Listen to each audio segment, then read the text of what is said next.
What is going on, everyone? Welcome back to another edition of Bkny Hoops. If you're new to the channel, I'm your host, as always, Rashid White. All right, let's get into it. You guys see the graphics, you see the title of the show, the referees, the excuse me, the Atlanta Hawks, the Houston Rockets exposed a major flaw in Cam Thomas's game.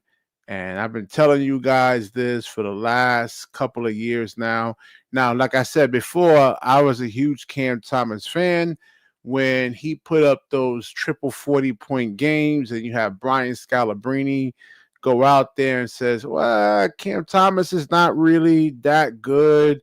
I used to argue with Brian Scalabrine and Frank Isola, and I'm like, hey, man, no, man, you're wrong.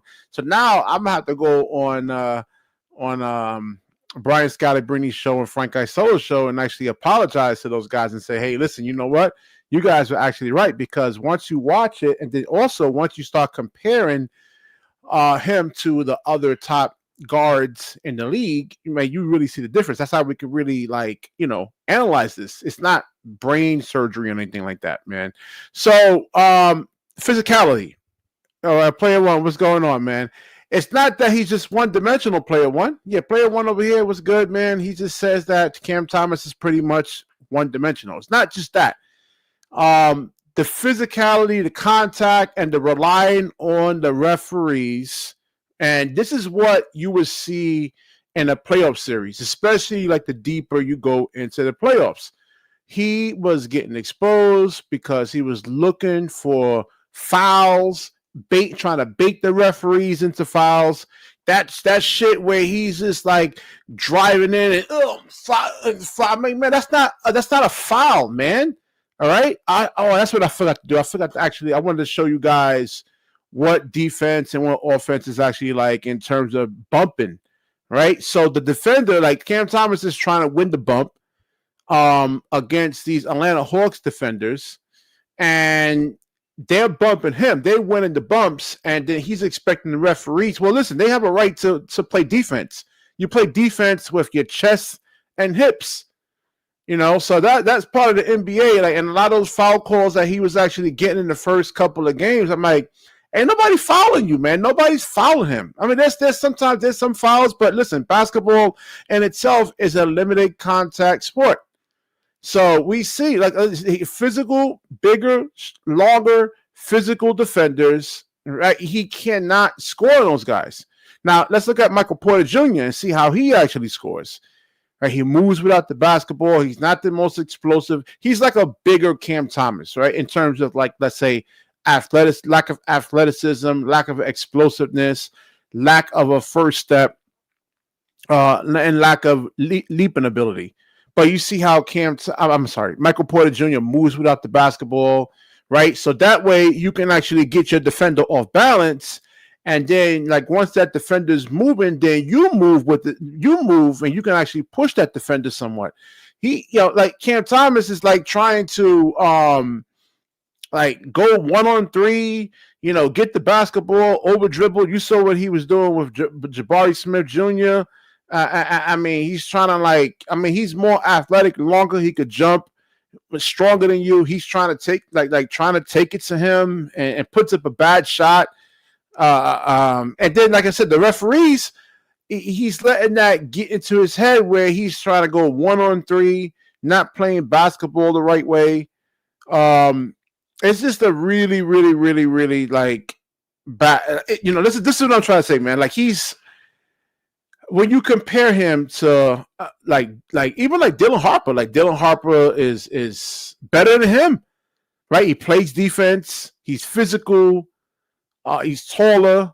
So there's a lot of problems with Cam Thomas, man. Javon shit, what's going on, man? You said this isn't breaking news. No, I'm not saying. I didn't. Hey, listen. In the title, I didn't put breaking news or anything like that. I just those two games is Cam Thomas like letting the referees get to him, and it just threw his whole game off. He wasn't passing. And like other leagues like FIBA, he's not getting those calls, man. I mean, it's physical. And this is why you actually see the B team when they send those guys over to play FIBA basketball. Those guys struggle because like a lot of those, ticky tack calls is really not. They're not calling those. So and even like let's say for the big men can stay in the like there's no 3 seconds in the key. So like even with Cam Thomas, you can't even send him over to play FIBA basketball. This is why I'm saying he's actually destined for China. Now, in the early parts of the actual NBA season, right, nobody's really playing defense. This is why you see Austin Reeves kind of like breaking out, Wemby. But when let's say after the All-Star break, they really going to start playing defense, man. This is something I've been noticing for the last 25 years. I've really been watching the NBA because, again, it's a marathon. If you're going to run the New York City Marathon, it's 26 miles. You're not going to go full blast out of the gate. You have to really, really, really pace yourself. So that's where that metaphoric analogy really comes from. So let's pull up the box scores for Cam Thomas because, I mean, this is your $100 million player. Damn. Again, too undersized.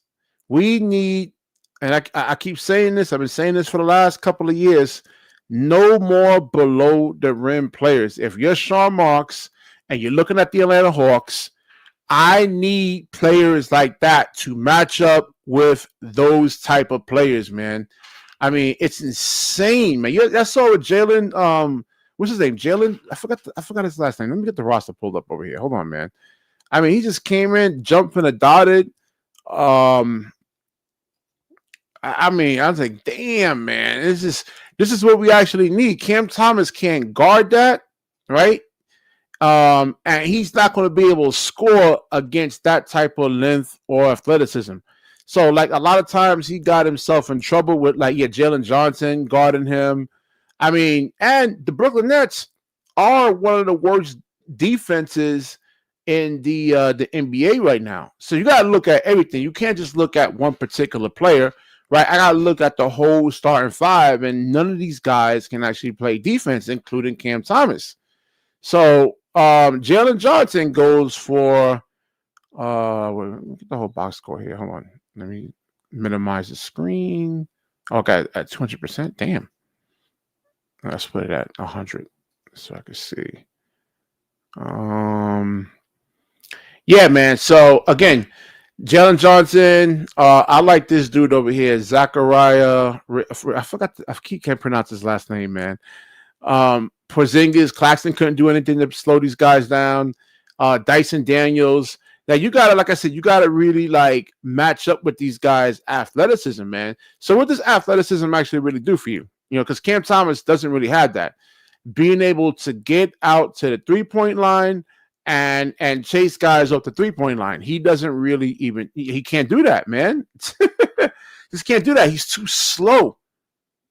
Now, basketball is all about matchups. He doesn't match up to these, to like get rid of him. That's the one good thing I can say Sean Marks actually really did was like not offering him a contract like you did Nick Claxton.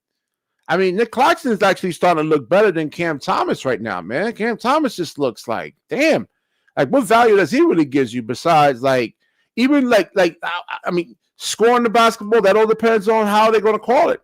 In the regular season, if he gets the ticky-tack calls, like I said, a lot of these calls, I'm going to do a live cast of the game, and I'm going to show you guys, a lot of these calls aren't fouls, man. He's initiating contact. Like, that last foul call on Porzingis, when Porzingis was using chest and hips.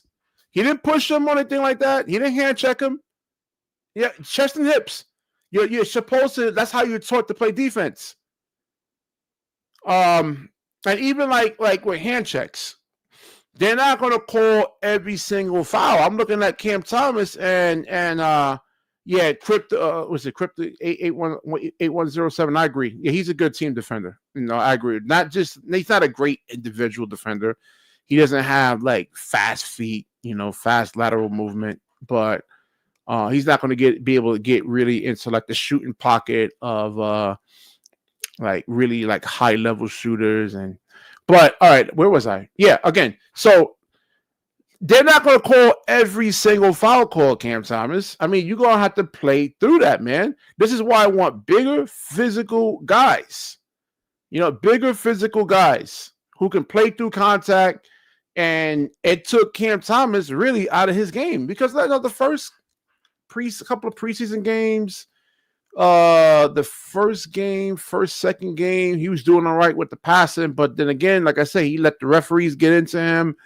And listen, they're not calling every foul, man. And in certain hoods, you know that. You go out there, you go hoop, you go out there, you want to call foul every single call.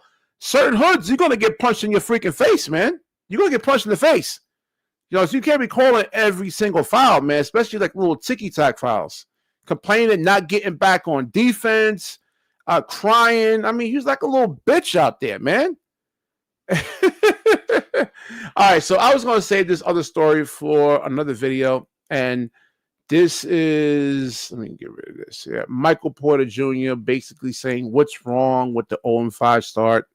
He lies pretty much. He doesn't really tell the truth. He blames it over here on the point guards, man. No. It's not the point guard. Well, yeah, you could say it's the point guards, but no, the point guards suck. They're ass. All right? Look at Dylan Harper and then look at Yegor Dimon. The limited sample size you see of Dylan Harper, because why is he coming up the bench is beyond me. And if I was Dylan Harper, I would be like, man, I would pull an Ace Bailey because you have Stephon Castle there, and then you have this guy coming back. I'm tired. I already slept 4 hours, guys. My memory's just not there right now.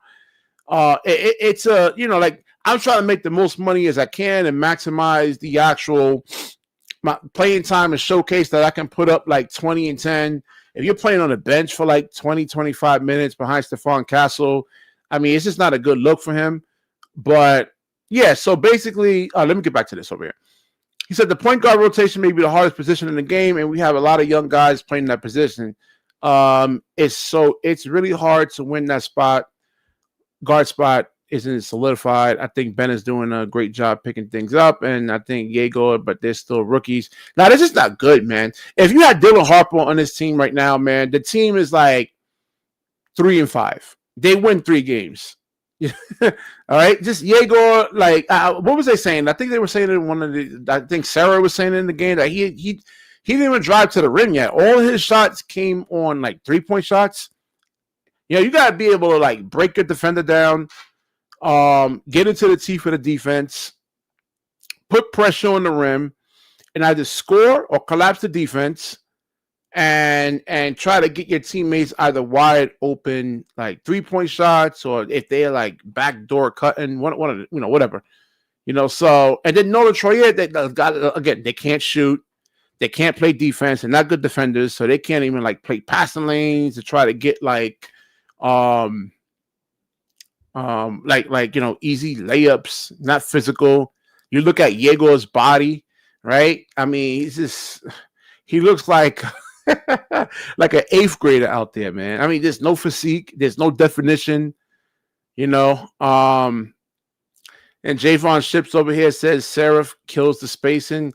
That's another thing. You got to be able to score, man. That's great. He could pass, but like when he goes, even when Ben Seraph, when he goes to the rim, he doesn't look to initiate contact at all. You got to get contact, and or it's like really easy for guys to really like block your shot, man. Especially like, it depends too. It all depends. If you're Ben Seraph going against like Trae Young, then yeah. But if you have like a Jaden McDaniels or something like that, and you got to bump him, you got to get him off balance and see if you have like if you can get like a clean high percentage shot off, man. So let me get you guys on here, man. I don't know how long I'm gonna be on here. I am dog tired. Jonathan, get on up in here. Let me see. Let me read what you guys are actually saying. So even compared to Cam Thomas, 6'2" guards like Maxey or Donovan Mitchell, they just have exactly. You saw how Donovan Mitchell just push like Nick Claxton out of the way, man. He just like moved him like 3 feet. I'm like, damn. You know like I said, Sean Marks. I hope he's taking notes, man. I mean, because it looks like, unfortunately, we are stuck with guys like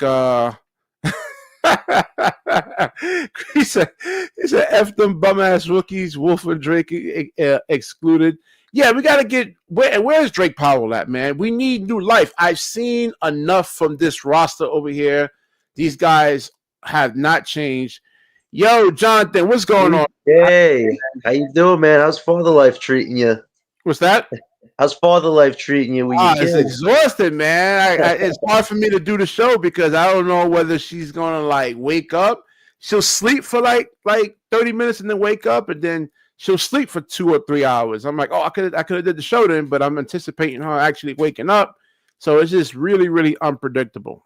BK, you're missing nothing with Brooklyn right now. Keep taking care of your daughter. Keep making those precious memories. That's what's important right now. You have a whole year to get ready for the Brooklyn Nets finally trying to do something besides just lose to lose. But just to speak a bit on my end here, listen, the tank is going according to plan. Finally, things are going according to plan there. But the development aspect isn't happening right now. I mean, Jordy, he threw the pamphlet at his team the other day, and then he said Tyrese Smart needs minutes, not over 2 Flatbush 5 members, over the whole Flatbush 5 because of what he did this past summer. I don't know what's going on with Jordy's ego, but you got to trust your rookies. I mean, we drafted 5 rookies because you think you could turn them into decent players. They're going to make a lot of mistakes, but you're playing the Tyrese Martin, the Jalen Wilson, the Terrence Manns who aren't doing anything on the court to reward your faith. You're just letting these young guys Terrence watch off the bench. He's been a positive, man. So Who? Terrence Mann has actually been somewhat of a positive. He had one good game, but the crazy thing was he had the worst plus and minus on the team. He had 24 points, but he was a minus 23. Like, I understand, but he's a bench guy. Like, he shouldn't be starting at the 3. MPJ realistically should have been at the 3. We should have started Clowney to see what Clowney can do. But Clowney, BK, Clowney's been awful, man. 0 block shots. I try to tell you guys, man. I know what I'm talking about. I know what I'm talking about. I've been watching basketball. You and Leaf called it, man. You and Leaf called that. Like, yeah. I was the one that was like really, trying to like big Clowney up. But then, like I said, the more you watch him play, I'm like, again, he's like another Claxton. He's like, he can't play the 5, he can't play the 4, and he's not skilled enough to play the 3. He's really more like a pounds, and I saw Dyson Daniels yesterday, who's a great defender. He just grabbed the ball out of Noah Clowney's hand while he was dribbling. What is a great defensive play? Like, you came into training camp 234 pounds. We thought we were going to take that next big leap, but bro, I'm calling him popcorn muscles right now because he's not showing me any defense whatsoever. You can't be 234 pounds and be a finesse 3-point scorer. That's not why you are on the team. If that's what Clowney wants to be, I mean, BK, he's probably not going to be in the next 2 years. But you guys show more than that. If you're putting them at the power forward position, even at 234, that's still somewhat undersized because most power forwards are 250. They're still bigger, more physical, like physique wise, they're still like bigger, like the bone density, like bigger. So Clowney still look like, I mean, he's really a small forward, but just doesn't have the dribbling, shooting, or passing skills. I hope he can turn it around, but these first 5 games definitely mediocre right now. Like, I think Clowney knows he can be better, but you got to show it, my guy. Like, you got to get block shots. You got to rebound at a high rate. The fact that MPJ with a bad back is out rebounding Noah Clowney right now, Noah Clowney should feel a little embarrassed for his performance. Like, bro, you have to look, but you're not showing the skills. Like, we got to see that the next few games. But overall, my only thing with Jordy is, like, you got to trust your young guys. They're going to make mistakes, but you're playing all these vets over them because he trusts them. But BK, they have the worst defensive rating in the NBA. That's rewarding faith in you playing them, Jordy. Like, come on. Jordy needs to embrace the tank aspect of this instead of just trying to win because there's no results happening right now. The vets are trying to build up their values, but their values, BK, are looking really bad right now. Listen, like I was saying in the last couple of videos I did about Claxton, this is not the 1980s. You're not fooling anyone, Sean. There's a lot of film out there. I've broken down the scouting reports of all of these players, and there's so many good players in the league. You can just look at like a Jakob Poeltl and say, okay, listen, Jakob Poeltl gives me more value than a Nick Claxton. So, and that's another thing, player one. We're going to talk about like probably Jody Fernandez getting fired, man, Because again, if he could keep being like where's the this, adjustments at? Where are the damn adjustments? Where are the exactly. adjustments? Where are the adjustments, guy? Like, where is it? Like, Trust your Claxton gives you no rookies. value. Try Trust something different. Trust your rookies. Like I don't know where Jordy's coming from. Like I don't know if he thinks that like he was on some hilltop before he joined the Brooklyn Nets. But bro, you fell from the hilltop to the Great Barrier Reef right now. Are you gonna sink or But swim? hold on. We don't know if he's getting orders from Sean Marks to play these guys to try, like you said, build up the trade value. But It's you're not not. happening though. The I values mean, aren't looking much the better than numbers what are they there, are. man. I mean, everything is there. The film, the scout reports. Yeah, Like, but BK, well, what does Jordy think he's going to get out of these guys? These guys, windows, we know what their ceilings are right now. They're not going to get any better. Terrence Mann is not going to drop 20-point performances for you. Some of these guys can give you some defense, but it's not great defense. And Claxton had one great game after how many bad games straight? Like, I understand why yeah, we're but playing the Nets right that's now, when but the they up. values aren't getting crazy That's when better. they up. Like the other team is up 20-something points, and the Yeah. other team takes their foot off the gas. They take your foot off you. They take your foot off your neck, pretty much. I'm not gonna. That good game doesn't mean shit to me. It doesn't mean anything. No, that's fair. That's very fair. And my whole thing is this: we're looking at next year's trade deadline. The only guy that might have had value was Haywood Highsmith, but he's out till January, and that means he'd have less than 4 weeks to make a case to get another second-round pick. Like we already have 19 second-round picks, so that's not great value. Claxton, I don't know what teams. I know the teams that might have interest in him, but some teams are tanking with us right now that might have interest in him. So would they want to trade for $20 million salary or draft one of the franchise guys next year? Like that even puts us in more of a pickle because those teams I thought might want Claxton might not want Claxton because strategically it makes sense to just tank. So we might be stuck with Claxton. MPJ, thank goodness he's got the expiring $40 million next year, but nobody wants his $39 million contract. And then Cam, he has a no trade clause. The Cam no trade clause situation. Keep him, man. You can't just. It's hard to find good talent, man. The Nets are in no position to say, "Oh, we're going to give good talent away." You need to be keeping all these players as much as possible. You got a Michael Porter Jr. Keep him. He's going to retire soon, BK. Did you watch the podcast? Breezy showed me and Scott a podcast. This guy was considering retirement after his contract is up. Like, if he's here right now doing what he's doing with the stats, I'm all fine with that. But this guy's not going to be in the next 3 to 4 years. This guy, the way he talks about his back issue, like, if he has to play on this team, it has to, like, put up that kind of workload, man, because it's tough. It's not hard. Like I was saying before when he got here, it's not easy, man. I mean, he has to be the focal point of an offense. But I mean, he is surprising me. Again, I like the way he's scoring. He's moving without the basketball, like he's cutting, like they setting screens for him. What do you think about Cam Thomas though, and in terms of like how he played and how the physicality was really bothering him and the calls? Because do you actually see him getting fouled a lot, man? Like I don't see him getting fouled as much. Like he's trying to. He had, I don't know if you saw the Hawks game the other day. He did a flop 3-point attempt where he threw up the ball, but the guy wasn't nowhere near his landing space, and he just fell for him. Like, Cam, you're better than that. Shot. Like, he puts up a bad shot. That was not good. And then you want the referees to give you that call. You haven't earned that, man. You haven't. That's not a good shot. You want to put up a bad shot and then say, "Oh, give me the three." No, fuck you, bro.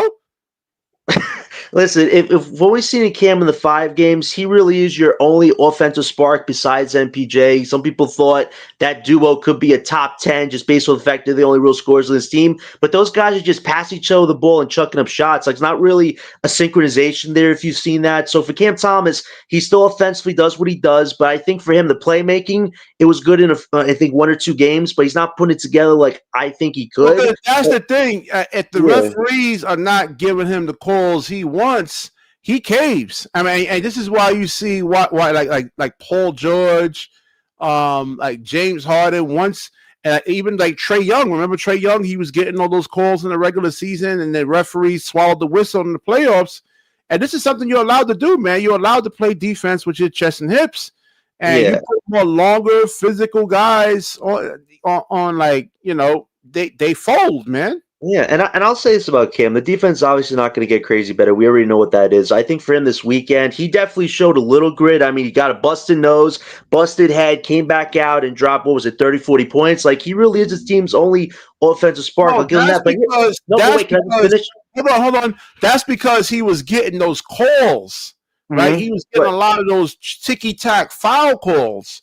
But Right, once but he didn't get the ticky-tack foul calls, I mean, he's not useless. He's a net negative out there. if you're talking about the Hawks, I would totally agree. I think the Spurs in that early game, like he was definitely giving you a lot of fight, fighting through injury and stuff like that. But here's the thing: he went away from Jordy's system. If Cam didn't go rogue in that game, we would have got blown out by like 30, 40 points. This is my whole thing, BK, that you and I have been on the same page about. The system Jordy wants, positionalist, multi-defense, multi-offense. Cam doesn't fit in the system Jordy wants. The only way Cam can fit in the system is if he goes off for 30, 40 points. But that doesn't lead exactly to team scoring basketball. So I feel like at the end of the day, this is kind of why the situation with Cam and the front office is so bad, because it doesn't seem like they'll ever come to a reconciliation. And here's another crazy thing. Cam in these 5 games, again, has overshadowed the Flatbush 5. This is my whole thing. If you don't play the Flatbush 5 and Cam is your only really big offensive positive, it's going to lead to a lot of disinterest on people who want Cam to succeed on his team, but know he's not going to be here in the next few months. Like, this is a shit show situation because you want to see these rookies develop,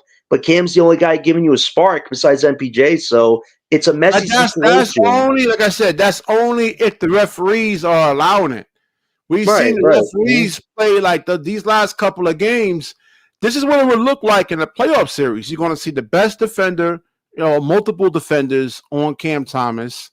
And he can't, it's just a genetic thing. Like, he just can't play through that type of length and physicality, man. It's just, he's going to get a shot blocked.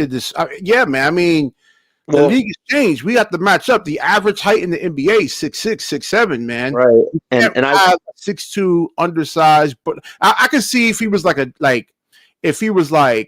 he had, like, let's say, some leaping ability, some fast twitch muscles, like, how Davion Mitchell is. He could pick up like 94 feet. He's disruptive. He could shoot 40% from the 3-point line. I mean, he doesn't really do any of that type of stuff, man. Right, and we've had a lot of discussions with a lot of people, Cam fans, non-Cam fans, and it's the one thing I say that's not narrative, but some of them say there's a lot of narratives out there about Cam, the NBA media with the ball hog thing. There's some truth there, but there's also some falsities where they overblew it out of proportion. But this is the one thing you can't deny about Cam Thomas, unfortunately. He's not tall. He's not athletic. He doesn't play elite defense. If he did all 3 of those things, BK, we're probably looking at a top 10, top 15 player in the NBA. Like, you and I would agree to that. But unfortunately, like you just said, he's not, and he has to come to understanding that he is going to be a free agent next year. But I don't think any team will exceed a $15 to $20 million salary for like 2 to 3 years on a contract. He's not going to get the 30, 40 mil that he wants because of his skill set. Is only playmaking and offense. He's Lonnie Walker, man. I think he's Lonnie Walker. Listen, Cam he's very gifted with the way he can score when he's very on point with that. When the referees, I'm gonna do a detailed like breakdown of this. I'm gonna show a lot of film clips.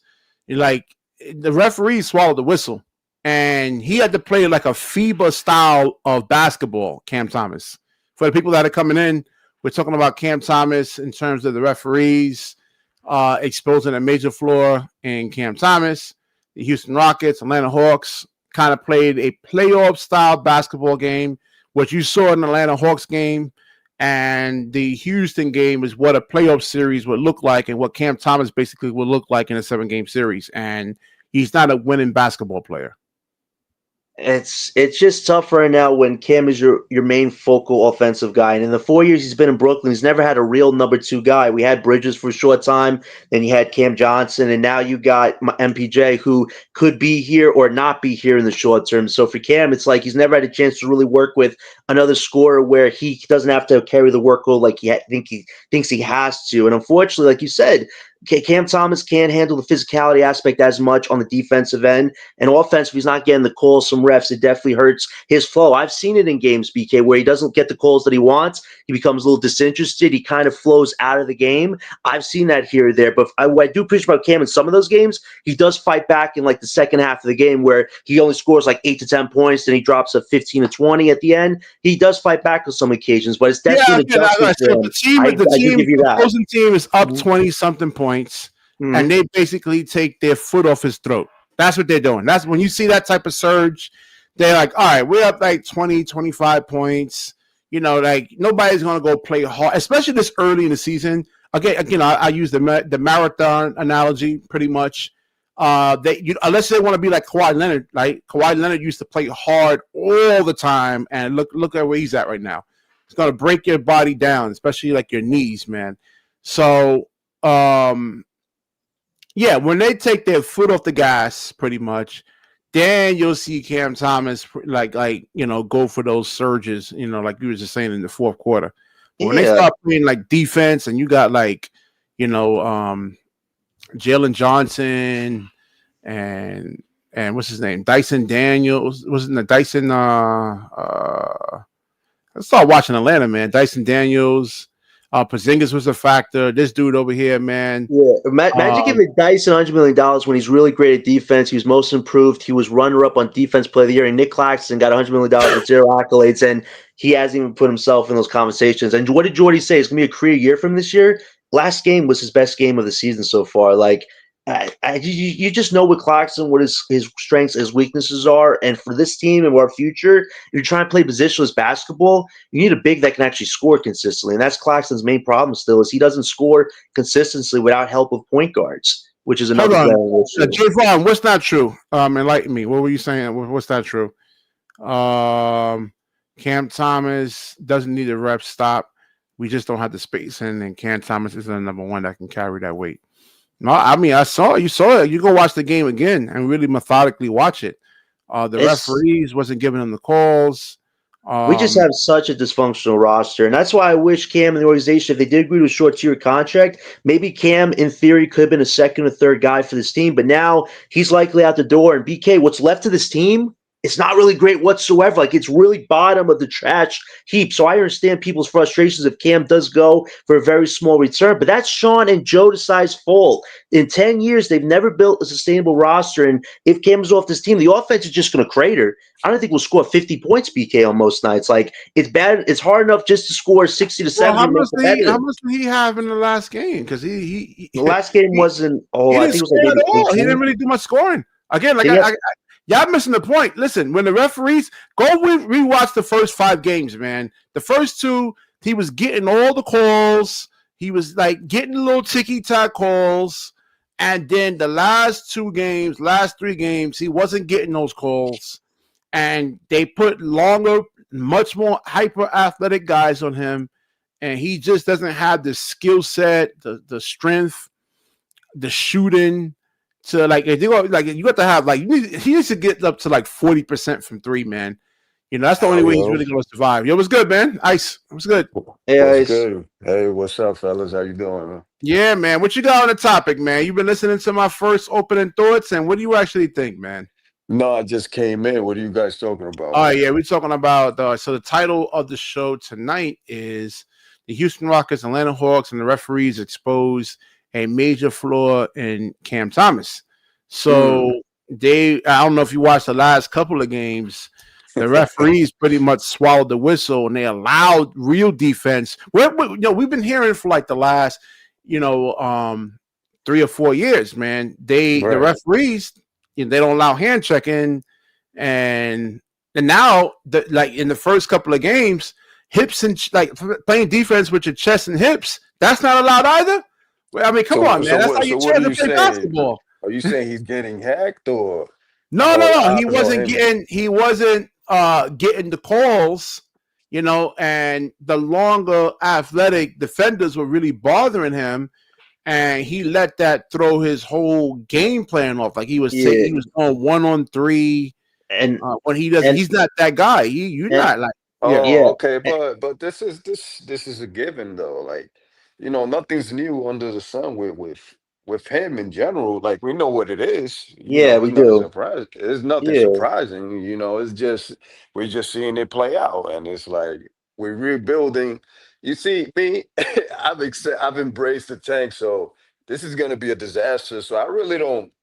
Not that I don't pay mind to it, but it is what it is. Everybody's gonna be a man for themselves in this team. So everybody's just looking out for themselves, not playing team ball. So right. you're That's not gonna see a lot of connectivity. right. Like that's why the rookies aren't doing good right now because They aren't playing though, Ice. They're not even playing. This is Jordy's problem. Like I understand he wants to win, win, win so badly, but the guys you're trusting to win are doing Jack Diddley squat for you right now. Like it's time to pivot a little bit here. you know Raise the the youth. thing is, man.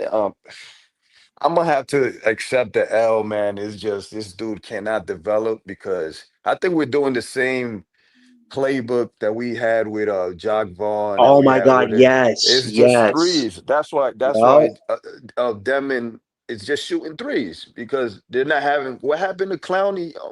Backing dudes down in the post. He hasn't done anything he's done in zero college, bro. block shots from Clowney, man. It's That's just that's threes, bro. embarrassing, bro. Respectfully, the fact that Nick Claxton is tied with Cam Thomas for block shots on this team, Jesus, embarrassing if man. you know Clowney, bro. Come on, 234 pounds, you can't get one block shot. What, That's what do you that's think about the surprising. rookies, John? What do you think about the rookies? Listen, I He think for sucks. For Yegor, we know what his big weaknesses are. I talked about it in the beginning. He has to get stronger.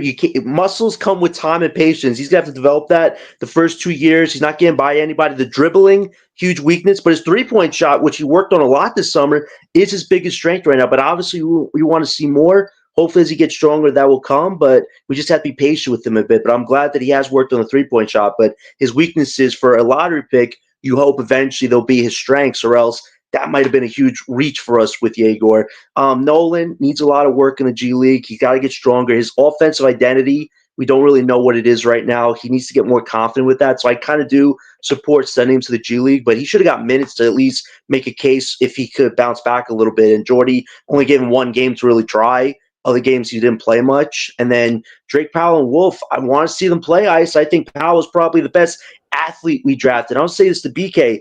A huge problems with this roster are we lack physicality and we lack athleticism. You look at all those other teams that are bigger, badder, stronger, athletic, they're killing us. Like, we do not have athletic players whatsoever. So Drake Powell, especially, that guy should get minutes. Of all the highlights we've seen so far, he's one of the players that have been able to cross up on other players to get to the rim. And he's not playing Well, right now because of a little injury. That's not even an injury anymore. He's fine, so he should be playing. And I then mean, Wolf, if you we got to play see Wolf defense, play. they're gonna get minutes, so he should get minutes He just off should, of that. And Wolf as well, because with Claxton, we all believe that Claxton will be traded this year to open up more playing time for Wolf to see if he could be our future big of the future. We don't know if he's a center or a forward, but in positions basketball, it doesn't matter. He's a big. He just has to work on defense. But it'd be nice to see him run because he can actually run the offense, Danny Wolf, from what we saw in training camp. So Wolf and Powell, those two, I'm really upset that Jordy's not playing them right now. I know they will come somewhere towards the middle of the season, but you have opportunities Mhm. now to play these guys, and he's just trusting the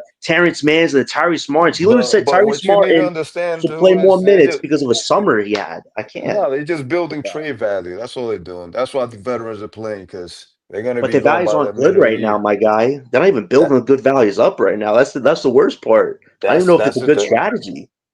I mean, it's the same playbook, bro. They did it with Schroeder and all of these guys in the year before. We did it with Dorian Finney-Smith. I mean, it's the same thing over and I mean, over and what over. what what does Cam Thomas trade value look like right now, man? That's what Oh, I I was don't about to want to say, bro. didn't Like understand what that his is. big mistake, Sean Mark's big mistake was just not dealing him in the summer because this was gonna happen. Like you have him and Right. Porter Well, doing the same redundant the shit. problem was is that he wanted this big contract, and you become like what it strangles a team's cap if you was to sign him to like that type of money or something like that. I forgot what it was, but Yeah, not a lot of Yeah. teams have cap space. BK's right about that, Ice. There's 10 teams with cap space next year, but for this past summer, we were the only team with real cap space. So the money that Cam wanted, 30, 40 mil, no team was willing to even want to offer anything up for that. But for now, he's making so 6 million. you think that Sean Marks dodged a bullet by not signing him to that $100 million deal? I It's think I think so. Hell I yeah, he I did. think both sides lost because I think you could have come up with a short term deal, but now the band-aid's been ripped off. The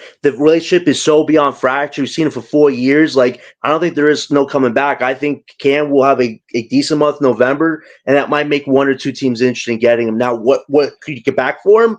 Maybe a few seconds. I don't know if you get into unprotected first, though, for a guy only making $6 million. I think maybe if you're desperate, if a team is desperate for Cam, maybe you're protected pick, but I don't think any team's throwing an unprotected pick unless they know they're a championship I team. don't I don't Like, think I it's a don't know if his loss. value's that great right I now. don't think it's a loss for the Nets because come on, bro. That was a good deal. That was a good deal. 2 years, 40, and then just wait till you're a free agent. That's a good deal for him. For Yeah, what's been happening with him. Yeah. He should have I took don't know that. who's giving him advice, man, but like whoever's He teaching him how to fired play his agent. basketball Did he and fire his and agent? Nah, I think he did. Right? Did he? Yeah. Doesn't No. doesn't he have Giannis's agent? I think he's his agent. I Yeah. think that was the guy he fired during the contract negotiations, hired somebody new. But I said they should have took the deal because you know what? If you have a great year, if you actually prove yourself finally that you could be durable and consistent, those two main things Cam really is missing right now for his resume is consistency and durability. But now he signed $6 million. That kind of took away that whole narrative, and now it's like if Cam does well, it boosts up his value somewhat, but at the same time, it doesn't help his value staying here long term with Brooklyn. So I just feel like both sides lost though in a way because Sean Marks, he's had stars, role players, and now young up and comers like Cam say, "I want But out of your system," but which but isn't good but the either. Nets the Nets aren't losing if he leaves. That's why they aren't losing, bro. Like if Cam leaves, then this ship is gonna continue to go. Like we have what we needed in the draft, and it's gonna keep growing You after guys, I that. So mean, from what you've seen in Cam Thomas, though, Ice. I mean, do you really believe in Cam Thomas though? Because he didn't really I, give you much against those type of he defenders, man. I I don't, bro. It's the same person I've always said he's been, and there's nothing wrong, bro. It's just he's doing the same thing that I say he does. He scores. I If, mean, if you understand? Like, and and he's gonna be a good dude in the championship team, a good like a spark plug, like and a in I Marcus Story type of guy, like Yeah, you in know. an ideal world, if Cam did resign, this team did repair the relationship. I could have seen Cam as a third option, like a Tyler Hero, but they didn't. The relationship has been sour for a while now, and ultimately, I would be shocked if Cam is on this team going to next summer because I still think he walks for a team that will offer him slightly more than what we will offer him. I don't think he's anything more than 18 to 20 mil on the market for salary, not contract for salary. So I feel like for Cam would have been his best interest to at least sign a 1 year deal where you don't have to worry about being traded, nothing like that. We just got to see how you do for a year. But even then, Cam was like, this organization has really disrespected me. I don't feel valued and yada, yada, yada. So, like, the relationship is kind of done at this point, I feel. But to Ice's point, like, that really depends on if the guys actually develop on this team. But so far, Jordan doesn't want to play them. And I hope that he does play them sooner before the trade deadline. So at least they get like 20, 30 games under their belt to get confident because the Yeah, only way yeah, to they validate got enough Cam being time, off bro. this Like, team is if those guys succeed. Because Ice, a lot of Brooklyn based members very, very highly value Cam, and I can understand it a little bit, but even I disagree a lot with them. And you've seen me on podcasts and shows with that because ultimately I think he could be a third option, but I don't think he's a franchise guy just because all the things you have to build around him to protect his weaknesses, it would be a lot. It really would be for him yeah, to be a I, number one guy. there's nothing wrong for him to have, fans. I understand, but it's Hmm. like he's highlighting what he's good at. Like it's a controversial thing that 40-point game he had against the Spurs. Right. I believe he had the ball in his hands for too long. He was making easy shots tougher than they had to be, and he made the shots. But there were points where it was like, "Yo, pass the ball, bro, pass it.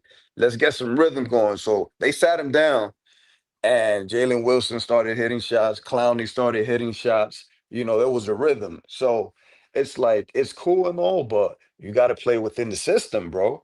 And that's with me, man. I just like team ball. That's just I me, agree. bro. I agree with you, Ice. It's just Jordy's system ain't working, and that's why Jordy ain't trust his young guys. I think he expected these young guys because a lot of them are Euro to catch on sooner than he thought. But at the end of the day, a rookie's a rookie. Like you can't define age for certain players. Either they get it early or they don't. And you see with some of the rookies like Ryan Corkbrenner, Dylan Harper, they're getting it a lot quicker than some people expected. But for our rookies, they're all lacking physicality. Like you can't fake muscles. You can't just put muscle in somebody's body. Like that happens over time. Like over 1 to 2 year period. And that's the gamble Sean and Joe took. So if they're going to actually make this happen, you're going to have to hope these guys in 2 years can show it to you. Because if they can't show it to you after 2 years, then this might have been a huge waste of time. And Cam Thomas goes for penny on the dollar to some other team. And then this is really a shit show, which we all kind of knew But it was going to Well, be. listen, they're 0-5 now. It's a shit show now, even yeah, with Cam Thomas. Well, it also yeah, You're yeah. not depends on winning. who you You're not winning draft any game. next You're not year. winning any It games also with Cam depends who Thomas. you draft next year too, though. That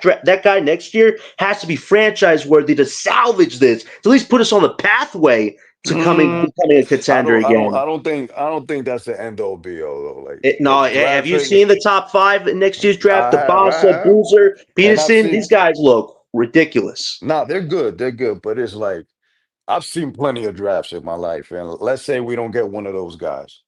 Mhm. There's other avenues to get creative, and still be content. It's not the end all be all. No, You understand I, what I'm I agree saying? with you, Ice, but it's just Sean Marks that he's tend to go after stars that don't, want to be in the long term. And a lot of people wanted us to do this the right way, homegrown style, but we botched last year. And now if we don't get next year right, we have to go back into that same playbook Sean and Joe had a few years ago with Katie Curry, and that could maybe work a third time, or it could screw us over and we're done. Like I agree with you, but this organization, the decision making skills aren't always the best as far as long term goes. You get what I'm saying? That's a I say, problem I, too. I say this, like, I don't think he'll do something off the wall. I mean, I think this is his last shot, obviously. Like, if he fucks up this draft right here, I Should have think been he's after gonna last go. year's summer's draft. Yeah, Should have been after yeah, I last think year's he's going summer's after draft. this. But in terms of like with these rookies, bro, this is just the beginning, man. Just people need a patience. This is a newborn baby right now. The it newborn baby cannot walk is. yet. It is Like he's drooling. barely crawling. Yeah, yeah. Like so, this is the thing we got to go through. They're 19, bro. So we need patience. The fans wanted a rebuild. Hey, this is a rebuild, bro. We got to get embrace it, bro. What I I didn't do listen, is I man. spend I spend a week or so without watching Last games. season, how many times did I say I didn't want to rebuild because I told you I was exactly what saying was the going to same happen? shit. Remember, we were saying, "Yo, y'all wishing for this," but I'm telling you, when it Yeah, comes, y'all not gonna be able to it was handle like it, bro. a rebuild works if the players are there, man. But like if you Hmm. want to do a rebuild, one you should have like once Ben Simmons went down with that injury when he first got here, like in the Wemby draft, you should have tanked Yeah, right there, man. You should have pulled yeah. the You plug right never there should and have took traded Wemby. for him. That was the mistake. So you traded for Ben Simmons. It all just fell off a freaking cliff. Like you should have told James Harden, listen, James, you want to go out next summer, that's one thing. But Kyrie's coming back. Let's give this one last dance. If it works, we'll win a title. If it doesn't, bye, James. But no, Sean Marks wanted to appease James for some ridiculous reason. Like it It's started there. If we want to go back to where it really started going downhill, was that move right there. That's It's when it just so all just bad to fell the over. point where like you have to detach from it, like not even watch games for a couple weeks. Like if you want to handle a rebuild type shit, and like just let it rock. Like yo, BK, you remember that rebuild we had like with Devin Harris and shit like that? Yeah, Like man. you had to become immune to that shit, Yeah, yeah, you yeah, got to yeah. become immune to that shit. Then let I something watched go. the 12 and 70 Nets back then when they were in Listen, Jersey bro, City. it Oh was my not god. easy, Get ready And man. this for is 0 worse. 82 I hoops. think this is worse. Get ready for 0 82 hoops. Which Yeah. I think about the Uh, rookies though. Which I think about Diego Demon because I was watching a video and they were saying that how Diego will be the next Jason Kidd, and they were also Who showing how said that? Some people are really got like upset guys on over that. here. I'm gonna do a separate video on that because that was like really laughable. I was lying. I was laughing over that one. I'm sorry. Where was it? On DuckDuckGo, I think. Yeah, it was NBA trash talk. While the Nets bet it all on Diego You guys see Demon, him. and they have like in the green room, they have the whole Nets organization jumping up and down because they got Yegor. I'm like, come on, man! Like, just look at Dylan Harper, man. Like, look at Dylan Harper, and then look at Yegor. I Yeah, mean, you have to. Dylan Harper embarrassed our whole team. So he did not no even clown. like He made him fake them out like that. He made him jump up for no reason. That was sick what Harper did in no I, clown. I'm th- I, telling you, I, a guy in I year think three. Come on. he just needs to add muscle, man. I think he's just intimidated by Yes. everybody's size, because Yep. he's skinny, so he's not going down there. So I think But once he built that's going to take years, man. years, That yeah, way, I'm hey, telling you you, can't man. fake muscle growth, BK. You can't fake muscle growth. If we ever try to get in shape, it's a process.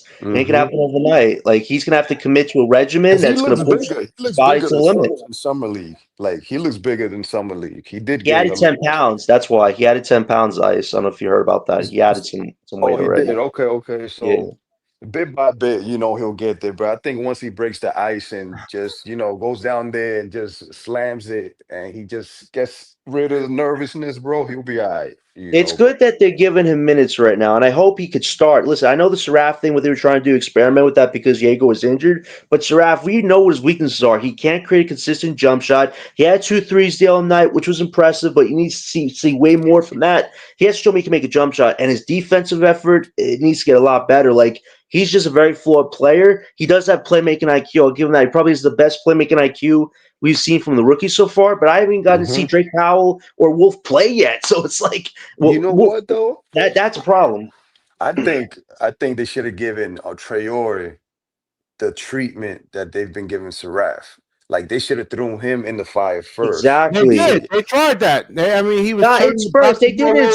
Spurs too. Hoops. They did it in Spurs. It was that one game against the Spurs because Yegor was resting. No, that's Spurs. It was Spurs or Hawks. It was Hawks that Yegor was resting, and they decided to play Nolan those minutes. But it's like one game. You're gonna base off one game. After 8 or 10 games, then you send him down to the G League at that point. Like they already written Nolan Nah, off, and I mean, if you have a good basketball eye, you could tell right away. Like again, just compare him to other guys. Compare him to a Tyrese Maxey. Do you see Mhm. Tyrese Maxey and Nolan Trail? No, listen. I, I I know see more why like of he's a getting Tony sent Parker down. type. He's not strong. He's a small player. He's not a great defender right now. I understand all those things, but still, it could have been a fair competition just to see if Nolan could build some self confidence. Right now, his confidence Yeah, is at his yeah. all time low right now. Yeah, but I, he can't shoot. He's not. Again, you just mentioned that he's 180 something pounds. I mean, maybe like 20 years ago, Nolan might work, but against like these guys, where you get man, the average length, the average height is 6'6", and they can move, man. Look at like Dyson Daniels. Look at these guys, man. They're Listen, long. They can he move has a he laterally. I has a high mean, ceiling, bro. He has a high ceiling. Like if he who gets Nolan? it, yeah, I think he has a high. I think he might have the highest ceiling out of all of these dudes. Bro. That's he, just me. he just needs to open up the offensive identity. He's not confident right now. It really starts with the offensive identity. The playmaking will Again, catch, but compare. the defense will be a work in progress. I feel with his defense, that'll be a work in progress. Kay Cunningham is a point guard. Do you Hmm. see Kay Cunningham and Nolan Troyer? Hell no, because have you seen Kid Cunningham? The But guy can that's two drive by different players. anybody. This is what's going to take, man, to win games. You need something on that True. level. You need the Ag- shooting. You need the shooting. Again, these guys are going to be You need the skills. projects. I He's agree got the 100%. skills. He's got the skills. I think he got the skills. I think he just need comfort, bro. Like I, He's lacking physicality. That's his biggest weakness right now is the physicality aspect. I don't know if that's going to get crazy better because it's hard for skinny guys to add weight to their bodies, and that causes injuries. So for him, you're going to have to handle that in ebbs and flows. For this year right now, hopefully in the G League, he gets confidence and he comes up as soon as possible to try to earn a rollback. Like, I don't want these guys to be in the G League for months. I want to be in Mhm. G League for a week here, a week there, You see what they look get at better at, send them up to the pros and see how they do.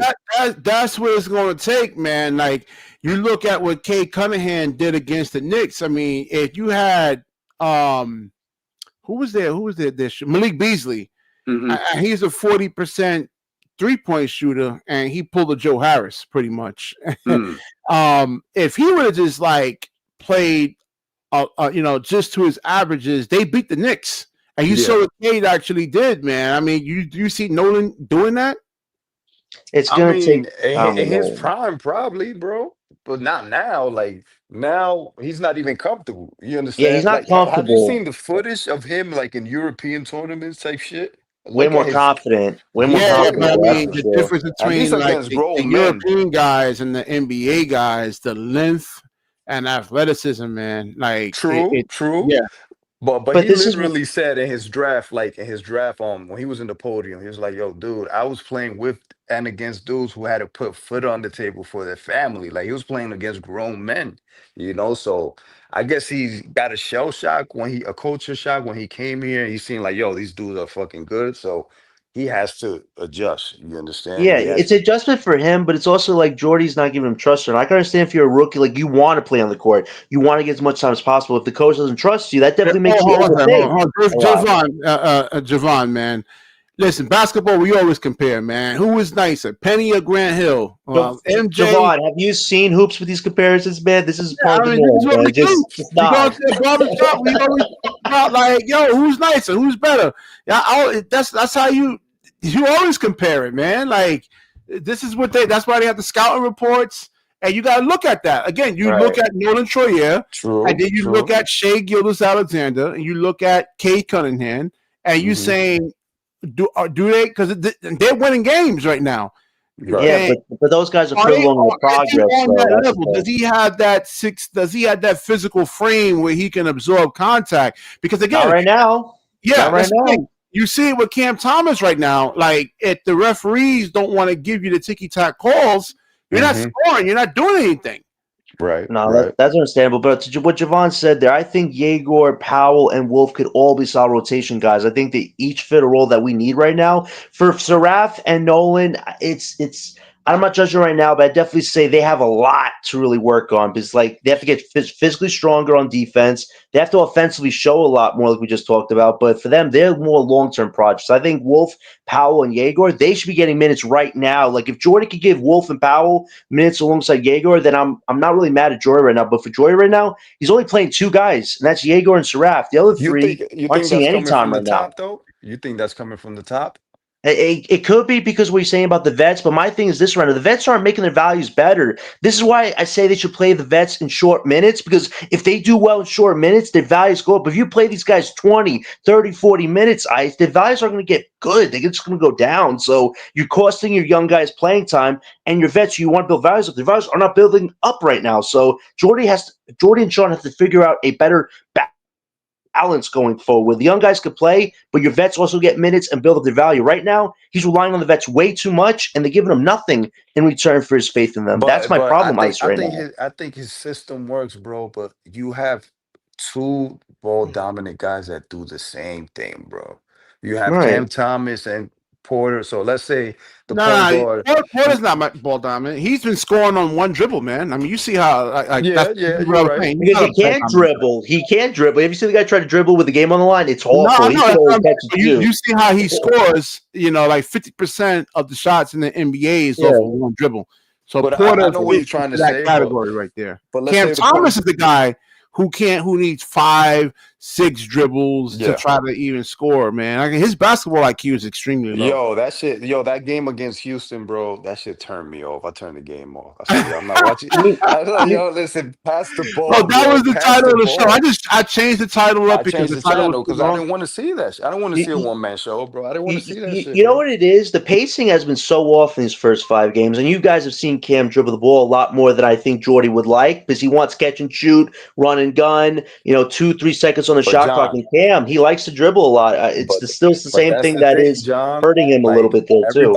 everybody's just stands around, and the Hmm. rhythm is off. So by the time they get the ball, they shoot. They're gonna be like they're gonna be cold. They're not gonna be in Right. rhythm, you know. So it's Right. like But you it's know why point Cam guard. wants to do that. He doesn't want us to be down by 50, 60 points. Like, he does care. I know Cam cares, but at the same time, I agree with you. He's hurting his other teammates' Nah, ability to impact the game. You think Cam he's is doing I that agree with only you because on serious that. about getting his contract, man. right, Cam Thomas, right.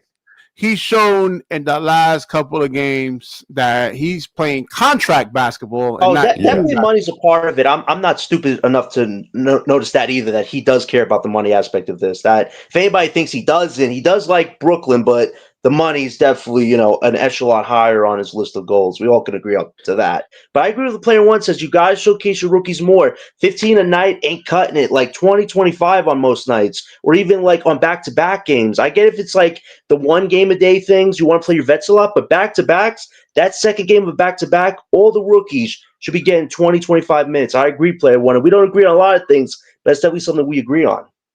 Like you're gonna see the system run like our real system when you see the young guys because the veterans are not sticking to it. Cam Thomas Exactly. is not sticking to the system because he knows Doing his own thing. I he's agree. gone. He Yeah. know he's not gonna be here. So it's like, no, it's just me. Like fuck a horn set. I'm gonna stop the play right here and I'm gonna dribble this shit 5 times and I'm gonna take a shot. Fuck it. That's how I see it. The play breaks down when he has the ball in his hands.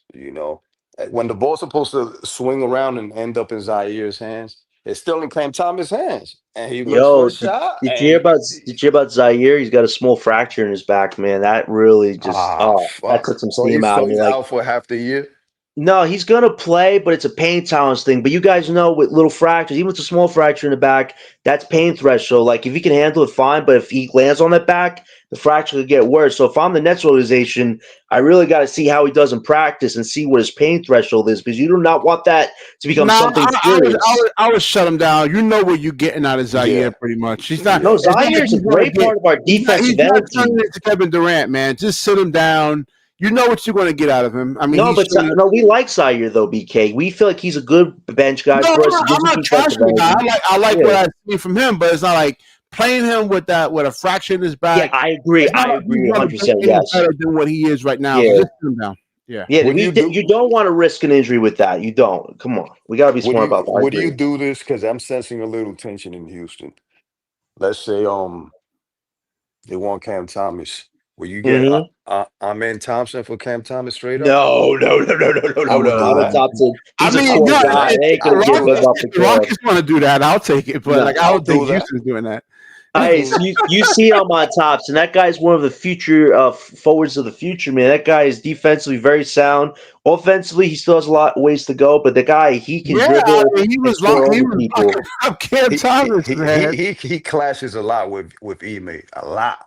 Amen Thompson, he clashes a lot Nah, with him. you want to talk about a deal though? I've talked with different Brooklyn people about potential deals with Houston. Houston is one of the teams that Cam could go to. It depends on if Cam waives the trade right, but it reunites him with his guy Kevin Durant, who does like him a lot. But Right. what we get back? Torrey Easton is a guy who did not agree to a Nah, contract man. with the Nah, Rockets, they're so not he's giving up You to potentially guys the guy. those overrate guys. that guy, bro. I Because like mean, you listen in the West is like so hyper competitive. You need all the firepower that you can actually get. And again, like Yeah, I said, the Houston and Atlanta game was what a playoff series would look like, pretty much in terms of the physicality and the referees not giving you the ticky tack calls. The him trying to initiate contact and throw his head up. I mean, referees aren't giving you those calls in the playoffs. So right. he has no mhm. value, And, man. I mean, and he got exposed pretty much. the only Yeah. guy that you could trade back for Cam is Torrey because he didn't agree to a contract. They're not going to give us up Reed Shepard for him because he's a guy that could be one of the backup guards. But Cam does fit an ideal six-man role for the Rockets. And what do we get back with that Torrey Easton? Our own 2027 first-round swap means the Nets would have control over 2027. Not have to worry about just trying to force competition when your roster Mhm. still isn't set. So that would be the best value probably you could get back for Cam Thomas. Control of your future going forward where you don't owe anybody any picks or something like that. That would I be a don't know, reason why man. that Nah, deal would go another reason through. why I would make the trade because I don't think Cam Thomas and Amen fit in the same court. You Not in the understand? Like, starting lineup, but Cam as a six I man, think listen, that could I work. think Cam Cam Thomas as a is six gonna man could have to work. brush up on his Mandarin, man. I yeah, yeah. Oh, Ching chong chong, BK, ching you got chong people chong, pissed at you for that one, man. Breezy saw what you did with that China post. ching chong chong, ching chong chong. yeah, man. Cam Thomas, you don't have to pass. Oh my Ling ling god, I can't ching, with that voice. I can't. chong chong, chang chang chong. Oh my god. Better be like No, Cam Thomas better brush up on his Mandarin, man. I'm telling you. no, Nah, but but if Houston's like, yo, let me get Cam Thomas, like, yo, let me get Amen Thompson. What's up? Straight up. yeah. No, let No, me it's get not. Eason. Nah, They let would me get never do Amen that, Thompson. though. Or you They don't would get never do anything. Ahmed Thompson. But they do have a lot of big players you can surround Canton. So you have Steven Adams. You have Ahmed Thompson. You also have so they got some of the wings on the team. Who's They some of the got wings on the Jabari team? Smith. Jabari Smith, another a big wing they could put around them. They have the defensive wings to put around Cam to fully protect them. And offensively, he could give you 18 to 20 points off your bench. That works. It's Nah, just but see, will they give us back our own pick? That's the only reason we'll do the Ime deal. doesn't want that. He may want you to be able to guard your own man. He Not ain't every running for player help. can guard on the same team, BK. You're going to need one guy that can give you just the offense, which Cam That's does. how So it works Boston in that was. system. When Boston won that championship, Mm-hmm. all five guys can guard. I mean, they didn't have to send any help. I mean, Mm-hmm. Tatum can hold his own. Porzingis can hold his own. Drew Holiday can hold his own. I mean, they didn't have to send any help. That's Bro, what May wants. Yeah, bro, but here's the he thing, got you though. know But why he got pissed at Amen Thompson? It was that OKC game when Shy tied the game with like 2 seconds left in the game. right, And he was like, yo, you didn't stick. He's going to his right. And he played good defense on him. Like he had a did, hand did, in his face and everything. He's like, he screamed at him. And he was, he gave him the look like, I did he can't get take this. cramps in his legs though? I think he got taken out of that first game at the end because he was cramping up a bit too. So like his defense Yeah. wasn't locked down towards the But middle. it was pretty good defense on Shy, and Shy still made the shot, and then he was still on his ass. So he That's what prioritizes it is. defense. He's a tough shot maker, man. I Yeah, mean, but Hmm.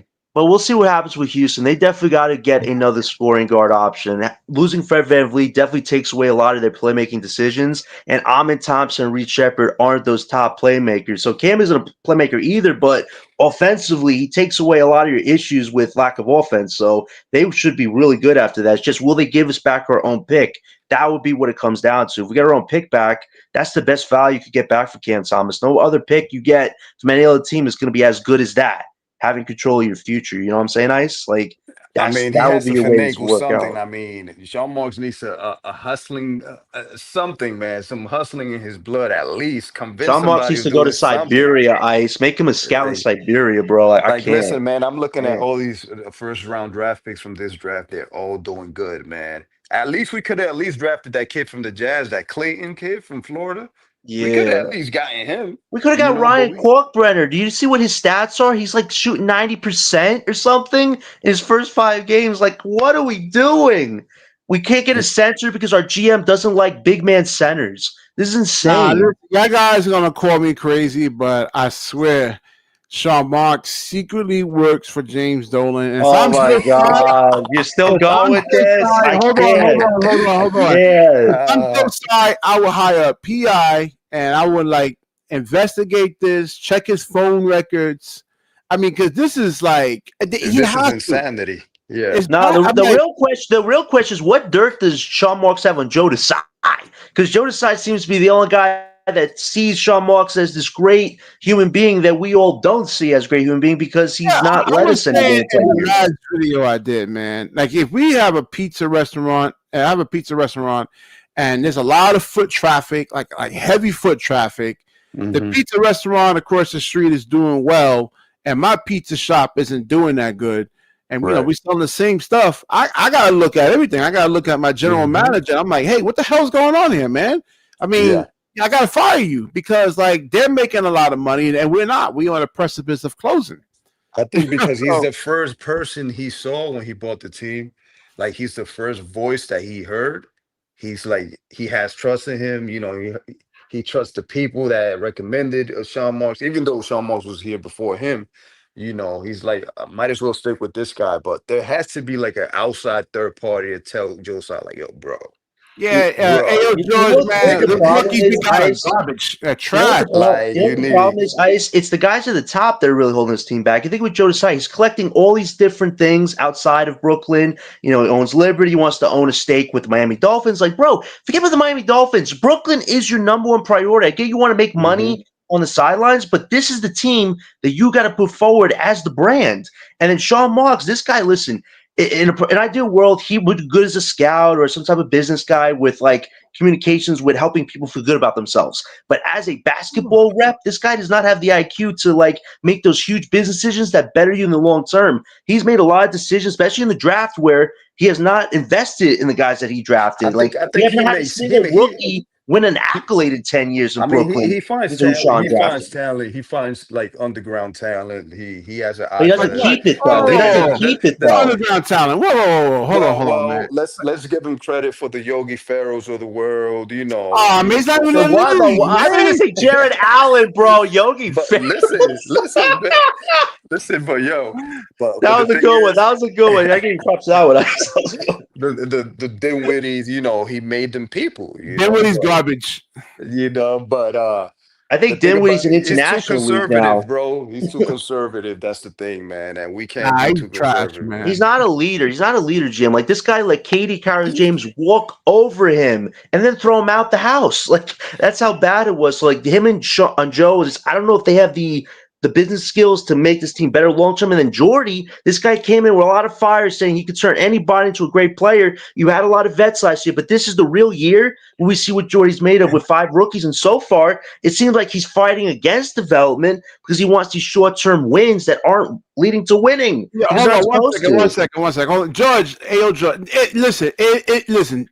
I come to the conclusion, and this happens in business, man. When you had Juan Tripp and Howard Hughes back in the 40s, right? Right. When Howard Hughes ran Pan Am, and Hmm. Juan Juan Tripp ran Pan Am, and then Howard Hughes ran they were both competing against each other, and they would have spies spying on each other, Hmm. internal Hmm. sabotage. This happens all the time, man. It happens all the Espionage, time. Don't think DK. That's what we're going with. We're going espionage. it has to. It happens, man. You think billionaires don't want competition, man? They That's right. hate competition. That's why I like the Mets owner, bro. I wish he was our owner, bro. But you Hell know, no. I'm fine with that guy not being my owner, bro. Listen, he's good at listen, selling tickets, but building a winning team, bro. He could have got Giannis last summer. He traded 6 picks to us mhm, for Big Cal, mhm. man. I can't. Like, come on. One No, makes a good no. point too, though, man. I mean, as long as the if the team is making money and people actually come to the games, then it's like you're not going to really do anything. It's only when like bad happens, then you start to change. When it's like the team is like not really making money, then you're like, hey, we got to make a I change think here. Joe Tsai eventually is gonna sell the. He's gonna sell the team because he's a West Coast guy, bro. You think he'll Yeah. sell it to the Koch family? Yeah. I know there's the Koch family's son is very involved in sports, so maybe there is a From potential what pass in people there. say, like the part of the contract is that they don't have a direct like Right. line to ownership, so it's probably gonna be someone else. So if they do sell, hopefully somebody that cares, bro, because That's what we need, Ice. he's Somebody just that treating this as a cares. business, not as a Yeah. basketball team, bro. He's treating this as a business. So Yeah. And they can't Yeah, just tell us. that's where I come in because like I'm not gonna come in and tell you that, like there's no hope. Like I said, when you look at Nolan Troyer, and then you look at Shea Gildas Alexander, and you look at Kate Cunningham, you'll see that no, we're in serious trouble, man. This guy doesn't even belong in the NBA. We can't rely on him to take us like he doesn't match up to those guys from like so many aspects, from a physical aspect, shooting, ball handling, finishing ability. I mean, he's nowhere near there, man. Height. I just hope the G League does Nolan good and it gets back up to pros as soon as possible because I want to see these guys play in actual minutes where it matters. Listen, G League development is important for confidence and skill set, but the pros are the best experience. The pros are the best A lot of experience. players has been sent to the G League, Did you man. already That's not just gonna said? You help already you. just said BK. The pros is the best experience because guys like Ice Eskimo, they believe that G League is super important. I agree with them to a certain it degree, but is, it the is. best No, experience listen, is the hold on. pros as well. If I want to get better, right? How's me playing against 14, 15-year-old kids is going to help me against like D1 players? Depends where your 14, skill set 15 is at, years. BK. Because if you're in the I G League, mean, there he's must be a gonna reason. most of the time on BK is about the confidence, bro. Because look Right, at Clowney, bro. When he first stepped on the floor the first time, he looked overmatched. So they right. sent him to the G League. He was dropping double doubles. He got his confidence up, so he came back up and he played with more, more ire and stuff like that. It's the And he same thing looks that's gonna way happen. overmatched now. Yeah, I yeah, he's can't. No, way I it had overmatched. to. doesn't I So help, had when to. I he had man. to. I had to. You gotta play against top tier talent, man.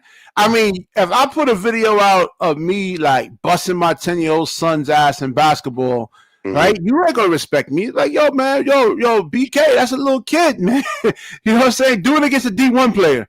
This Do is it against like the ballers life players, like a Nas Core or Uncle Scoob or something like that. I gotta mhm, do it against those type of guys. You're not going to respect that. You see even like Professor, mhm. the N1 street ball player. Yeah, yeah. We want Mhm. to see you do it against really Real like top NBA. guys, man, not against like trash players. That's why his channel don't get that many views. He This has a is. lot of subs, but Mhm. yeah, man. This is why I'm a big fan of the NBA treating the G League like they do treat it like minor league baseball, but every first round pick has to spend the first month in the G League. Automatic. They should do it like that. Just so they could be ready and then come in. Because the G League hasn't started yet. They're about to start. I think they started this week or next week. I'm not sure, but it should be the first month and then you ease them in the middle of You're December. only going to get better by playing against top tier talent, man, not against like players that are like on a lower tier than you, man. That's not going to Look, help your game. That's not going to help you, man. Look at Ace Bailey, bro. He didn't even start his first game, bro. He Yeah. didn't even start his first game. And he was like, he didn't even score a point. He only had like what, 2 rebounds, some shit like that. And it was like, damn, like they're really putting him through the ringer, you know? Yeah, I was mentioning that. And so, like I said, his physicality, man. You have to be physical, strong, because a lot of it, that's the difference between playing in the G League, playing in college, and then playing in the pros. Guys are longer, faster, stronger. You have like guys like Paolo Carroll, who's 6'11", 250 pounds, that moves like a guard, man. Hmm. and you have to go and play defense against him, man. Try to make him. And I'm not saying you got to like shut him down, hold him to zero, but you Hmm. got to make them less efficient. Hmm. Like, so you want a rookie to shut down a NBA No, I regular right said off no. the Not rip? shut him down. Make him. So let's say, for them to score 25 points, they got to do it in like 23 or 24 shot attempts, not 16 shot attempts. Right? They got Mm, to work to actually get those points. You got yeah. to force them into tough shots, force them into bad angles.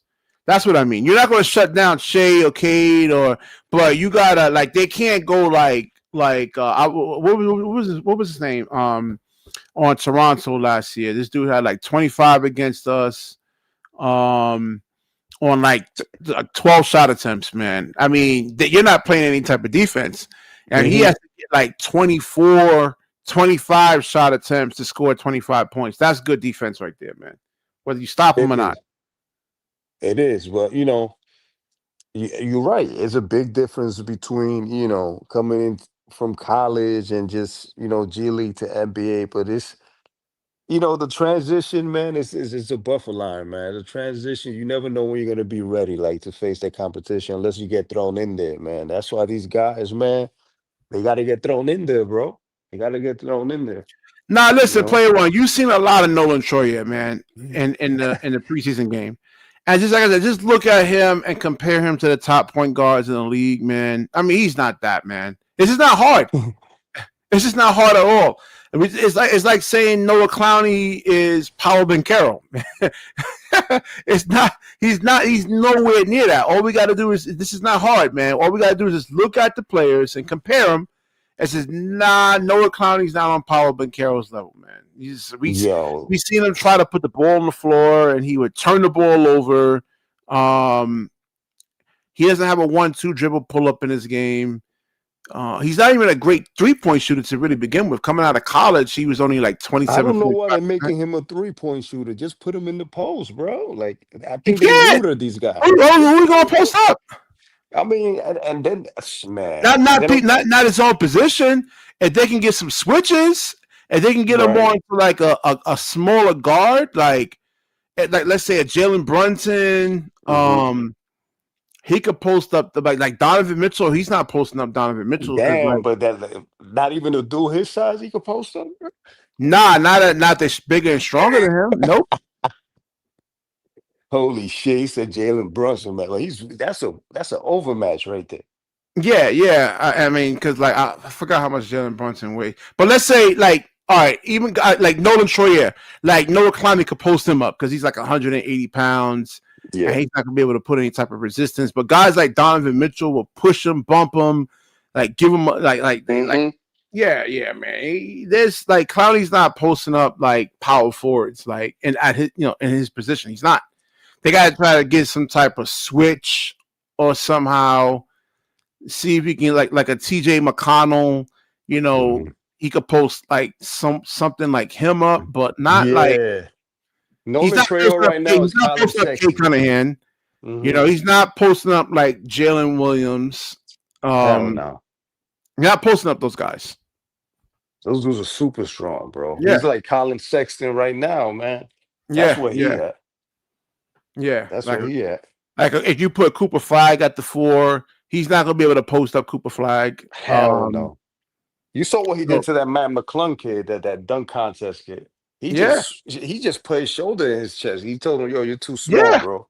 What yeah, the fuck? yeah, man. Jesus. So like move metal. That's what a lot of guys like Nolan Troyer, they gotta get into the gym, move some metal, man, get stronger. Same thing with Cam Thomas, who he's shooting 32% from three, as an undersized guard. You Hmm. gotta you gotta shoot 40%, because like if you can't shoot, then the end result is going to be this what you see on the screen right here, man. It's going to look bad. He needs to shoot like 40% from the 3-point line. I mean, he has to. I mean, if that's what he does, that's what he needs to stick to doing. But at least get within the system. I think he'd get better shots if he get in the system if he moves around off the ball. Instead of waiting for the ball to come to him. Yeah, that's another thing. I mentioned that earlier in the show, player one, about Jalen Wilson, man. Just get him out the fuck, He, get Drake Powell in there. I just want to see something different, man. You don't I've fuck seen with Jalen Jalen Wilson? Wilson, huh? You don't fuck with Jalen Hell Wilson? no, man. Nah, man. Like I, he has no impact. He doesn't move the needle. He doesn't make them a top 10 offense or top 10 defense at all, man. I mean, they 0-5 with him right now. 0-6 was 0-5 right now. yeah. Yeah, 0-5 right now. Yep, 0-5. And the team is bad defensively, as a whole. It's not just, I mean, we're not going to just pick on individual players, but like Michael Porter Jr., Claxton, Jalen Wilson, the bench.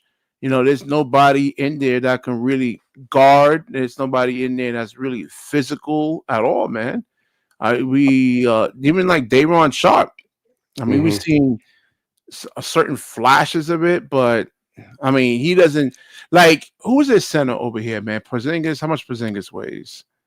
He's 240, and Day'Ron Sharp is 265 pounds. Dude, you gotta win that matchup, man. Like Every you're time. 265. Like you gotta play bully ball with And he has the Porzingis. body for it too. He has a body for it, bro. Yeah. And that's been my problem with Day is that he doesn't play with force. Yo, but I've been trying to tell you ever since just about to be 2 years, bro. Like, use your strength, bro. You got to use your strength, man. Like, you tell me, because I haven't watched like the past three, 4 games. I tapped out. I'm like, I'll wait till the deadline. Like, I know this is a rebound. I don't gotta watch. It's a rebound. No, all I want to see is how the playbook runs. How the rookies look, and that's it. And I let it go, and I come back to it. But who do you think is gonna I stay?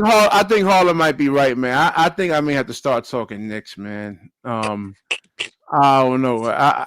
They took that L today. I'm too, the trying to be Knicks. patient, man. And I built this channel up as a Nets channel.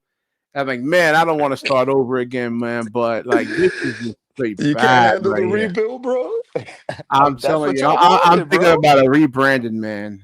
Yeah. And I know there's a lot of Oh man. competition out there on the Knicks, but like this is like and it's like and I've been watching the Nets since 1994, man. So this is Yeah. like I'm not doing it as a sign of disgust. It's really more as a Like protest. fandom, actual fandom. Yeah, yeah. Yeah, as a sign of protest. Like Jesus Christ, man.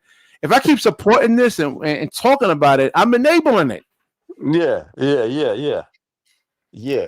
But sometimes, man, it's good. I take a break from it, man, because I know what's coming, bro. I know this is a rebuild, man.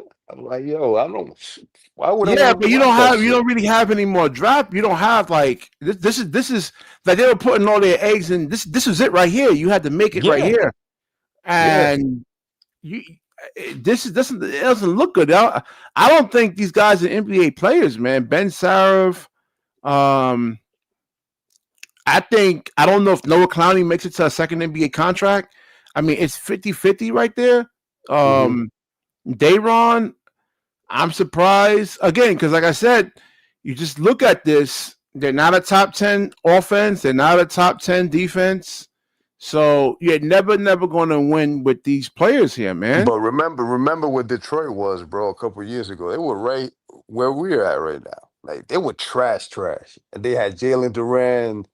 He was 19. They had your boy Kay Cunningham. He was frustrated. It's like, yo, this shit is ass, bro. Like, but it takes time, bro. So it's Yeah, but like we've been watching this for a long time, man. you're right, I'm you're right. telling you. I even with the big three, like I told people, man, like even with Kevin Durant, we got a broken down Kevin Durant. We didn't get OKC KD. We didn't That's get right. like Golden State KD. We got a broken down KD. Same thing with Kyrie. When Kyrie was here, that wasn't Cleveland Kyrie. Like That's Cleveland true. Kyrie is not going scoreless in 9 minutes. I thought I'm like, what the fuck? I said, what am I watching over here? Where's Cleveland Kyrie? And then we got a fat, out of shape James Harden. We didn't get Houston James Harden. We got a different James Harden. Even though he was great, but we didn't get that explosive James Harden that was coming down the lane and dunking on people. Like he was fat and out of shape. Yeah. And then the pieces that you put around those guys, man. So just we've been watching this for a long time under Sean Mark, Horrible. man, and it's been bad. Yeah. Yeah. I mean, shit. I guess that's the answer right there to all the Where you problems. at, Harlem, man? Pull up. I thought you said you wanted to come on the show or something like that, man. No, Harlem is right. I think he's right, man. I may have to go to the Knicks. I don't want Holy to. shit, man.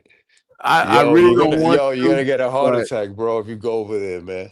I'm telling you, man. It's at There was least a Knicks podcast that was right next to your thumbnail, and I clicked on it for a couple minutes, and they were crashing out over today's win, and I'm like, man, if you only knew what's going on this side, man. Hey, yeah, man. you, I mean, oh, the last game I was watching, who was the Knicks playing? I mean, Cat lost him that game, man. Cat just like I don't know his they were basketball playing the like you. Bucks right before Yeah, that, the I Bucks. I think. think they were playing who they lost again. It was the Bucks. They lost No, to the Bulls today. the Bulls. Yeah. What was the previous game? The Bucks, I think it was. Yeah. Cat, man, he'll drive down the middle and like he drives without a plan. Like Yeah. you have to say, okay, if one of the guards is going to step up for a charge, I'm gonna stop and pull up, and then like someone is open, you gotta make the read and pass it to the open guy, but he'll keep going and going and going and going and just picks up the charge.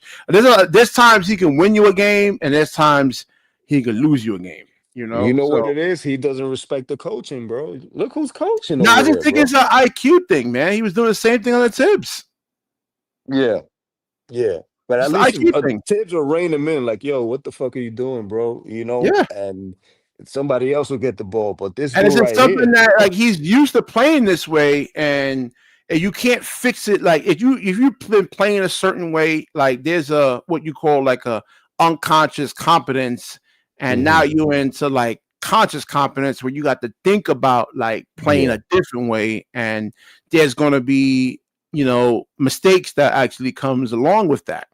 uh-huh. So I don't know what's going, but with him, I'm like, no, dude, like drive the ball and have a plan, man. Don't just drive the basketball and expect, you're going to get a high percentage. Look, you got to look out. You got to watch for the guards that are going to come in and take charges, man. You got to You know like what I plan think? for that. He probably feels like he feels the load of pause because there's nobody to back him up when he goes to the bench, bro. They don't have a good bench, man. I think that this kid, I thought he was gonna be something. What's the Filipino kid? The Jordan Clarkson, bro. Now I think he's Horrible like another defense, Cam bro. Thomas. I think. I mean, like a Yeah, more, he plays no defense, bro. yeah, he's a Plays cone. no defense, bro. They was just burning me, bro. That's the Yeah, if thing. you lost money with this whole NBA rig thing, you'll have a lawsuit. There should be some money coming to you, man. I mean, there's gonna be a big lawsuit that's coming, man. You think Um, so? yeah, hell yeah, man. A lot of people lost money like on games. So if they can go out there and prove. I don't know how you prove it, but Well, it says on the ticket when you buy a ticket, it says this for entertainment yeah, purposes. I've been trying to tell people that it is. If they want to rig it, they like legally they could. I mean, if it's hmm entertainment and if it's something that the NBA looks at and they say, hey, we don't want to see like Charlotte and what's another crappy ass team in the West. Washington or some shit. Yeah, like let's say Washington hypothetically was to go to the finals, or hmm or like on the pace of it. They could rig it. They could rig it to say make it where Washington doesn't like. They'll call ticky tack fouls, Yeah. man. They take the players out of their games and like as when you get ticky tack calls like that, now you can't be aggressive, and then now you're like, yeah, hmm man, they could do stuff like that, man. It's like WWE. It is Yo, you entertainment. read my mind, bro. I think they're just slow leaking it. It's gonna be to the point where it's gonna be basically WWE. So it's like, you remember when we used to say when wrestlers would get mad when you say, yo, it's fake, even though they know it's fake and they'll get super mad, like, "Nah, it's not fake." It's gonna be like that. Like the NBA is gonna be a reality that it's gonna be fake. But Yeah. they're gonna try to I'm not deny it. saying it's not all the time is rigged, but they could theoretically do it, and I'm not, and they have done it. But I'm saying not all the time. But let's say if they really wanted to, they could do it though. Oh yeah, you see what Harlem And they said can't about really the get in bet. trouble for it because as long as this brand is branded as entertainment, they can do it. Yeah, well, Harlem is saying that James Harden, he had a over 20.5 points, and he scored 20 in the first half. Yo, he didn't score a single point after that. So it's like you can't tell me that shit isn't like, Yeah. fixed or Well, no, I was saying the same thing with Kyrie Irving in that game 3 against the Bucks when he was here. I'm like, yeah, I yeah, was like yeah, pulling my hair out when I was watching that game. I'm like, how does Kyrie I had to go back and look at like an hour of Cleveland Kyrie, right? yeah. I said, there's no fucking way that Kyrie is going scoreless and not even taking a shot in Hmm. 9 minutes. They should have beat the Bucks, man. Hmm. Because that game was only like 86-85. They only lost by a point. So Hmm. Kyrie just like beats Kyrie. They up 3-0. I'm That's like, right. what? I said, how? I'm still wondering to this day. I'm like, how in 9 minutes and 39 seconds? How the fuck you don't score? You don't even shoot. Yeah. I mean, and my boy was telling me, like, yo, bro, you gotta understand when they sign a contract, they tell him, like, yo, you gotta go, you gotta follow the program, like, and it's starting to, I didn't want to believe him at first. It's like, now when I'm seeing this shit happen, it's like, man, is this shit real? Like, like there's a lot of investments in DraftKings and all that shit, Yeah, so. man.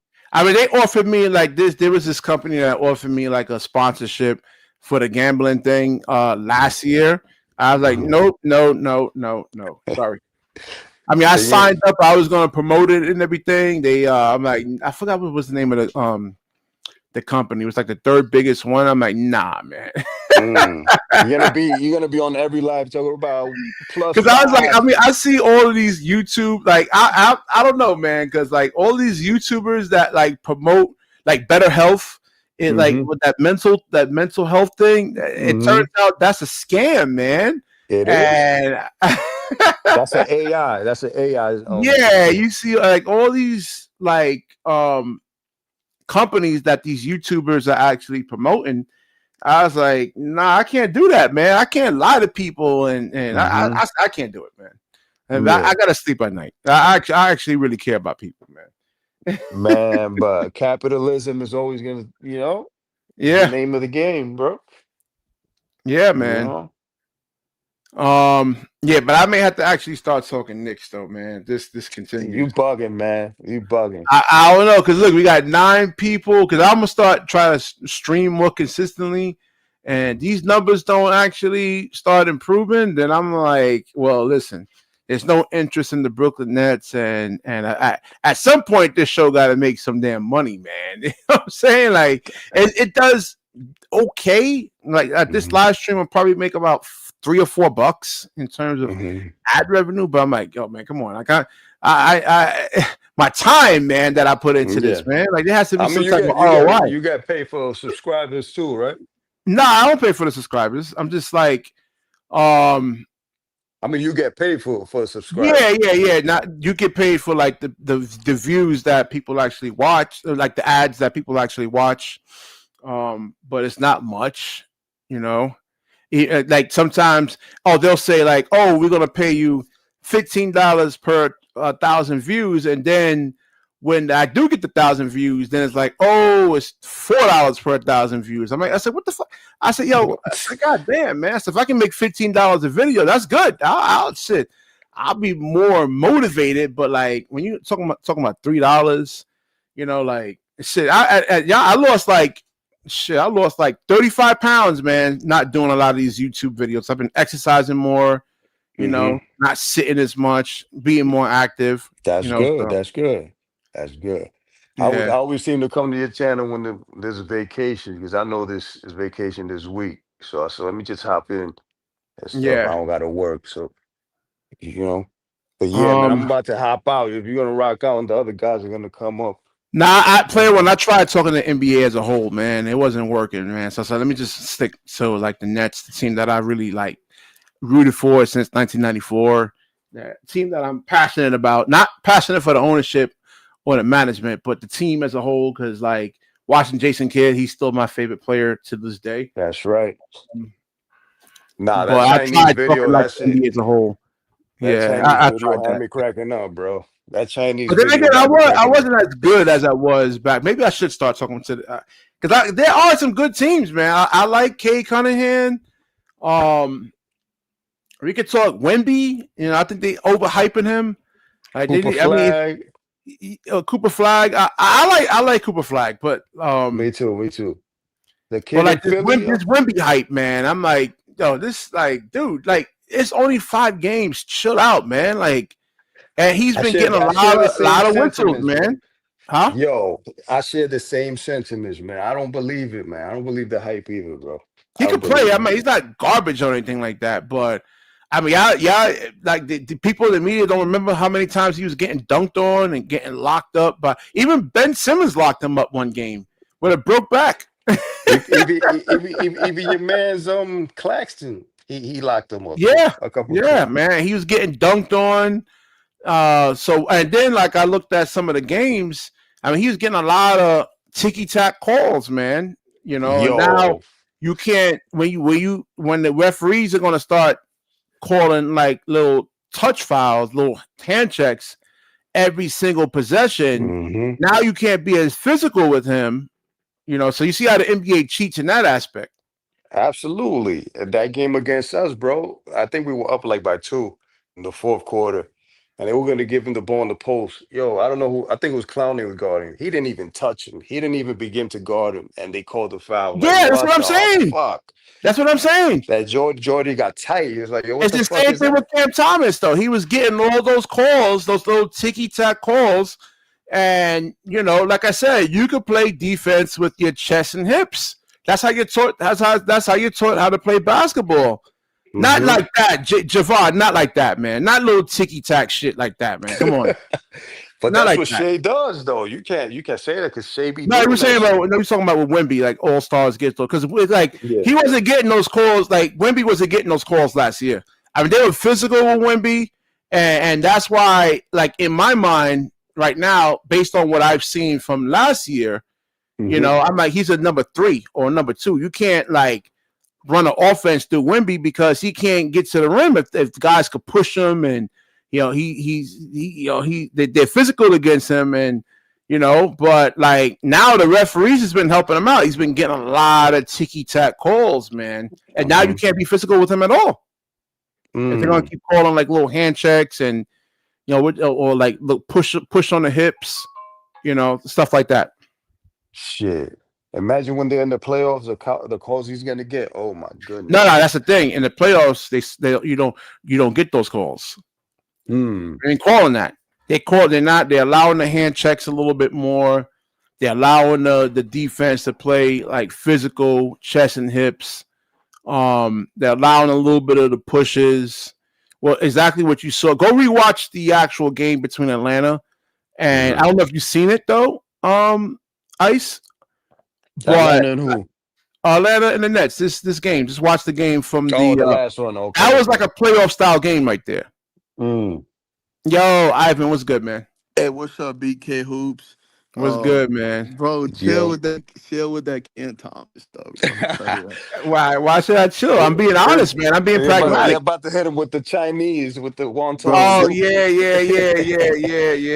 bro, yeah. listen. Yo, Ken Thomas is the best. Bro, the point guard gotta develop, right? We don't got good point guards. There's only like one of them is only 19.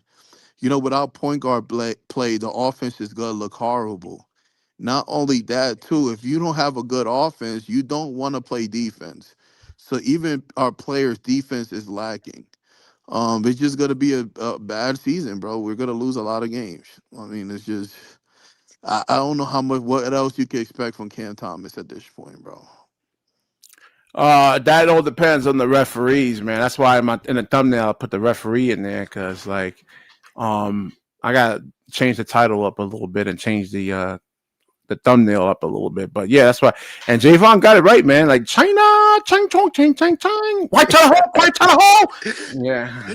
Yeah, It's bugging, man. yeah. So I really the crazy part is it was a close game.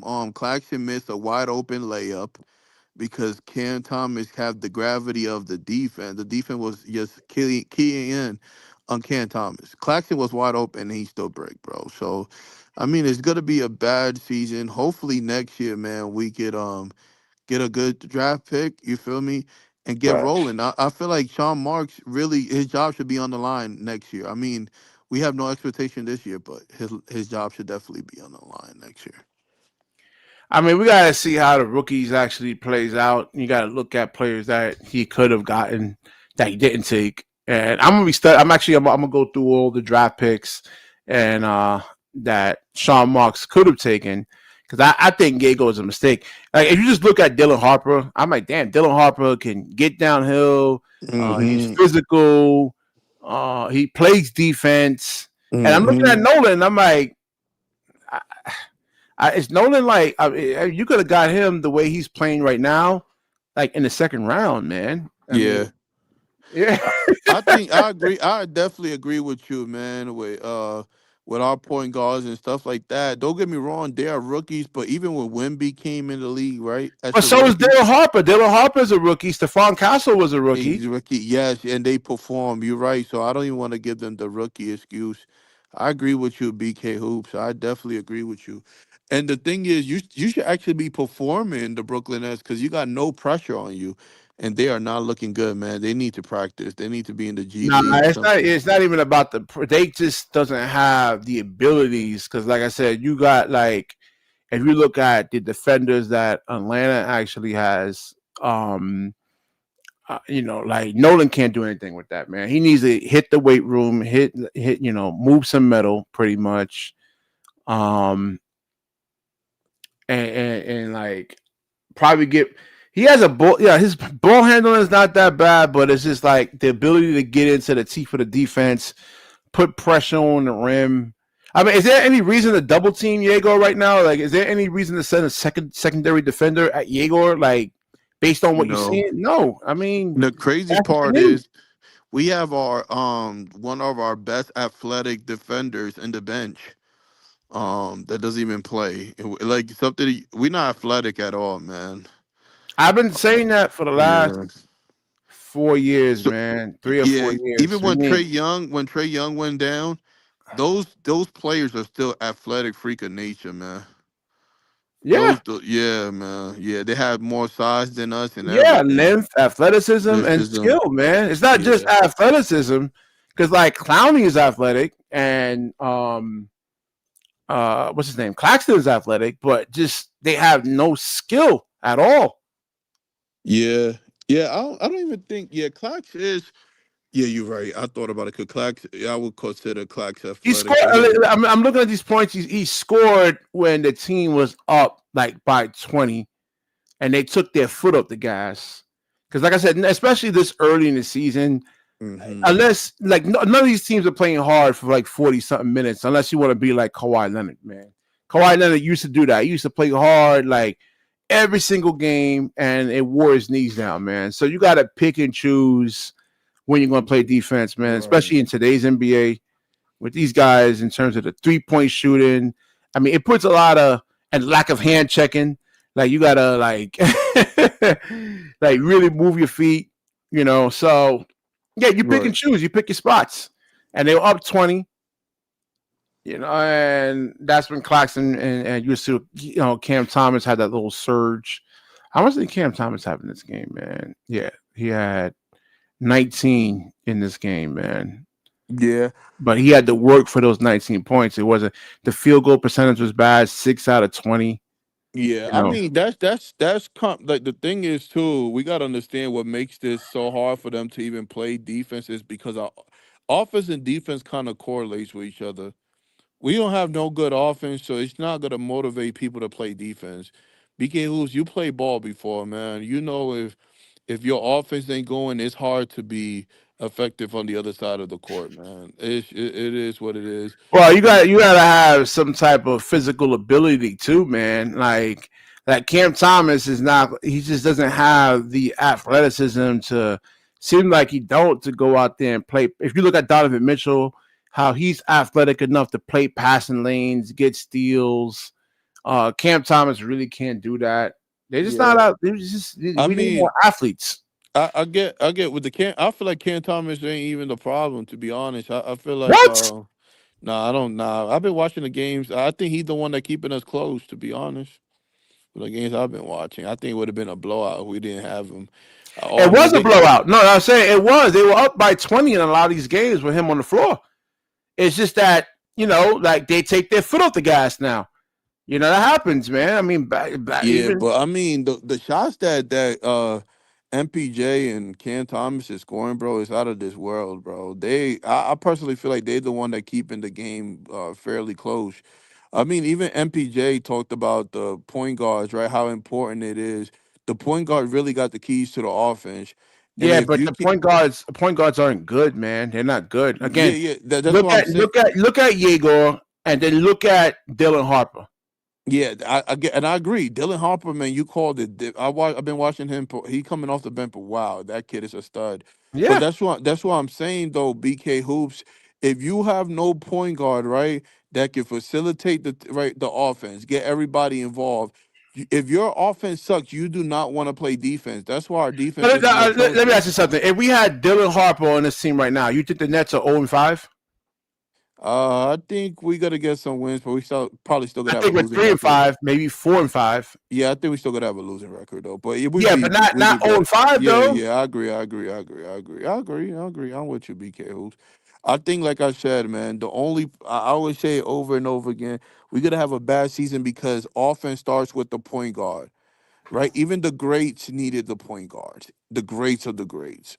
So Yeah. imagine a bad team, even more need for a point guard. I mean, look, and I don't even want to bring up the past. Even Ben Simmons will make these people, even broke back Ben will Yeah, make because these you got like people. if he's Yeah, like even like 80-90% healthy, like you can't guard. You gotta like when he was here, they were putting bigger players on him. That's why you saw him struggle a lot when he was with the Nets because they would have like not Giannis guard him the whole game. Well, now Ben can score on Giannis, right? But it's going to take him 27 shot attempts just to score like 16 points against like a Giannis. It won't be easy. Now, if you have like a smaller TJ McConnell guarding Ben Simmons, I mean, Ben can score like 18 points on like 8 shot attempts, 9 shot attempts. yeah, yeah. I was just bringing up Ben. I'm just saying that the our point guard play is atrocious. That's why if we It's don't get bad. better, yeah, if we don't get better at point guard, it doesn't matter who you bring.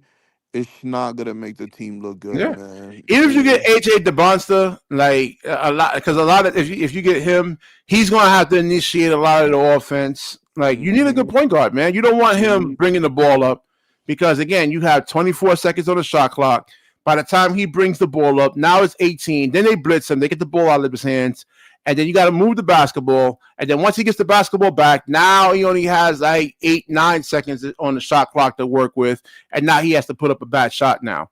So yeah, you need a point guard out there that can like break a defense down. We just don't have that, man. Nolan, I'm trying to be nice, man. I just I'm trying to be nice and positive, man. But again, I just look at Shea, I look at Kay Cunningham, and I ask myself whether Nolan Troyer can actually be that. And the same thing with Cam Thomas. I look at the top shooting guards. Who are the top shooting guards in the NBA right now? You got What Donovan was Mitchell. Let me see. I want to ask with the point guard? I know what's the other point guard that he looked kind of like Arabic or something like that? A point guard, I forgot his name. He's like we got tall point guards. He's like what 6'6" or something, right? What team? Our point guard. I be forgetting these Oh, people's Ben names. Sarif. Yeah. But Yeah. yeah, I think he got potential to be all right. Nah, you gotta score, man. He's a good passer, but like you can't just pass the basketball. Like you have to like mix your game up. You have to Yeah, I be agree. like, I agree. you know, you got to score when the defense thinks you're going to like score, then you pass. And when they think you're going to pass and looking for the pass, then you can go out there and score. But like, so I look at the top point guards around. I'm sorry, the two guards around the NBA, man, and all these guys like Donovan Mitchell. Do you see Cam Thomas being like a Jalen Williams? You know how he could finish and guard, play I passing think I lane. think Cam Thomas is better than some of these players. To be Who? honest, I think it depends what you look for. Like, All these guys play better defense yeah, the, so I think he better than I will pick Cam Thomas over. Except it will be a couple people I won't pick Cam Thomas over. But I would pick him over a lot of these players. To be honest, you wouldn't pick Cam Thomas well, over. don't look at skill. Look at value to a team. You know, don't look at because a lot of Cam Thomas in terms of skill, he's better than a lot of some of these guys over here. But Yeah, again, just look Ivan, at value to a team. Not Ivan, skill. then I tell you we'd reap the consequences of not taking properly with this stuff. I mean, it's a lot more manageable if you had a VJ Edgecombe, Dylan Harper, etc. But when you have five yeah. guys you pretty much reached on 3 out of 5 of them, these are results you expected. We expected this. Me, and others expected this. But you know what? Jordy not playing these rookies over some guys like Terrence Mann Wilson's and Tyrese Martin's, like it makes it even worse. So we gotta like embrace these rookies, or else we're not building anything. It's not just gonna be one guy next to you that saves us. It's gonna be a core 5, a core 6. It's gonna take more I than just agree, one guy. John. I've been watching. What's that guy from the Dallas? The guy that you was talking about. Cooper, Cooper. Oh man, he's a stud, man. he had one Jesus. good game. He had one really solid game. I think he had 18, 20 points. Like he's playing a new role right now. You see what they're doing with them. Cooper's a forward. They're having him play the point Word, guard yeah. position, which is not his Nah, forte. they need to again like what I just said, right? In terms of let's say next year, if AJ DeBonsta happens to get on this team and he can handle the basketball with the point guard situation being the way it is, he has to initiate a lot of the offense. And It would be in a perfect world, the boss would be great, but Cam Boozer, man, that guy is a boulder out there. That guy is people call Kawhi the Claw. I call this guy the Crane, man. You see the points and rebounds he has, 24 and 23. That's I like him better ridiculous. than AJ DeBonsta, man. Because like I said, he could face up and he could play with his back to the basket. Cam Boozer is a winner out there, man. If you see him in the locker room and on the court, this guy is very intense, but he gets you results. And he's 234 pounds. He already has the game weight for a rookie, Hold for a on. freshman. That's for all the people that are saying that Nolan is going to be like give Nolan some time. That I know we can't compare him, but we got to compare him, man. Basketball is all about comparison. We got to see Nolan get some Yeah, I confidence. got I want to say this too. I do. I mean, it's a lot of I like Zach Edey too. It's a couple of them that I like watching play. I didn't know Zach Edey was that good. I gotta give he gonna be a stud in the future. Ivan, you see what that rookie center for the Hornets is doing? Ryan Oh, Corkbrenner, Brian Cook. Oh 90%, man, man. That guy, yeah, man, jeez. Like we man, really had to keep Claxton over some of these bigs that really could have been our big of the future. uh, I can't with this organization, man. man, They're John. I'm agreeing. I'm unserious. agreeing with you, John. I have to agree with you on these No, takes, and it's not man. even about hating Claxton. It's just we know that Claxton is better suited for a role with star players where he doesn't have to do a lot. We need a center for us that can run offensively, but defensively hold their own. And Claxton does it once in a while now because he doesn't like this environment. Right now, Yegor is a third string. The way he's playing right now, he's a third string point guard, man. Third Yeah, Street, yeah, we gotta see him develop with Jaeger. yeah. We know he has to get physically stronger. He has to dribble. We know this. He's just got to give it a year or two at worst. If it's year 3 and he's still doing this shit, BK, you can say that all you want, I No, 100%. agree I'm with just John. I looking agree at with him John. like Cause like isn't he 19? He's a baby. Yeah, he's a rookie. At least he's worked on his weakness of 3-point shooting. At least he's shown me he can work on a weakness as opposed to other guys like Ben Raff I've seen where but you're right. weaknesses are still weaknesses. You're using him as a two guard. You're supposed to use him as a point guard. He's the Two run. guard. They use him He as a was shooting. three. He hasn't They made use a him layup as a yet. three. He They use hasn't him made a as a layup yet. three. They use him as a three right now and a guard. He's like a Yeah, I'm combo of saying, some but sort. listen, I'm not. Yeah, Carl. I'm trying to be nice. I'm gonna take it easy on. I'm trying to be nice though, man. He does have a foot injury. I do agree. Nah, but Um, I would but say like this, Ivan. We 15, got to 20 games in, I'm gonna be looking at Yegor right now. I didn't say for the future. I said I used yeah. specifically the words right now. Yegor looks like a third string point guard right now, man. It's good that he's getting minutes. As long as they keep giving him minutes, hopefully he starts soon. Like we could hopefully see the progression. But Ivan, I really want to see Powell and Wolf play. I feel like those are two guys that really could be a part of a future. Drake Powell defensively, athletically, and he has height. Like if he gets the scoring figured out, Powell could be a steal for us in this draft. Man, And then he could Wolf, we definitely want to be a see Wolf steal. run the offense on his I team don't as a understand big. why he's not playing, John. That's kind of frustrating. Because Jordy likes to put pride before the storm. Jordy thinks that the vets that he's given faith to will magically do more than what they're supposed to. None of these vets this year are going to do anything magical that Jordy thinks he could turn them into. So instead of trying to bash your head against the wall where they're not doing what you want them to do, embrace the guys you have right now that are hungry and trying to be part of this future. Powell should play 100%, Ivan, but Wolf too. Like, as much as Claxton and Dayron have their moments, I don't see either one of those guys as our future starting big. Let's see if I Wolf can agree. fight for that role. Like, let's keep it fair at this Yeah, point. I Cam agree. Thomas is not even on his list of top 26 point guards from Hoops Hype. Let's see. He's not a point guard. He's not even in the point No, it guard says shooting guard, category. shooting guard, Oh, shooting guard. two guard. Well, they didn't even have him in the top 100 list last I checked, which Damn. is that was wild. I forgot who they had at 100. Who it was? I think it was Malik Yeah, Monk. and I like Aaron Wiggins, man. So again, like I said, it's about value to a team. You know, can you catch and So let's shoot? see. Can you Hold play on. defense? Go to these teams. Let's see. They got a better. Go to each player. Each of these people they showing got a good team. Okay, see, especially, man. Like, come Yeah, on.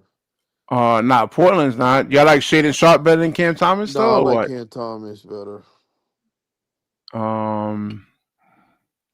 Anthony Simons, you would take him over like Not take That's a Cam good Thomas. Cam Thomas comp, Anthony Simons. He Yeah, kind of yeah. does what Cam does: bucket score, play makes a but little, he's Right, not more and they athletic can though. play multiple Yeah, games. he's defense. more athletic. He's quicker. Jalen Green's definitely No, better than Cam Thomas. I don't think so. That's debatable, Jalen Green, man. You guys see what he does with the Suns because the Rockets gave him a chance and he blew it. So he But Right. can't they, make it Also, work man, with look the at the John. spacing that Suns they had. and No, do no, it no, no, again. no. Let's Look, they John. gave Let's up be on him too, so honest. they We can just look at the gotta be spacing around honest, him. BK. Şengün shooting 20%. Fred Van Fleet was shooting 20%. BK, how much was Jalen Green averaging in the playoffs last year? I think it was 9 points, right? Yeah, but he Yeah, was that's their best horrible. 3-point shooter, man. Like you need spacing around him, man. I mean, No, it's easy to clog the paint up and then force him to force BK. He someone was else to beat ass. you. We gotta be realistic, bro. Next player, please. All right. Kobe White, yeah. I mean, a lot of these guys, man. No, I wouldn't. I wouldn't take. Like I'll pick Cam Desmond Thomas over this Bain, player. I'll pick Cam Thomas. Zach LaVine. I'll still pick Now, Cam Thomas. Austin Reeves, I'm gonna take Cam. I'm gonna take Cam Thomas over Austin Reeves. I'm sorry, man. I'm sorry. Josh Hart. I didn't know he was a 2. Oh yeah, he's a 2 guard. Yeah. Imagine Cam Thomas under like playing with LeBron James or something like that. He will do really, really good. That's the thing. Like these players got a better team, bro. You gotta understand Yeah. that. So like Jalen Brown, all these guys, Jalen Williams from OKC, Donovan Mitchell.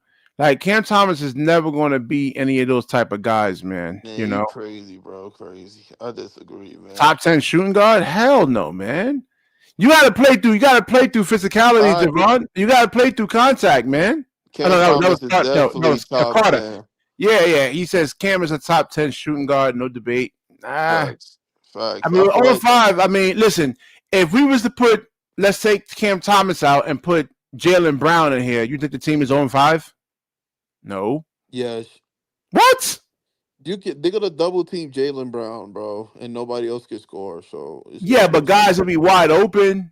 Like they didn't really have to double team Cam. And those last couple of games, if you're physical and the referees are going to allow you to play defense, and you could put like your best defenders on Cam Thomas, there was no reason to double team Cam Thomas. So with Jalen Brown, you got to understand Jalen Brown is not a good passer, bro. So he doesn't. Yes, he is. No, he's not, bro.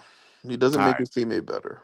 Go watch, man. You're bugging out, man. Just go watch the games. I'm not going to argue. Just watch the games. Jalen Brown, Jason Tatum is a great passer, but Jalen Brown is not a great. Nah, he had a couple of good assists. Jalen Brown. If you watch Jalen Brown performance in the playoffs, bro, he will put in a clinic in passing. Jason Tatum was put in a clinic on passing. Jalen Brown cannot pass, bro, at all. Yes, he can. But he can't, bro. Look. Again, if we have Ant-Man, if we have Donovan Mitchell, passer than Jalen Brown. If we have Jalen Williams and replacement of Cam Thomas, the team is not 0-5. I'm not saying they'll have a winning record or anything like that, man. But I don't believe it, man. I'm not saying he's LeBron James passing, but he's not a black hole when it comes to like basket. He could pass the basketball. I've seen him actually make good plays, good reads, man. Tyler Hero. How much does Jaylen Brown actually average? Averages almost 5 assists a game, man. What are you talking about? Like 4.5 assists. Let's round it off, right? So damn near 5 assists a game. Bro. Yeah. So he's not a, that's right around the actual average of good shooting guards, in terms of their assist numbers. Devin Booker, 7 assists a game. Jaylen Brown, almost 5 assists a game. Jalen Williams, 5.1 assists per game. Donovan Mitchell gives you 5 assists a game. So that's right up there with 2 guards. I mean, their job is to actually shoot the basketball. Anthony Edwards is almost like 4.5 assists per game. His passing can get a little bit better. He should be up there like 5 assists a game, especially like with all the gravity that he can give right there, man. But let's see. Amen Thompson got to pass better. Like his assist in terms of a 2 guard is actually lower, so he says Cam Thomas sucks. But yeah, I mean, or I agree. I'm saying the whole team. Because like a lot of these guys aren't like we're not a top 5 offense, we're not a top 5 defense. These guys haven't improved at all. After Tate passes better. Ben Saraf, how many? Yeah, this is your point guard. Jaylen Brown, yeah, 0 points in a game. Ben Saraf, man. Yeah, you're not gonna win like that. Your point guard has to score, man. Like 0 points for Ben Saraf. A horrible passer. Yeah, I like Noah Clowney. Again, he was just a one-dimensional player. He was, again, like, in order for you, to me, from what I see, passes. In my observations, I've been watching the NBA for over 25 years. Like, there's only but so much basketball to go around, man. If you're not like the best player on your high school or college team, I mean, you're not going to come into the NBA and just be an all-star, man. It just usually doesn't work like that. Usually, like, you're the best player on your high school team or the second best player, or the same thing with college, man. I don't expect Noah Clowney to come in and actually just, be Kevin Durant. Kevin Durant was KD when he actually got into the actual NBA, man. He says Cam is not. Who's that? What's that, Ivan? Were you eating something? He says Cam is not better than Ant, Booker, Mitchell, White, Hero. Yeah. Mikal Bridges has more value than Cam Thomas. Levine, Caruso, Grimes, Jalen Green. Yeah. Yo, I agree. Oh, my fault, bro. I didn't even know. I thought I left. But nah, Jaylen Brown is, like I was saying before, Tatum is a way better passer, bro. If you averaging 5 assists when it goes to passing, bro, that's not that good. And I think, like I said, we got to remember, too, when Devin Booker didn't have great teammates and stuff like that, how bad Devin Booker was, bro. That's what I'm saying. If you put people in the same predicament as Cam Thomas, bro, they will do just as bad. We just got to keep it a buck, bro. All these players you mentioned. But look at the roster that Cade Cunningham actually had last year, man. Okay, Cunningham. And look how Cade is playing this year, man. He's not forcing things. You double him, he makes the right read. He makes the right pass. I mean, Cade Cunningham didn't really. And look, Malik Beasley was like 41% from the 3-point line, and he pulled a Joe Harris. He was bricking and bricking. Bro. And bricking, and he still took that. He still took it 6 games, and he willed that team into the playoffs. I didn't expect Detroit last year to be a 6 seed. I thought they were going to make the play-in tournament. So yeah, you can't use that as an excuse, but much. Man. We gotta hold on, bro. If you think about it too, we was gonna make it to a playoff last year too. We had a better record than the Pistons until we started tanking. I don't know, man, because that was like early in the season. It's 82 games. Guys aren't going to really play hard until like 25 games. Here we go with the excuse, though. It's not an excuse. Hold on. It's Ivan. If you're running the New York City Marathon, which is like 26, 27 miles, you're not going to be running fast. You got to pace yourself, man. You're not going to just be running out of the gates like huffing and puffing and trying to run 15 miles an hour or anything like that. You see how they run? They run slow, and jog and jog. I get that, BK Hoops, but the way Cam Johnson was playing and the way let me see who else. Cam Thomas was having a good year too. Dennis Schroeder, my guy, he was having a good year too. And the reason, even when the Pistons picked him up in the playoffs, he was doing phenomenal for them too. He was very very effective. If you watch the eye test says it all, bro. We was gonna be a better seed than the Pistons, bro. Now, was we gonna get swept? Absolutely. I'm not gonna be delusional and say, yo, we wasn't gonna get swept. But yes, we was gonna make it to a playoff. We had a good enough team. I mean, if Ben Simmons Can't was healthy, that was the only way because he's the only one that could really no. absorb So contact, put pressure on the defense, that's play through not true. physicality. So I remember it vividly. So if you looked at it too, Schroeder was finishing out games, and Cam Johnson was bro. Cam Johnson was looking like goddamn Devin, a broke down version of Devin Booker. He couldn't miss last year, man. He was really, really having a good year under Well, you got Schroeder. to look at the situations that he was actually getting the ball. Is he getting the ball with like 14 seconds on the shot clock and he has time to operate, or is he getting the ball with 6 seconds on the shot clock and now he actually has to put up a bad shot? It all depends on Yeah, the yeah, but offense. we gotta be honest. Cam Johnson he was just last year he had a phenomenal year, bro. You can't take that away from Cam Johnson. Like, come on. I know it's good to critique, but we have to be honest where critique. Cam Johnson looked like he was looking like a all-star, not a superstar, a all-star last year. Yeah, man. I think if you would have held on to him for like one more this season, I think you could have got a lot more back for him. You could have got not a Mikal Bridges type of haul, but you would have gotten like at least a couple of first round picks, man, because like he can play like he was playing on and off the basketball. He's putting the ball on the floor, posting up. Um, I mean, me personally, I would have kept him, unless you can find like an adequate replacement for him. Like, because I mean, there's nobody like Michael Porter Jr. I mean, he's all right, but again, I think if we had Cam Johnson right now, the team is not 0-5. Man, we got also Um, yeah, I agree. I agree. I mean, Cam Johnson last year outperformed Bridges' year in the Brooklyn Nets uniform. So I mean, I would say that. I mean, Mikhail was putting up a lot of 40, 30 something point games. yeah, no, Over but the year. no. If And I you think, look if you look into, I'm pretty sure you look at the averages and stuff like that. The eye test won't lie, bro. I'm not even a Mikal Bridges hater. Cam Johnson really outperformed him, and we was actually, like I said at the beginning of the year, it was but that's the going, beginning. Remember, yeah, the regular season right now. Like I mean, like the first 20 games, 25 games is like it's still an extension of like the preseason pretty much. Like let's start judging these guys like 25 games in. That's why even with the Wimby thing, I'm like, yo, hold up, man. Like it's only 4 or 5 games, man. Like why are you yeah. guys acting so I crazy? I I, I get it, but the thing is, this is we gotta understand it was cohesiveness. Like, even if you look at Dennis Schroeder, I know you're not a big fan of Dennis Schroeder, but Claxton was really, really.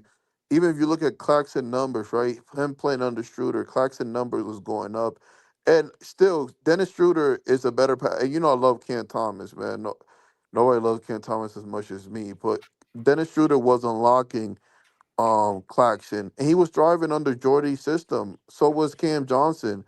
So was Martin. So was the players that's still here that we No, but still I'm saying have. you can't. Like Yeah, I've been watching the NBA for over and 25 Cam years, and did. I've Yeah, seen teams like get off to really, really good starts, and you would think like, oh, okay, this team is going to make some noise, yeah, and come after the playoffs, they start losing and losing and losing.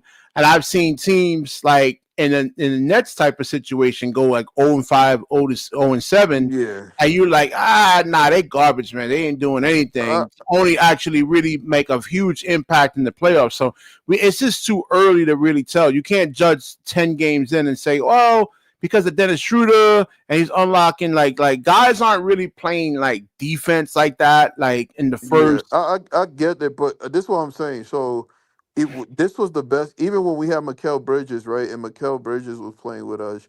If you see the previous years, that year that we started off, right? And now don't get me wrong, I'm for the tanking, so I don't really care. I'm just telling you from my eyewitness. We never had, even with under Jock Vaughn, we never had a great year. But when we had those, I'm telling you, we was good enough. That's the reason, even with like everybody was saying, yo, they were like, yo, we got to get rid of these players so we can start the tanking. Because if Struder, Cam Johnson, Cam Thomas, I keep forgetting the other guy name. We had it like, yo, they was, bro. I'm telling you, we was still gonna get swept, of course, but we was gonna be the eighth seed or the Ivan, play-ins or the seventh. that was never going to do nothing for us. And I'm just going to be I one last agree. time on the Cam Johnson stuff. Listen, I'll give it that. He finally peaked at 28 after how many years he was in the NBA, former lottery pick, averaging 13 points, inconsistency with injuries. He finally figured it out somewhat. But look at him now in the Denver Nuggets. MPJ and him in a head-to-head right now. It's only been 5 games. MPJ is blowing him out the water with the level of production he's giving. And I know some Yeah, people but said it's not a. Cam It's, would do. what's hold on. What's Denver's record right now? What's the Nets record? What is Cam Johnson giving the Nuggets right now? I don't think he's giving them a lot from what I've seen on the stat sheet. It don't Is matter. no, it matters. Listen, at the end of the day, Cam What Johnson matters was is the wait, what. wait, BK. Cam Oh, was the number one so or you two. one of them No, players out there BK, that you're was gonna real BS us smart. about Cam Johnson's numbers in a tank. We were on a tanking team. Yes, it's easy for you to make your numbers look so good on a tanking team, but on a really great team, Cam Johnson's numbers were gonna regress to the median like they were. So as much as you said we could get multiple firsts, we had an opportunity at a trade deadline before the summer to do that, and Sean Marks was greedy. You've been lucky to get one pick at least for Cam Yeah, Johnson, I or agree with and John. some seconds maybe, Yeah. But this guy wanted 2 to 3 firsts for Cam Johnson. Stop it. Well, Cam Johnson ain't worth that. if the Denver Nuggets, and right now it's kind of early to tell, they're number 7, but at least they're not 0-5. And how much is Cam Johnson actually average? BK, we're tanking for a top pick. This is by design right now. And the Nuggets, they're going to be a good team, but Exactly. It's not Cam the Johnson tanking is isn't not going to right, be man. carrying that team. That's That's Joker. You see what Joker's doing right now? Ivan, he has 4 or 5 triple doubles right now to yeah. start his season. Come on. People I take mean, that shit for granted but for we what he could also do. gotta, but BK Hoops is kind of right though, John. Because listen, when MPJ was on that team, MPJ barely got touches. He was like the fourth best of that team, right? But when he goes to a loser team like us, he's like the second best, right, or the first best, Right, arguably, but he whatever. remember he handled the role with the Nuggets to win a title. He was their third option, then moved to the fourth option when they got Right, Aaron Gordon. So right, MPJ has handled his role effectively. Whereas with Cam right. Johnson, he was with the Suns. He didn't play a big role in that finals True, appearance. He did true. play, I see what you're but with saying. the Nets, he finally peaked on a Yeah, team that was facts, destined to be a bad team. And I'll give it to Cam facts, Johnson. He played facts. really well, but for people to make that out to be like, So oh, this guy was some all-star superstar. No. Listen, he did well on a really bad team, but look I what he's think, doing but right this is now this is on what a I'm good saying team. though, John.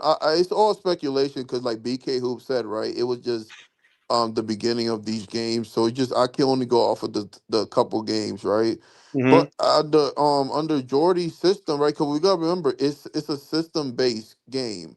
So under Jordy's system, man, he was looking like an all star. Like you said, he peaked. I think it clicked. It was a good personnel, and it probably won't happen again. But Right, that but year, that's we why can't we should have say, traded him at the deadline and not the summer. We yeah, waited to the yeah, summer to have to trade him for MPJ's contract. And Podthorne is interesting with his take because he says we didn't get nothing back for him. We did get a first round draft pick, but that was just to take MPJ back. What we're going to actually get for Cam Johnson, I can understand Oh, if hold we on really had a now. 30 to 40 minute Well, conversation hold on. about this. But still, Cam Johnson's value wasn't worth anything close to what Mikal has. Now, was Cam Johnson statistically in Brooklyn better than Mikal Bridges in long spurts after what he did last year? Yes. But is he yes, worth multiple firsts? Probably not. And Sean no, Marks yeah, wanted way more for Cam Johnson true, than true, most teams are willing to give. true, Now we just true. have to hope that 2032 pick in a few years, if the Nuggets end up going on a discourse, that will work in our favor. But that's 7 years away. So we really didn't trade it for like picks in like 2 to 3 years from now. It's a pick from 7 years. So I agree. I I feel agree like we with you. I feel like we got the cap space flexibility with MPJ's expiring contract, but we probably could have got maybe extra assets with Cam Johnson at last year's deadline. But Sean Marks has agreed to what. So we had to basically make do with a bad contract just to get off of his contract. Is what I'm saying. Right. All No, right, I now, agree with Jay's you. gonna come in real quick.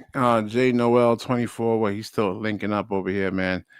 Let me see I what he agree with actually has John. to say. No, but Ivan, the ultimate goal here: get your franchise guy next year's draft. Let these five guys develop. I just hope Jordy pushes these guys forward because I get he wants to win with these vets, but these vets, they're not like vets that can be better than what they are. They know what their roles are, but like I don't know if it was you or Ice who said it, they're focused on themselves right now and their futures. And you have young guys who want to be part of Brooklyn, want to embrace the culture and struggle and try to get better at their weaknesses, but you're not giving them the time. I just hope that happens All sooner right, rather than the yeah, last 20 games of the season. let me let Jay go. Go ahead, Jay. What's good, man? Yo, what's going on? What's going on? Yeah. Hey Jay, What's going on? What's going on? Yeah. How you doing? By the way, BK, I was listening even earlier too, and you saying that you want to make Knicks content. Like, come on, bro. At that's least make disgusting. BK, like wake Knicks up. Spurs. Stop Like, come on, like at least do Come the on, BK. Spurs. Like, you don't gotta Stop go it, to the BK. Knicks. BK, I leave the show for 10 minutes and Knicks come out of your mouth. Stop it. Right That there. was But nasty. but uh, um but back to the MPJ and Cam Johnson topic because I did hear Pod say it before about how like they got the first round pick basically for the Right. contract. But Mm. my thing is that I don't think like for example when Sean Marks and the Denver GM were on the phone, I don't think they're talking like the way like the Denver fans and some Nets fans post trade are talking like this whole thing where people think that Cam Johnson is just this superior player because he had this good stretch in Brooklyn. Like you have to understand something. MPJ just has things that are just better than Cam Johnson and Cam Johnson can't control. For example, MPJ is a bigger player. That's value in the NBA. He can MPJ is a young rebound better than him he if you can look at the rebound better. rebounding numbers. He's a bigger player. He's a stronger player. He actually played more games than Cam Johnson, and he's younger Right. than Cam. And he's And he younger had than three Cam. back surgeries. Absolutely, Can't- like He's like, yikes. Yeah, no, I agree with you. My only take, right? The way Cam Johnson, yeah, this Jordy was a perfect system for Cam Johnson, the personnel last year. That's it. But yeah, MPJ is better. Absolutely, it's not. yeah, and I think the difference between because I know I think John said this. He was like maybe if we traded Cam Johnson in the trade deadline, we could have got multiple first. Or someone said I'm like because I think for example, like I really do think if MPJ keeps this up, like the way he's scoring, the way he's looking, I really do think he's gonna draw some interest. But see, the Nets had three players that came to Brooklyn and basically aren't first options, but they became first options because the team is so bad. So they had Mikal Bridges, you had Cam Johnson, now you have MPJ. GMs understand that Mikal Bridges and MPJ, they can actually score three levels in a way. Cam Johnson is really just like he's like a spot up shooter. Like if he's in Denver, he's Exactly, a spot Jay. up shooter. They Exactly. cannot give him the ball to create because even if they do, Cam Johnson can do that. But if we're talking about uh a team that's contending, they're not gonna ISO or they're not gonna wait for Cam Johnson to make plays for others. He's too slow. So I think that they actually saw that, so they weren't fooled by the whole Cam Johnson scoring. They understand that Mikal Bridges is a three-level scorer in a way, even though he has his flaws. But Cam Johnson was never that, and I don't know how much Sean Marks really could have got for him. I don't really think that people were really I think if he would have had another year playing like the way he was playing, you could have probably had like a first round pick for him, maybe a second That's first round that's pick. not a guarantee. With but he's Cam almost Johnson's 30 health, No, though. I'm not saying it was a definitive, but I'm just saying like no, it it's his probably. health. Even in that good year It's he his had, he right. was still banging his ankles and shit. So like Absolutely. he was an injury risk. Like you had to trade him as soon as possible. And let's I mean, you remember can say this. that about Wait. basketball. You After can the say that about any player. No, but after the deadline specifically, and Jay, to my point about that was Cam Johnson's numbers regress in that second half. The first half, he was on a phenomenal run. I think he matched the Kevin Durant stat line. Well, That's when you should have traded him, but you waited till after when his numbers started to regress. That's my problem with Yeah, Sean that's so Marks. I because do they He want wanted to waits to too say, long tank. to I trade want to some of say They these were this, guys. trying to right? get a good draft pick, I right? want to And, you say know, this. So he, like the guy that just came, right? Jay made a good point. I think people know behind what Cam Johnson personnel player is that, right? Or what it is already. So they know what they got out of Cam Johnson last year. They know they're not gonna get it out if he goes to another team. I think that's what like I'm trying Right. to understand. Yeah, that Right. makes perfect Absolutely. sense. Yeah, I Absolutely. think the only way for him, like John, I think John is having a hard time to standing that part because John, you do make a good point when you said he reached his plateau here, bro. I don't think he ever gonna get that role anywhere else. Exactly. Yeah. Exactly. But he does have value. I'll give him that. It's just when he said, "Oh, you're not a real Brooklyn fan, so support me," like, bro, you're only doing this on a bad team right now. You peaked at 28. Like, stop it. Like he's trying to act like he's more than what he is. And I appreciate Jay for bringing a good perspective on that. He But this did. is He did. also why with the vets we have this year, my problem is Jordy's playing all these vets, but these vets' values right now, Cam Thomas, Nick Claxton, MPJ, Terrence Mann, and then Hayward is not even playing right now. All their values aren't great. So it's like if their values keep dipping and the young guys aren't playing, who's winning here? Are we winning in getting assets or are we losing in development? That's my two big questions based on what Jordy's doing in 5 games. Feels like we're losing on both ends a little bit here. Oh Right. yeah, I mean, again, basketball is about matchups, and we just don't match up We have to. no athleticism. We have no Um, physicality. Like that's the two biggest let issues me right see. there. What team? I What think team? Hold on. this is the problem. Like I said, it's not even.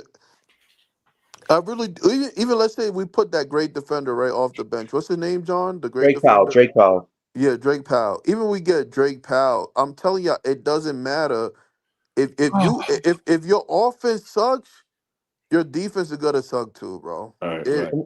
It might suck Yeah, a we little less just with like him most though, of the as opposed teams. to Let Terrence me Mann and see. Jalen Wilson killing your so defensive energy so right Most, there. most no, of the I teams we told don't you this. match up. We don't match up like from an So this is athleticism perspective. We just don't hold on, match up to BK. any of This these is guys. this is why y'all gotta understand. This is why Jordy wanted to win last game, right? That's why he didn't put the bench players because He got an ego, he know. Alvin. But this hold on, John. I know you disagree with this, but he knows if they did, it's the morale of the players. If you keep losing, you're not gonna be motivated to die for the floor. You're not gonna be motivated to play defense. You're not gonna be motivated to do nothing. That's why he wanted to get that win badly because he knows the morale of these players. Yeah, The more but you lose, the less you're motivated to go out there and even play or play hard. Yeah, but Ivan, he keeps bashing his head against the wall, yelling at them, expecting different results. But we know what these ceilings are for these guys. But these rookies who are hungry, want to play, you just tell them, "Oh, watch, learn. You'll get your 5 minutes when I feel like it." It's like Jordy just needs to embrace this. We are in the deep end. We are in the shitter. We are in the worst spot we've been in since 2016. Embrace it, Jordy. Show me you care about these guys. He said he'd throw these young guys into the fire and test them accordingly. And so far, I've only seen Seraph and Yegor. The other 3 guys, it's been spurts or barely at all. So it's like you guys see all of them get some type of burn because a good amount of these vets ain't going to be here even after next year or the following year. Like Jordan needs to embrace this instead of trying to fight it because if he's trying to fight it, it's going to make him look worse as a leader than better. And the Bulls are 5-0. Like, damn, Thank man. goodness they don't know how to tank. Listen, the Bulls are saving a lot of ticket teams right now. Keep winning, please. Please keep winning with Josh Giddey. Like that's phenomenal. Keep doing that. Man, this makes Cam Thomas look even bad because he was one of those players, right? Like that wasn't getting a contract offer too. There was questions about Josh Giddey's ability to have impact on winning. This is how you respond, man, by going 5-0, not going 0-5, man. And if you look at Cam Thomas, you're it's not bad. I'm getting my Chinese basketball package ready to Oh go. man, we're facing You're Philly gonna on see Cam Sunday, Thomas right? in China, We're, man. we're we're facing Edgecombe and Maxey. That backcourt is scary. Oh And man. 0-6 now? Oh, Sheesh. they're about to run circles around some of guys. I'm scared to like even wonder what type of defense we're gonna play because you've seen Edgecombe. That guy can dunk. That guy can blow by you. Like that guy just man. I feel like he's gonna dunk on somebody. He's gonna catch a body on Sunday. I just feel it, man. With this team, with our lack of shot blocking, like I don't even want to predict those things, but it's tough not to. Given the fact that only 2 people I think have had blocks on our team: Cam Thomas, surprisingly, and Nick Claxton. I don't think anybody else has had a block shot on this team, that is not good at I mean, all. the Celtics are winning games, and they're down most of their guys, man. They're pretty much. I mean, this is as bad for the Brooklyn Nets, Thank man. goodness the Celtics when they cannot get Adrian DeBonsa. Imagine having DeBonsa, Tatum, and Brown. That would be infuriating for every team that's actually tanking right now. Like, come on, why enrich them? They have 2 stars. That's a team that worries me. And the Pacers, they're the one team we might actually get a win against because they don't have anybody. They have Pascal This is Siakam. what I was saying about the Knicks, man. Like, how you going to make Cat play defense? They give up 135 points. And BK. how you gonna make Jalen Brunson a better defender? No matter what coach you bring in, it don't matter. You can't make Cat a better defender. You BK. can't make Jalen Brunson a better defender. BK, nobody fears the Knicks. The Knicks could have all the names they want. They could have all the coaching changes. They could trade all these stars for Giannis if they want to. It's not going to change anything. Nobody fears the Knicks. The fact that Bulls are standing up to them, you got other teams standing up to them. It's like the same thing from last year. The Knicks, they had Jalen Brunson score a lot for them. Quanti Towns scored in spurts, and everybody else was like, Mikal and OG, not really pulling their share there. And they're supposed to be the top defenders. You look at OG and Bridges. They're supposed to be the top defenders on this team. And how many points did the Bulls score against them in the half, BK? It was like 75 points? Yikes. Where's that defensive energy I kept hearing about? I kept hearing that the Knicks you're was the supposed to best have defense in the Mitchell NBA. Robinson in there, but like this dude, Nikola Vujic, he can actually shoot threes. He was 4 out of 8. So that would render like Mitchell Robinson useless right there, because big men don't like the and look, he has 0 points. No, did he have 4 points, right? I'll be honest with you, BK. I'm hoping the Knicks throw half of these contracts away for Giannis because you know what? It guts their team even more, and we have control of their picks to 2031. So the Knicks are feeling the pressure right now. I bet you if the Bucks are like somewhere in the middle and they're below them, I think Dolan is going to panic and do a crazy trade to get Giannis. But I just feel it. Like the Knicks, they're supposed to be putting themselves in position for Giannis to want to ask out, and they're the ones playing losing to Giannis and a lesser team. So I'm telling you, there's a panic button potentially being hit there with the Knicks if they don't right the storm sooner rather than later. Because man, no, I definitely agree, man. You have to trade Cat, right? But he has to go to the 13. They have to trade. I don't know how you have a good plus minus by giving up 135 points though, but he was a plus 7 in the game. Listen, Tal's one of the best offensive bigs in the NBA, one of the absolute worst, I can't even say it, worst defenders in the NBA. Like literally, you could have OG Bridges try to back him up. It still gives you a lot more weaknesses on the defensive end. And Jalen Brunson, Mr. Flopper, that guy's defense. I don't even know if the guy understands what defense is. I mean, Brunson, for all the greatness he does offensively, he gives up 40 points on defense, right? Like those two guys are not a good duo. Yeah, that's why I didn't really want them to fire Tibbs because it wasn't Tibbs. It was just I like Jalen Brunson. I like Cat. It's just that they have some flaws that teams can exploit. So yeah, man. Bulls are 5-0, man. What's going on with the Magic though, Hoops? They're 1-4. I thought this was gonna be one of the best defensive teams in the NBA. They made the move to Desmond Bain. What's going on?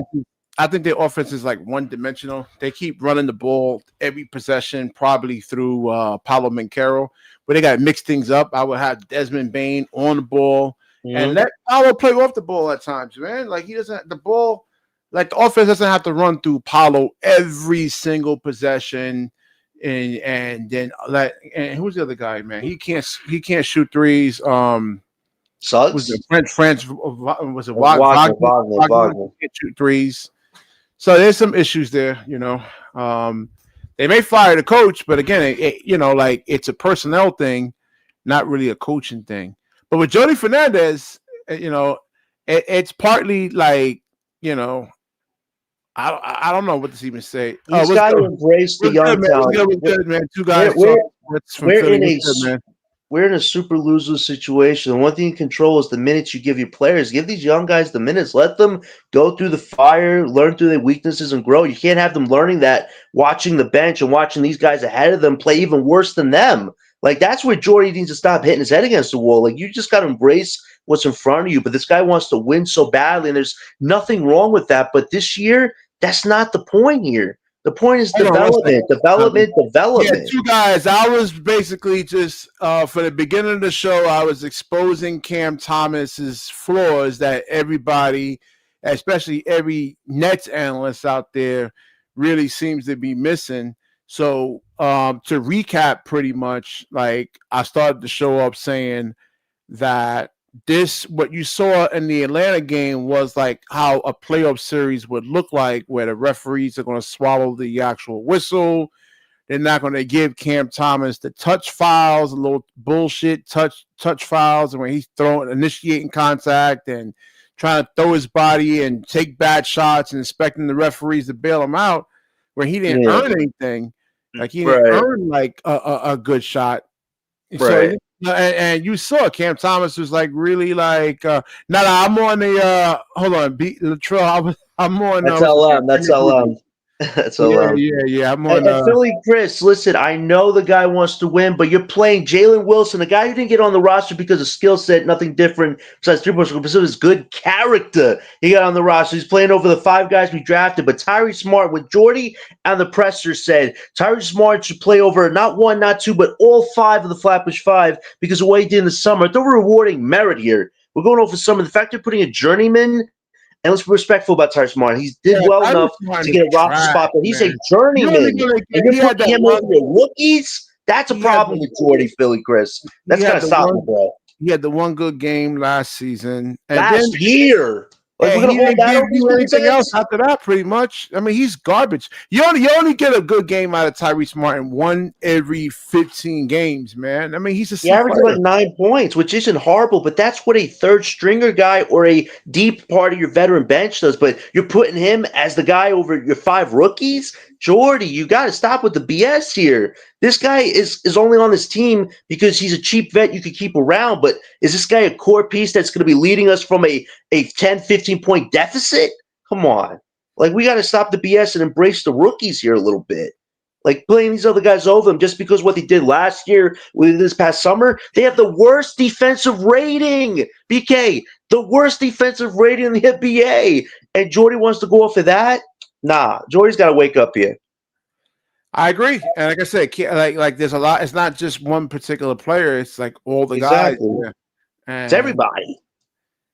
so I don't know, man. I think the team goes 0-10. Now Philadelphia did lose tonight. They lost to Boston by a point, but so it's possible, right? Nah, Like maybe Joel Embiid. Did he play? Hold on, let me see something. Did Joel Embiid play? Because sometimes Joel Embiid's basketball IQ is questionable at times.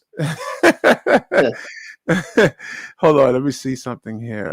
listen, Philly's got the upper hand because they have multiple guys who can be threats in the interior. Like, they're definitely on a good high now. They lost tonight, but it was by 1 point, so they've been playing really well. And then we face Minnesota on Monday, so it's a back-to-back, and Minnesota's on Peacock. If anybody who has that, it's going to be on the network. So, hopefully we can see these rookies play. But I really think the Nets' best chance to win a game is against the Pacers, BK. They just lost Obi Toppin for 3 months because of he needs a screw in his foot. They don't have T.J. McConnell. They don't have Halliburton. The only guy they have is Pascal Siakam and a lot of young guys. So maybe that's the one game the Nets could win. But here's the thing, though. Yeah, but that's not saying anything, though, man.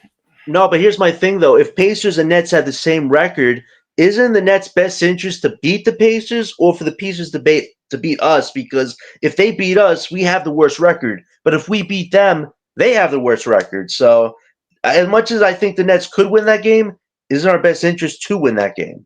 That's something to think about too. That's scary, man. If the Pacers can't pull it together, if they get into the lottery, I don't know what their pick situation is like, but like, yo, can I just say this to the guys in the chat? Yo, Joe Dahmers, man, that Pelicans GM man, he put us in a scary situation right now because they traded away 2 picks, one to the Hawks and one to the Pacers. The Pacers had their own pick back. The Pelicans gave the Hawks their pick. So if the Pelicans keep being a garbage team, the Pacers and the Hawks could potentially get lottery picks next to us. Like, there are just some GMs in this NBA that are cosplaying right now, and it infuriates me. Like, if the GM didn't make those 2 moves, we don't have to worry about those 2 teams. But now we do. Let me let me get LM's perspective real quick. Man. So, yeah, listen, man, you called it on Dylan Harper, and you look at LM, you look at Yegor Yeoman, whatever they be calling him on the on the analysts be calling him. But yeah, man, what do you think about Yegor, Cam Thomas, and like I was basically exposing LM that like a major flaw in Cam Thomas's game on if he doesn't get the calls, he's not really that effective or efficient. Yeah, Cam's processing isn't really there, right? In terms of just defense and playmaking. Like, you could tell he's kind of in that score first mentality. Whatever happens, happens. I just think that I don't know. You know, it's a long season, but unless he gets out of those habits quick, you know, Yeah, I what don't you think know. about the Atlanta in the Atlanta game? I mean, he wasn't getting the calls that he normally. And sometimes you not listen. The referees aren't going to call every single foul. I mean, it's a and one basketball in itself, it's a minimal contact sport. So there is contact in basketball. There's going to be some contact, and you're not going to get every single whistle, man. And he was Yeah, letting that affect his game Cam tried to do cerebrally.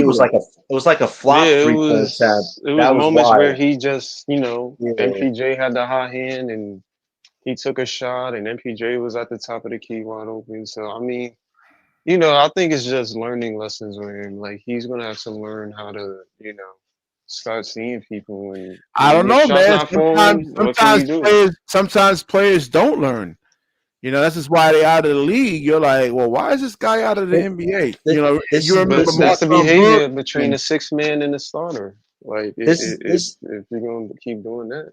This is a huge month for Cam Thomas. This is the official start of November. I said on Breezy's show, this is Cam's real month to show what his value truly is, whether that's somehow on this team still or elsewhere. Like, this is Cam's month to really put it all together. Like, no inconsistent performances. The playmaking and scoring have to be in sync and at a high bar if he really wants to get paid next summer. Like, this is what it comes down to. This month really is make or break for Cam's future. I think, yo, Huge Ella, day. what do you think about my whole Chinese take, man? You think you Oh think my Cam Thomas is in China next year, man? He's not gonna be in China, man. He's not gonna be in China. He'll probably be on another team by either next year or maybe trade deadline.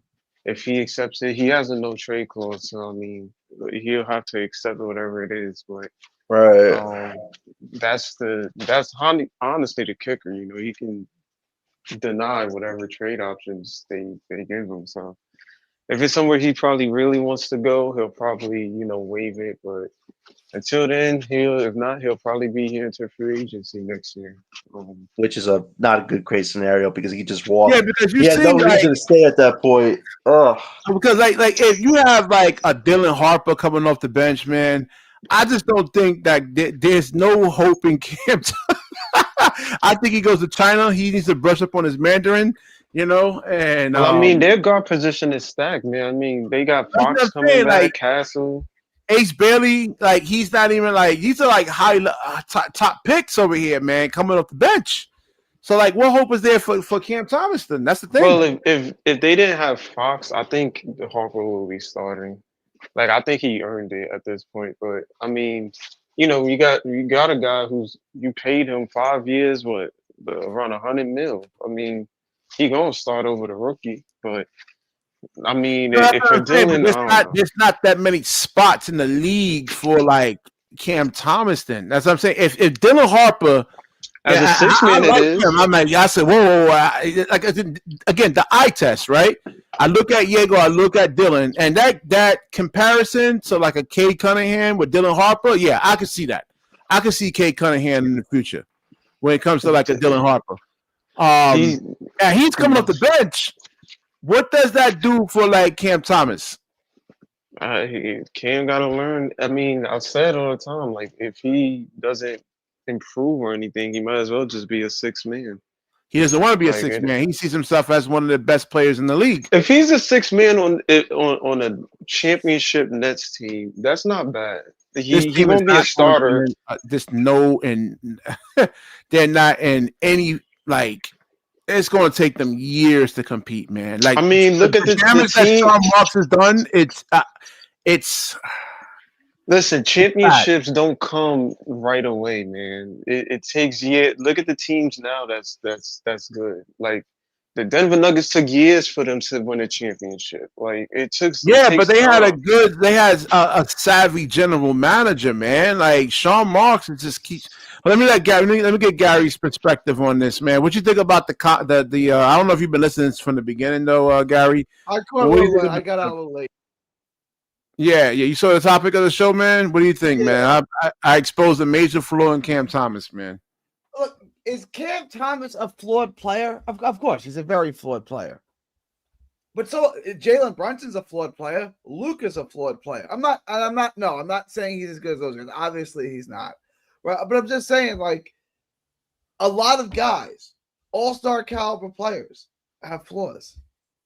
And not everyone's Kawhi Leonard or Jason Tatum. Like some players, Zion has got flaws. Like, what did you think about the But game between what did you think about the game between the Nets and Atlanta, man? I mean, you didn't see anything out of Cam Thomas that made you like say right there? Because that was a preview of what a 7-game series is going to look like for Cam Thomas, and so, he failed miserably. Let me. Cam Thomas, I think, is largely checked out. I think there are games like they're playing Wemby. He wants to have a good game, right? But you see this with Zion. Zion, first play of the game goes, dunks the ball on Wemby, and then does nothing for the rest of the game, right? Like, I think he just checks out. I don't think, like... How can you be checked out if you're trying to play for your NBA life? Literally, man. He's not playing for his NBA life. He's playing for... What? He's paying for... You keep saying he's going to be out of the league. If Dylan Harper's coming off the bench... I mean, what you think? You think Cam Thomas is going to start anywhere in the NBA if Dylan Harper's actually coming off the bench? There's not that many spots. Dylan Harper is coming off a bench because he's 19 years old on one of the most stacked backcourt in the NBA.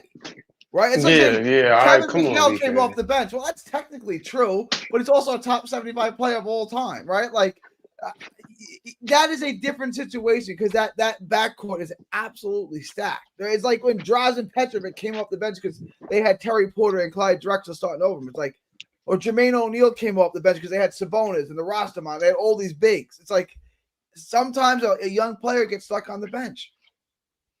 I just think Cam Thomas flaws. If he was good at playmaking, I don't think his deep, like with Luka and Brunson. Like, Luka is horrible at defense, but he can still give you 46, 19, and 5 and 10. Like, if Cam Thomas was giving you five assists a game, would you cut him more slack? No, because we've seen how he performed against NBA like physicality, length. Right? He just couldn't get a clean shot off. He was complaining to the referees. Like the first couple of games, they were giving him all the ticky-tack calls. And the last 2 games against Houston and Atlanta, that was like what you would see in the playoffs. That's why you'll see certain players. If Cam played like Luka, but don't change his height, he's still 6'3", 6'4". But if he played like Luka, nobody would be talking about his defense. Because the fact of the matter is, he's giving you dang near 50 or 40, 10, and 9. Not Luka. Like, that's the thing. Luka's like 6'8", 6'9". Luka's one of the no one is Luka players to ever live. Right? Okay, let's be. No one is Luka, but you can argue he gets a pass because of his unworldly offensive capabilities and playmaking and rebounding capabilities. He's a walking triple double. Same thing with Jokic. Jokic he's a horrible defender, but he'll give you a triple double. I would say he's a horrible. He's not a horrible defender. Not a horrible defender. Joker's a horrible defender. He's a better defender than Luka, though. But Luka is like a cone. Luka's terrible. Yeah, Luka is like on the level of Cam Thomas bad. Yeah. Right, but at the same time, he's not a guy to say guard your best player. Like Jokic is not guarding your best player. Like he can try. But he's too slow for it. Like, it is what it is. Luka, yes, it's horrible. But if Cam was averaging Jokic and Luka numbers, no one would be complaining because his offense far offsets his other defensive inabilities. Like, nobody would be having a problem. Let me ask Reba Patriot 111 just said over here, man. I mean, I've been echoing this pretty much the same. I've been saying this for like the last year and a half, man. Ain't nobody gonna want him. You know, like I'm serious. I mean, that's why I've been doing the China thing, man. Seriously, he's like another Lonnie Walker. He'll be another Lonnie Walker. You know how much better he is? I like Lonnie Walker. You know how much better he is than Lonnie Walker? Like Jordan Clarkson is still in the league. He's a better version of Jordan Clarkson. Like I don't this Cam Thomas. And you know what I think of Cam Thomas? I think he's a one-dimensional player who should come off the bench. But that being said, he is damn good at what he does. When the referee's on the side, yeah.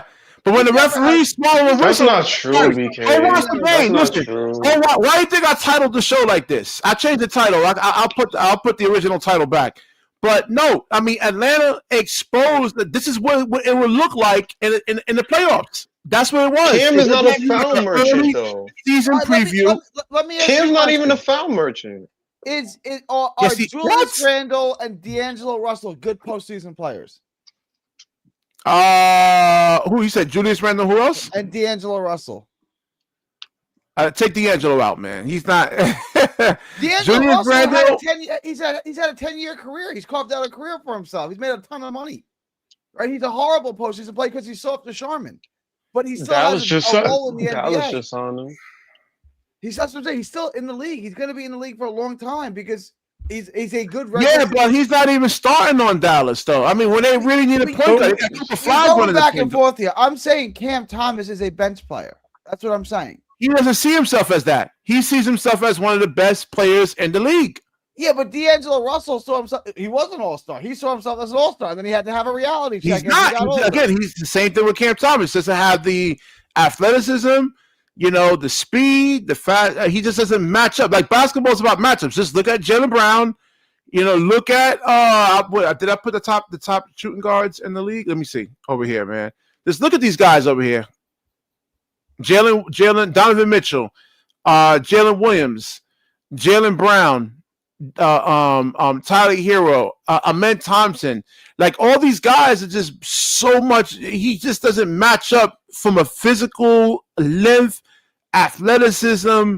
Like he doesn't match up to you're never going to win with Cam Thomas though, man. You're never going to win with him as your star player. But no one here is saying that. No one here is saying that you're going to win with Cam Thomas as your Jason Tatum or your Luka. No one here is saying that. Yeah, come on, man.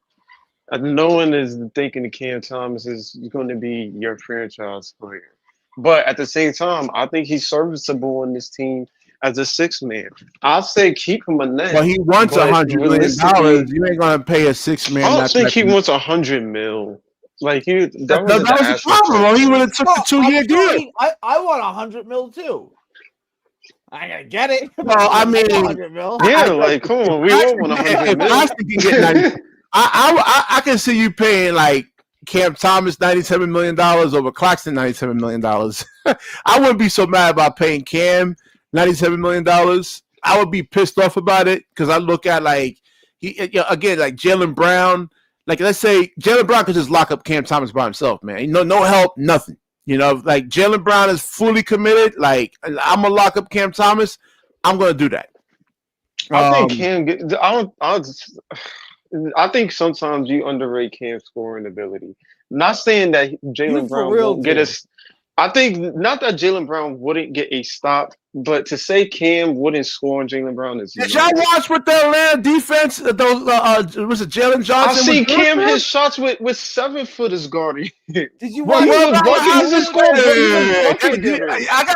gonna go get some clips for the next live, man. Did y'all watch what happened? Did y'all watch the game? Cam can score. You think I titled this show for no reason like that? BK, players have games where they lock up other players. I'm not saying you're wrong in that. But for pure scorers in the league, like Cam is, they will always find a way to score. It doesn't matter who you put on that against Atlanta's defenders, though, man. And that's one game. No, he scored 30. He was scoring 30. It was Houston. San Antonio. 40. There was Amen Thompson. He scored 40 in San Antonio. But, can we be real? It was in the Cleveland game, and I saw it again in the Atlanta game. They're doubling him at 40 feet. You think when he's on a real team, they're going to do that? You can't do that. You can do it in the Nets because the Nets have nothing else. And this is what I keep saying. He is on the worst possible scenario. His point guard is Ben Seraph. He plays on a starting lineup that has Ben Seraph, Michael Porter Jr. But all right. Look what Kay Cunningham had last year. Cade is 6'6". Hold on. I never ever thought that Kay Cunningham, the Detroit Pistons were making that 6th seed last season. Look what Cade has around him. Look what Cade had around him. Yeah, he had a team. He No, had he real- did no, not. Yes, First he of all, did. okay. First of all, who's better, Jaden- Cade Cutting? Hang on, who's better, Cade Cunningham or Cam Thomas? Like, it's a stupid question. Like, obviously, Cade Cunningham. It's not even a comparison with Like, them. He's surrounded by you should be- Ivy, you should Asor be Thompson, and You should be Jalen Durant. comparing them to bench players, like to sixth man. Like, that's what you should be comparing them to. Well, look, what I'm saying is that they weren't. players in the Look, league. Malik Beasley folded he pulled a Joe Harris in the playoffs. And they BK, lost. then And these role players didn't Detroit's show up, and they lost. BK, Yeah. Detroit's Spring Thomas entire Dance roster. shooter. Detroit's entire roster is made up of top lottery talent. Of course, they're going to be good eventually. Cade Cunningham is a #1 pick. Of course, what they're I'm going to be good saying, like, eventually. What I'm just saying, if you look at, nobody expected Detroit to be the 6th seed, and then look at what happened in the playoffs against the Knicks. He almost beat the Knicks with no shooting around him. Yeah, because now they got a competent coach and defenders on that team. No, They needed. Malik It wasn't Beasley just. was a It 41 wasn't just But, the like, when you players. look at what he plays with. Like, honestly, I hate Tobias Harris. He's better than anyone on the Nets. I don't like Tim Hardaway Jr. He's better than anyone on the Nets. Nah, Everybody Tobias on that Harris team is washed. better He's than the washed. Nets. He's washed, Gary. Old Tobias pro, Harris is washed. He is. He's He's not How can good. you look? I How can agree. you look at He's- last year's He's better than Brooklyn Noah roster? Clowney. How can you look at last year's Brooklyn Nets roster and even compare it to Tobias Detroit's Harris will roster? never be so washed that he's not better than Noah Clowney. Like, No, my thing is that I had Detroit last year as a knife seed. I didn't. That's the thing. So I don't every know. team they takes his overseas. leap. Sure. Every team takes a leap a certain year. They just was the team that took the leap that year. Like, it is what it is. Look at Chicago. They're 4-0 right now. Well, 5-0. 5-0. Yeah. Right. And Chicago might be the team that takes the leap this year. Like, it happens every year. It's Out of early. team Well, out we of have to nowhere. adjust. Listen, it's early. It's 5 games. Let's chill. Again, like I said, I've been watching the NBA for over 25 years. I've seen these type of scenarios where you look at the Spurs right now, 5-0, and the Bulls 5-0. You're like, oh shit, yeah, they're gonna win. They're doing good. And then come after the All-Star break, I mean, they're not even making the damn playoffs. And you'll see teams that starts off bad, like 0-5, actually make some. Not to say the Nets are actually going to do that, but like teams get off the bad starts and actually really like go to damn near the Eastern Conference Finals or the Finals. BK, Listen, I'm just saying that comparison was ridiculous. Like, you can't be comparing these Nets teams to a team like Detroit, like whose team is just full of whole lottery picks. Like, you can't talk. Look at Cam Thomas. I agree with what I'm saying is that nobody had Detroit even. They had them as a play-in seed. Nobody had them making the 6th seed. Nobody even had to make any type of. You know why they got to the playoffs? DK, you know, they got to playoffs because they have their franchise guy. We don't have a franchise guy. We don't have a second or third guy around. Just like Gary said, this is probably one of the most atrocious rosters going back to 2016 days. And Ben Surratt, this is my thing with Jordan. You've given Ben Surratt more minutes than 4 out of 5 of our draft picks. Like, Drake Powell and Danny Wolf are right there. And Gary, I said this on Breeze's show, like, Jordy, you keep bashing your head against the wall expecting these guys you trust to get you out of this hell we're in. You should trust your young guys. They're the ones you drafted. And you want to play Tyrese Martin, Terrence Mann, and Jalen Wilson, Mr. Good Character, over Drake Powell and Danny Wolf. And Nolan's got sent to the G League. Like, how are we going to progress on development if we're not developing? Gary, I want you to methodically watch that Atlanta game and just see the physicality that Cam Thomas could not deal with. The whole team couldn't deal with it. Let's go what it is. Yeah, I know, but the topic is Cam Thomas, not just the Nets in general. But we can get into Ben Saraf. I mean, it's not much to say about Ben Saraf. Like, he has to score. It's Saraf, BK. That's Saraf. It's Saraf. Saraf. It's actually Tank Commander Saraf if you want to get, into the generalizations. Well, yeah, I mean, he had 0 points. You're not winning like that with your point guard scoring 0 points, man. I think Sean Marks and them did this on purpose, man. Can we talk about Yegor, having no 2-point shots attempted. I mentioned that like about an hour ago. I was talking about did I was you? talking about that an hour ago. Yeah, I mentioned that. Yeah, you can I mean, touch he's on it. aware of it. He said he was aware of it in the interview, but I mean, when's the? I don't know when we're gonna see He's it. played 5 games. He hasn't taken a 2-pointer. Yeah, we definitely got to see it, but at least we know what his weaknesses are. The dribbling's a huge weakness, and getting strong, like getting muscles on your body, will take time. Unfortunately, I think Diego, his we have ball to see that handling process I play think his ball out. handling is all right. It's not bad. His It's dribbling okay. is—it's not his ball; it's the But dribbling. yeah, You guys seen he him was dribble? They supposed to be steal a the ball. handler, bro. Like he's supposed to be a ball handler.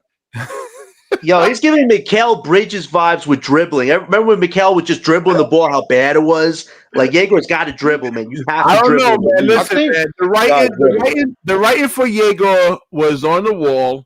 I mean, he was projected. We were looking at the mock drafts, and he was up there in terms of being like number 4, number 5, and then as the college season went on and on and on, it kept dropping. The scouts actually evaluated him, and they had him going like 19, 20, and they list all the flaws that was there. And Sean Marks, like a dumbass, just go ahead and pick him up anyway, number 8. And I'm not surprised by it because the NBA. it's too early, man. It's only 5 games. Nah, do you see what that Coward guy's doing in Memphis? I think he's like the leading rookie right now in offense. And then Ryan Corcoran, like we left so much talent on the damn board, man. We had to draft the same person 5 freaking times. Oh no, Jaeger wasn't good enough. We got to get Nolan. You know who's not good enough? This we had the largest scouting department in the NBA, and this is what you give us. Like, it's not even disrespect to the players we got, but look at the system we got. Like, how are these guys going to fit the system if they do the same damn thing? Like it's just a mind shell right now. It really is. We had to get a scorer. Everybody was like, no. We needed a center. We needed a forward. We needed a scorer. We needed the whole McGilla. And me, Gary, and Ellis had scenarios where you could have drafted this really well, but Sean Marks is like, I need the playmakers. Oh, my God. Like, come on. And that's cool to be a good playmaker, but you have to be a good scorer too, man. Yeah. You can't just be a good passer and not a good scorer, you know. And it has to be. This is not like Ben Simmons. Yeah, and that's the thing too. You know, like now again, when Ben Simmons ever does play again, if he's not out of the league, they're gonna put bigger. That's who might be going to China, BK. Yo, he's going to Milan. That guy going to Milan modeling agency, BK. Lay that to rest. That's who might be in danger going to China. Oh, he's talking about Ben Simmons? Yeah, well, I think Ben Simmons is about that for a minute. Like, look, there's 450 players in the NBA. I don't care what no one says. Ben Simmons is one of the 450 best players on earth. Like, there aren't 450 players on earth better than Ben Simmons. He should be in the NBA. Just his ability to guard 1 through 5 puts him in the NBA. I don't really understand why he's out of the league. Well, because he won't take less money. He wants more money. This league also has a fetish with. I think this league just has a fetish with offense as well. Like, if you, as a 6'10" dude, if you can't shoot, they have no use for you. Like, it's like, okay, what are you doing? Well, now like when Ben Claxton got $100 million. Ben Simmons is better than Nick Claxton. Yo, Gary, you're funny. The one day Claxton has a great game, you don't do a show. That was a good one. I'm telling you, I'm like the one day Claxton's good. Gary's not going to be there to talk about it.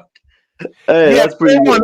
Like I said, when I look at Jaeger as the eye test, I looked at Dylan Harper. I was like, oh, I didn't realize he was this fast, man. Can we talk about what Harper did to Clowney, man? Clowney, I'll give it up to LM because I wasn't too sure about Dylan Harper because most of these coaches' kids, I mean these players' kids can't play. I mean, you look at Bronny James right now, and now Bryce James and Tim Hardaway Jr., Scottie Pippen Jr. I mean, they're just role players pretty much. Even VJ Edgecombe is doing good. Edgecombe is in Rookie of the Year running, man. That guy, I told you, if we would have got that guy, man, he would have been the best damn thing on this team and been a part of our future. But no, this draft was everything, man. Like, you needed to really hit on this draft. This draft was so critically important, man. And we did it. We did it. Why you had to fire Mark? Yep. The draft, you have to fire Mark. Listen, no, I mean, I said, like, if I'm looking at Dylan Harper now. If you wanted to tank and try to get Dylan Harper, I'm all for that because I like him. Like I said, and they compare him to Cade. I'm like, yeah, I can see that. I can see Cade Cunningham and like Dylan Harper. I can see that. Not right away. I'm saying like 3 or 4 years down the line. So yeah, I mean, you missed, and now you messed up because you don't. I don't know, man. Just like Gary said, we have a lot of dudes on this team. Nobody's a standout, but this is my thing with Jordy. How are these rookies going to stand out if you don't let them play? You're playing Jalen Wilson over these vets, which is infuriating me. He played 20 minutes, I think, the other night. 6 points. Like, what are we doing here, Jordy? What did Jalen Wilson do that was so good to play over these rookies? Because it ain't that good. Explain this to me. Why Tyrese Martin and Jalen Wilson are getting all of these minutes? Why? Because Ice the Eskimo wanted to. I can't. I know he likes Martin, but this is the thing, Gary, with Jordy. He's been humbled by the NBA. This is a guy where everybody last year was saying, oh, look what he did with the Junkyard Squad. Turned them into great, competent players. But I said, and you said, wait till he drafts real, raw prospects. We'll see what kind of coach this guy is. And he's been humbled. Jordy doesn't like the fact the system ain't working. It was never going to work, Jordy. Embrace your young guys and let's embrace this instead of trying to pretend it's I agree, really Patriot. terrible. I think you gotta fire Sean Marks, man. I mean, he's awful. He whiffed on it's not that he whiffed. He took a chance and like he couldn't even get into the top 5, the top 6. Yegor, people, man. Six overall best odds. I believe like 8th pick should have some type of impact, some type of contribution. Like 1 through 10 should have some like good contribution. But Yegor looks like a 2nd round pick right now. Man. But this stuff with Cloudy early, man. It's still early. I said right now. I'm not saying forever. Ellen, with the rookies, yes, but no Clowney. We got to see something this weekend. Like 0 block shots, you're 234 pounds, and Dylan Harper made you look like a rookie with what he did to him. Like, we got to see something from Clowney because this organization is now preaching they're the development team. Noah Clowney should be showing us something. A 4-2-2 stat line? That's nothing. Like, this dude looks like he's got the physical attributes. It's normally like you're the best player or the 2nd best player on your high school and college team, and Clowney wasn't that. He wasn't the best player on his high school team or the 2nd best player on his high school team, nor in college, man. So like you can't expect much, and then that's how you gotta really kind of look at it, man. Like, were you the best player on your high school for the most part? I mean, for the most part, but like Clowney, he is who he is. I'm not surprised, listen, when you come in 234 pounds, I'm expecting you to take some leaps. And this guy was shown in preseason, but regular season, he's so timid out there. I mean, Dyson Daniels walked the ball out of his hands. I'm like, what is this? He doesn't have the skill. He doesn't have no ball. He's really a small forward. Like I said, he's not a power forward. He's not a center. He's really a 3, but like you need the ball handling, shooting, passing to be a good small forward. You can't be a 234-pound finesse 3-point shooter. Go take that stuff to your league because that's not what we brought here for. So he's got to show us something quick. And the crazy thing is he's like a 6th or 7th guy right now. Day'Ron Sharpe has done more than Noah Clowney in these first 3 games. Gary's noted on his podcast, like the fact that Day'Ron, a backup, is outworking you right now. You're supposed to be the young buck on this team, and this guy's looking like he's a few steps slower than Day'Ron. Noah's my guy, but god dang, is he bad. Wow. I can't justify it. I made a video on Clowney. I don't think he picks up a 2nd NBA contract. I just don't see it. He got blocked like He's got another year on this. He's going to play. A 2nd contract. Yeah. A 2nd NBA. Right now, it doesn't look good for him. Nope. And it's surprising, but you got to look at what's there. He got blocked like he's not affecting the defense nor the offense in any of a positive way, man. Yep. Like he's 0-5. He's part of the reason why the team. If you're 0-5, I mean the whole team is bad. You gotta look at every single player on the team. Nobody's contributing. It's not just a Cam Thomas thing. Nobody's contributing. And the rookies aren't playing because Jordy wants to win. Like, Jordy, just gotta put the ego away. You're not going to win, man. Stop. We've seen you're not, like I said, you're not going to morph Noah Clowney into Kevin Durant. I don't care how much development that you give this dude here. He's not going to become Kevin Durant. He's not that. He's going to be Kevin Durant. He's not going to follow the hero. Like he Paolo was a Banchero 20th came pick, in as man. Paolo Banchero. I don't He know. came in. LM. That 2023 draft class is looking like a utter failure. I mean, Tariq Whitehead, Yep. complete waste of time. Jalen Wilson, complete waste of time. And no kind we had high hopes for. If he doesn't work out, that was a complete failure. So nobody should tell me, Gary, or LM that Sean Marks is a great drafter. I don't want to hear Overrated. that anymore. I don't want to hear Oh, that come ever on. again. What's What a that? failure. Like, come on. That's When we how I say- feel like the when only we time say you that Sean Marks is a great drafter, all we Yeah. mean No, is he's he picked not. Jared Allen. That's it. That's all we mean is he picked Jared Allen. Great job. Great job on Jared Allen. And he let That's him it. go. And he let him Yeah. go for Well, DeAndre he Jordan. got to Bravo. be fair, he got James Harden in a trade for him, right? Yeah. So And we traded Yeah, for Ben but you Simmons. didn't like I was saying earlier. I said it about an hour and some change ago. We didn't get Houston James Harden. We got a different James Harden. We didn't get that Houston James Harden. Well, I'm not going to repeat this conversation. We've done this like 20 different times. I'm just going to leave it at that. But to Gary's point, like you did well with Jared Allen and Karis LeVert, but you let them go. Like Sean Marks has never invested in homegrown talent to the point they do well that he wants to keep them. He's always looking to shuffle them for established talent. No But, like, clubs did they you don't do work that? out. There's nothing wrong with that. If you can, the if reason you, why Karis LeVert fell to you was because he was injured so much. You got him and he was injured plagued, and then you traded him, right? Yeah. Like, yeah, and Karis Karis LeVert, he's I a love role LeVert. He's player, not man. that good of a pick. It's not that But great look of a at the pick. picks that look at what he's had. Like this is Diego was his highest pick since moving to Brooklyn. Like really think about that. Like he has never picked in the lottery before this Scary. this past year. Scary he picked in the lottery. Like It's just he had to scary. pick in the 20s. I think the only thing for Sean not to mess up is if you gave him a top 3 pick. Like you can't go wrong from there, and then whatever happens happens. But I just don't know. Like he needs to. I just think he'll do better especially if you're talking about number one, where he doesn't have to think too much. Like get the guy, move on. Like Yo, it better just not. has to be that. You better not 'cause contemplate I'm Kareem scared. Lopez with top 3, LM. If he contemplates Kareem Lopez with top 3, get him out of the country. I can't at that point. I can't. If he really does I would that, hope not. come But on. No, because that's the Euro guy. That's the Euro star in next year's draft. But come on. DeBosta, Peterson, Boozer, Caleb Wilson, all these guys should be way up on the chopping block for us than Kareem Lopez. Come on.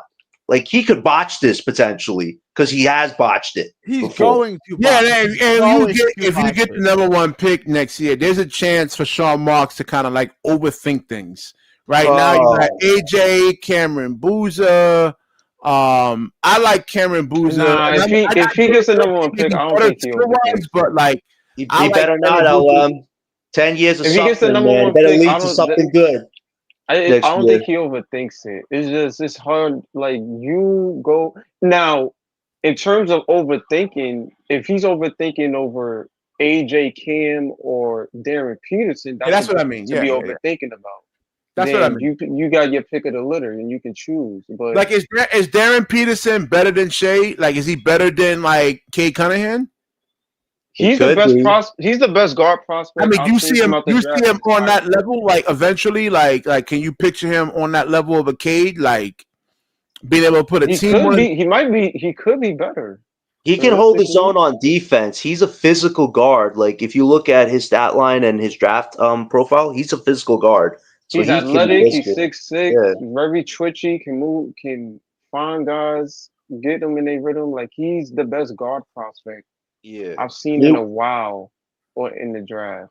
Meanwhile, Like, Cam Boozer, that guy's a freaking tank, man, like a freight train. Like that guy on our team, holy crap! With our front court change drastically, like that would be ideal for us. Like we have to I like Cam get the 3rd Boozer pick because he could like play Cam with Boozer. his. He could play with his back to the basket and he could face up. You know, like he's like like he's really good at like posting up guys, like jump hooking. Yep. And he ain't can face scared up. to go to the rim either. He ain't scared to go to the rim. Like this guy would be And a he can shoot. weapon for us. He can shoot threes too. He can make threes. Yep. Like if we have the worst record and my pick falls to 3, that is a great case scenario. Like getting AJ or Peterson. I think AJ would be more ball centric, you know, than like a Cameron Boozer who could play probably on and off the basketball. like They're both efficient. really good, though. I would say AJ's more athletic, but Cameron Boozer can dunk. So, like, it's not a huge, like, change. I would What do say you think, AJ's though, more LM? You athletic. who would you pick? You had Cameron Boozer or AJ DeBonza. Who you taking? That's not an easy choice, That's what I man. was saying. It's possible for It's not Sean an Marks easy to probably choice. overthink I things. Now, but that's a good problem. If you go AJ, I'm not mad, and if you go Boozer, I'm Yeah, not mad. You got your Yeah. guy. So realistically, if I go AJ, okay, I forgot my three, and if you go Boozer, okay, I got my four. So right, realistically, you can't go wrong with either one of those two. I think right. AJ is really going to show at BYU. Uh, I think I think he's going to go off, man. They're both I think physically this. dominant. They're both physically Right. dominant, which is AJ, what we need what I right like now. about AJ is that he seeks contact as well. Like he's not Right. afraid of going to the rim. He seeks contact. The 3-point shot looks like he's been working Oh, you on. mean he doesn't actually cry to the referees like Cam Thomas? Yo, make him a fucking call, man. Oh, man.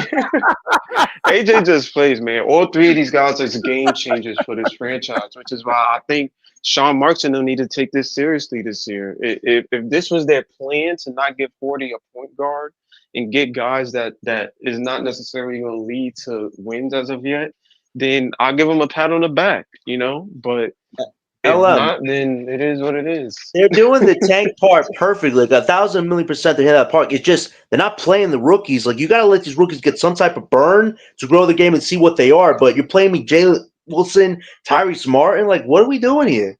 This is not The development. young This is guys' a losses is marketing. gonna come naturally. You like the loss against Cleveland. That's what you really want to see. Like young guys playing close games, but necessarily the better team gets the W. I think that's what you really want to see out of this Nets team this year. But like I said, this is a rebuilding team. It's not gonna look pretty. It's not gonna look pretty at It's all this year. 793, man. Come on, you can't put it all on Cam Thomas, man.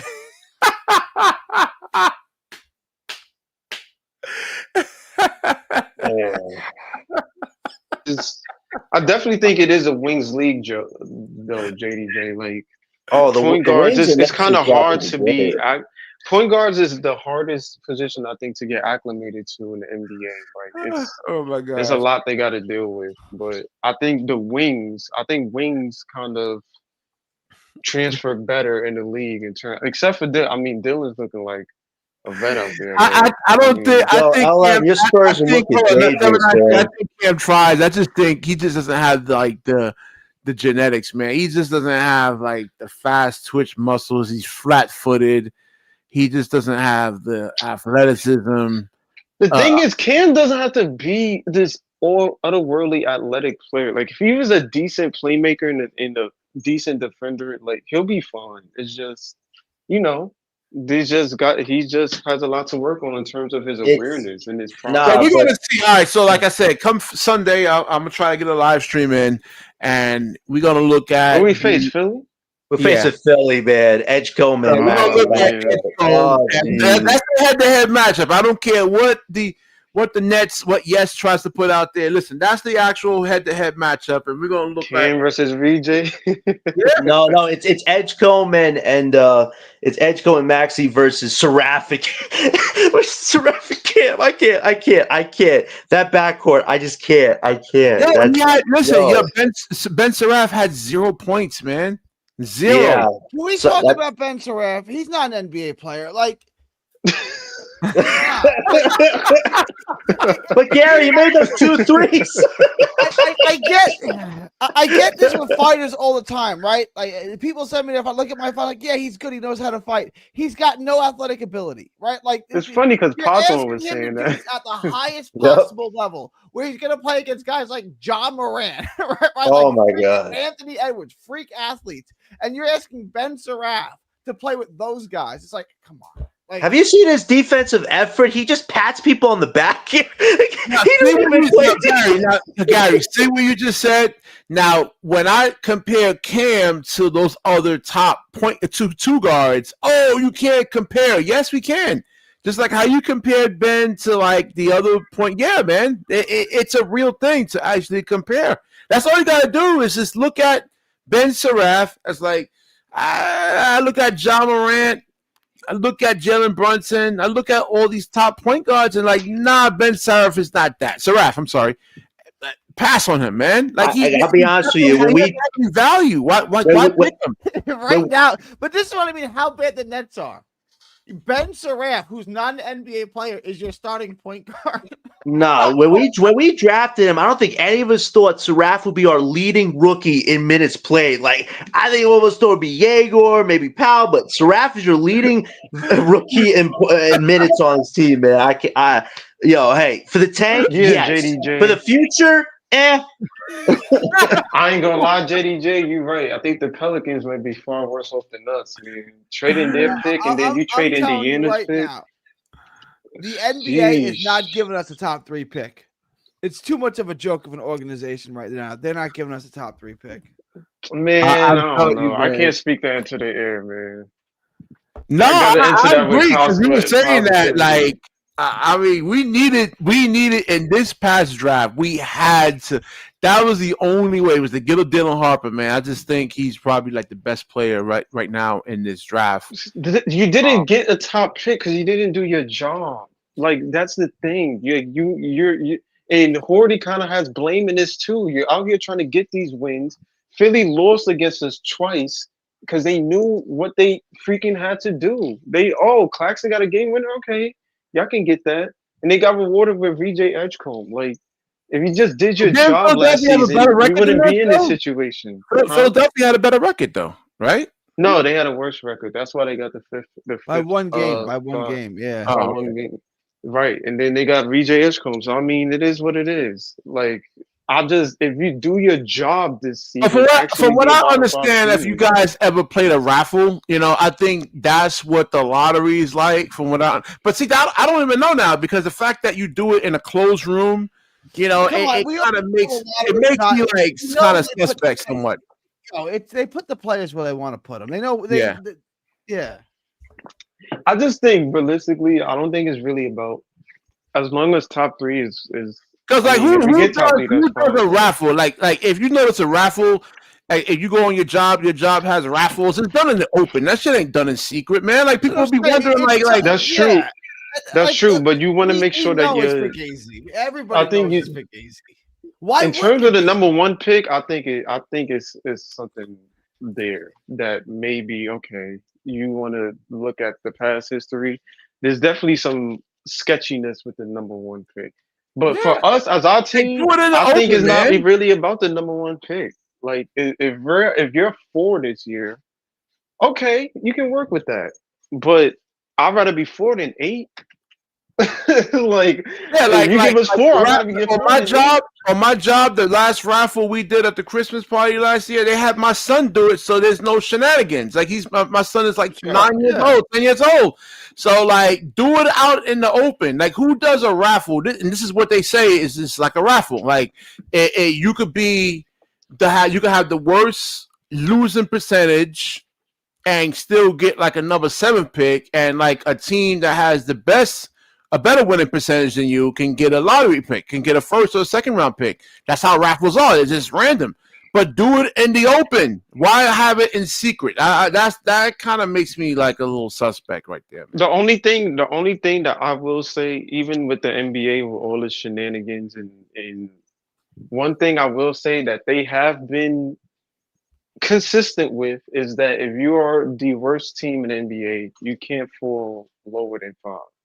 And for that reason, and from what I've seen in terms of the research, it's been proven true since they changed the rules. No bottom team has ever fallen below 5. Like they've kept that consistent. I just don't know if realistically, in terms of a generational prospect, in terms of number 1, it might be, hey, let's send this prospect to a franchise that will take care of him. What you think about Dylan Harper? What you think about Dylan Harper, man? Should he pull the Ace Bailey? Like, why would you want to go to the Spurs, man? I wouldn't want to go there. Like, you got. I mean, he had no choice, Bkny. No, I'm just saying. Wemby probably said to Adam Silver, "I want him." So okay, all right, Wemby, you got him. Shit, I don't know. I mean, realistically, Dylan should be on either here or somewhere else. But I mean, Yeah. if they gonna choose, Remember, Ace Bailey was saying that he wanted to come to the Nets because, again, you don't want to go to like Philadelphia and look how Philly's doing right now. Joel Embiid has a resurgence now. And let's say Paul George starts to get it together. Now you're gonna be on the bench for a couple of years, and you'll be in like in a Jonathan Kuminga situation, you know? BK, I'm telling the NBA, it's from what I'm realizing and what I'm seeing. The NBA, and there was Nets fans talking, oh, we're tanking morally, we're tanking ethically, oh, we're doing it the right way, we're not throwing games. The NBA don't care about none of that. Utah got fined 120,000 or whatever the case may be, and they gave him the fifth pick, and that got them Ace Bailey. Like, come Yeah. on, Philly got fined and got the Well, third pick. they wasn't supposed to get Ace Bailey. Ace Bailey pulled a hissy fit because he didn't want to go to Philadelphia and end up like Jonathan Kuminga or Cam Thomas, where he's just like, on a team that has expectations and they're not going to play you because you're a rookie. Right, That's the thing. but if they weren't the worst team in the NBA, they wouldn't have had the opportunity to have Ace fall into their lap. That's the thing. You never know what happens during the draft. Maybe somebody gets upset or they take they stop. You never know. You just Yeah, want I to make agree. sure that I you're agree. there so that you have the opportunity to get said player, which I hope Sean Marks understands. Well, But all right, so one of these point guards, if I'm Stephon Castle or Ace Bailey, like I wouldn't want to be there. It's not that like San Antonio does have like a great culture, but I got to look out for me, right? Like I don't want to be if I'm Dylan Harper, I'm the number 2 pick. Like I'm not trying to play on the bench, man. I want my own team to show that I want a good contract. Like how are you going to get a good contract playing on the bench behind I think they'll trade De'Aaron before they'll trade Dylan. I just that depends on if De'Aaron has value though, man. Look at the contract he signed. So around the league in a few years, he might. He might. That's a good guard that people can use Yeah, in some teams. but that's the thing though. Like And you want to keep the core too. Like two more Castle is years, younger, two more Harper is years, younger. 2 more years. Dylan Harper's up for a second contract, man. Right? And if he's on the bench playing 20 minutes a game, I mean, are you going to give him like $125 million extension playing on the bench? It depends. If Dylan's trajectory goes higher and higher, if I'm No, Brian Wright, I I'm know he can trading. play, but we got to see like I'm getting De'Aaron out of there first because right now he's on his 30s. Castle looks like he's on the up and up. Harper looks like he's on the up and up. By the time Dylan reaches his rookie year contract along with Castle, I want to keep my core, which is Dylan, Castle, and Wemby. Like that is my core 3 right there. Fox is the odd man out. You will have to get rid of him somehow, some way. Where he's going, I have no idea. that's a But scary thing, man. Like if you have like Dylan, a player in Dylan Harper coming off the bench, who I think is way better than Cam Thomas, man. And like I said, Dylan Harper was on this team right now. The Nets aren't 0-5. So I'm saying trade De'Aaron and let Dylan be the Spurs K Cunningham. yeah, Spurs got greedy, man. I was hoping that they didn't take Dylan Harper. I'm like, wow, you fucking greedy fucks, man. Like, goddamn. Yeah, man. Right. Yeah, man. I don't know. I think the NBA just have their favorites. You know, they want to see. No, they DJ, want get these guys up to in here real quick, man. I'm about to end this in like 5 minutes. Yo, DJ's here? Yeah, he just Yeah. Yo, what up, DJ? It's been a minute. No, he's not on yet. I just dropped the link for him. But that's the thing, though. If you got, like I said, you have him coming off the bench right now. I'm like, damn, like Dylan Harper coming off the bench. What happens with Cam Thomas then? Because I've been trying to figure this out for the last year. Like, what team does Cam Thomas goes on in the NBA where he is that focal point of an offense, man? But like Gary said, though, like of course he's coming off the bench. Their backcourt is stacked. Like you got De'Aaron, you got Castle. Like there's really no reason for him to start as of right now, All right, so unless one of those hold on. guys is Let me injured. get DJ's perspective here real quick. I'll take 10 minutes. DJ's here. So DJ, but the title of the show, I changed the title, but the original title of the show was that the referees, the NBA referees, the actual Atlanta Hawks, Houston Rockets expose a major flaw in Cam Thomas, man. So we seen that he couldn't play through physicality.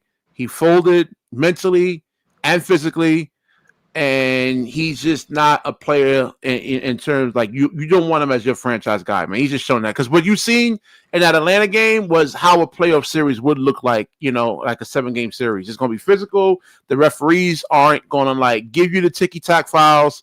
Most of the scoring that he was doing this season came off of ticky-tack bullshit calls where he's, like throwing his body into you and he puts his head up and that's not a foul. He got hit, and Sarah Kustok is saying, "I bet ain't nobody fouling this nigga here, man. Like seriously." So DJ jumped off. Is Man. that what Kustak said? Yeah, he's getting hit. He's getting hit. I said, nobody's hitting him. You're playing defense with your chest and hips. Ain't nobody hitting him. I don't know if you looking for fouls to be called, like it's just I don't know. What more can you do? Like the refs we don't got a player on our team like Shea or whoever that has earned those calls. Like you're not gonna get that with this team. Well, especially with Cam Thomas, I just don't think the refs look at him as that guy to get the foul calls. Like Yeah, but yeah, it's not like they're not even hand checking Camps out. They're playing defense, chest and hips. Like that last play with Porzingis. All right, so DJ, you heard the question, right? What do you think, man? What did you see from Cam Thomas out of that Atlanta game? Because I watched the whole game from start to finish, and I'm like, hold on, man. Like he can't deal with physicality, man. From mentally and physically. I think that's true. I mean, he has to physically expand his game on the basketball court. That's what I feel like. I think he needs to expand his game, like getting downhill. Because most of the time he's in the mid range, he's shooting a 3-ball, but getting downhill, bro, he can't do that. Against those Atlanta defenders, man, like those guys are long. Well, you can point to other games, to the Spurs game. Yeah, you can point to a lot of these games. The Rockets game, especially the Rockets game. That's what I was saying. Because the original title was the Houston Rockets, Atlanta Hawks. Is it still up here? I might put it back, but the Houston Rockets, Atlanta Hawks, and the referees exposed a major flaw in Nets Cam Thomas. So and these games where he's not passing the ball, bro. This is getting out of hand, bro. Like all this scoring and you're not doing anything else. Is just you can't have this as your franchise guy. Yeah, and like I said, he was just getting like ticky-tack calls, man. Like you play defense, chest and hips. I mean, I don't see them even like hand checking. Like you can hand check you can't like put your. All right, so you can't hand check in the NBA, but other like FIBA you can. But they weren't even hand checking him, man. They were just playing defense like chest and hips, and they were giving him calls, like little ticky-tack calls. And you saw in the Atlanta game, he took that bad 3 where he stuck his leg out and then was bitching to the referee. Yo, what's the call? I'm like, yo, what? You didn't earn that, man. You took a bad shot. Nobody's gonna bail you out of that. So well, yeah, DJ dropped off again.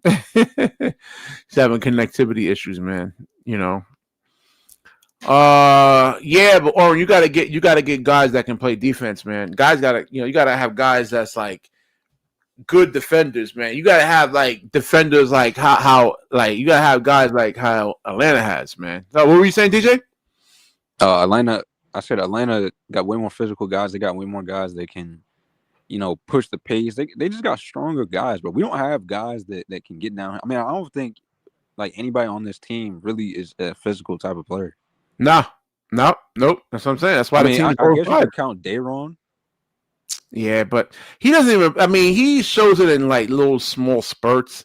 I was saying earlier, like a couple of we going 3.5 hours. Damn, man. So a couple of hours ago, I was saying about Dayron amount in terms of like he should dominate that Porzingis matchup because he has like 25 pounds of weight on him. He's 265. Porzingis is 240. Well, Porzingis is 7 foot though.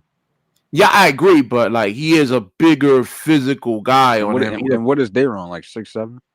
6'9", probably 6'8" without shoes. Yeah, this is terrible. And Clarkson got to go, bro. That's another thing, bro. I've been watching these games. Clarkson really has to go, bro.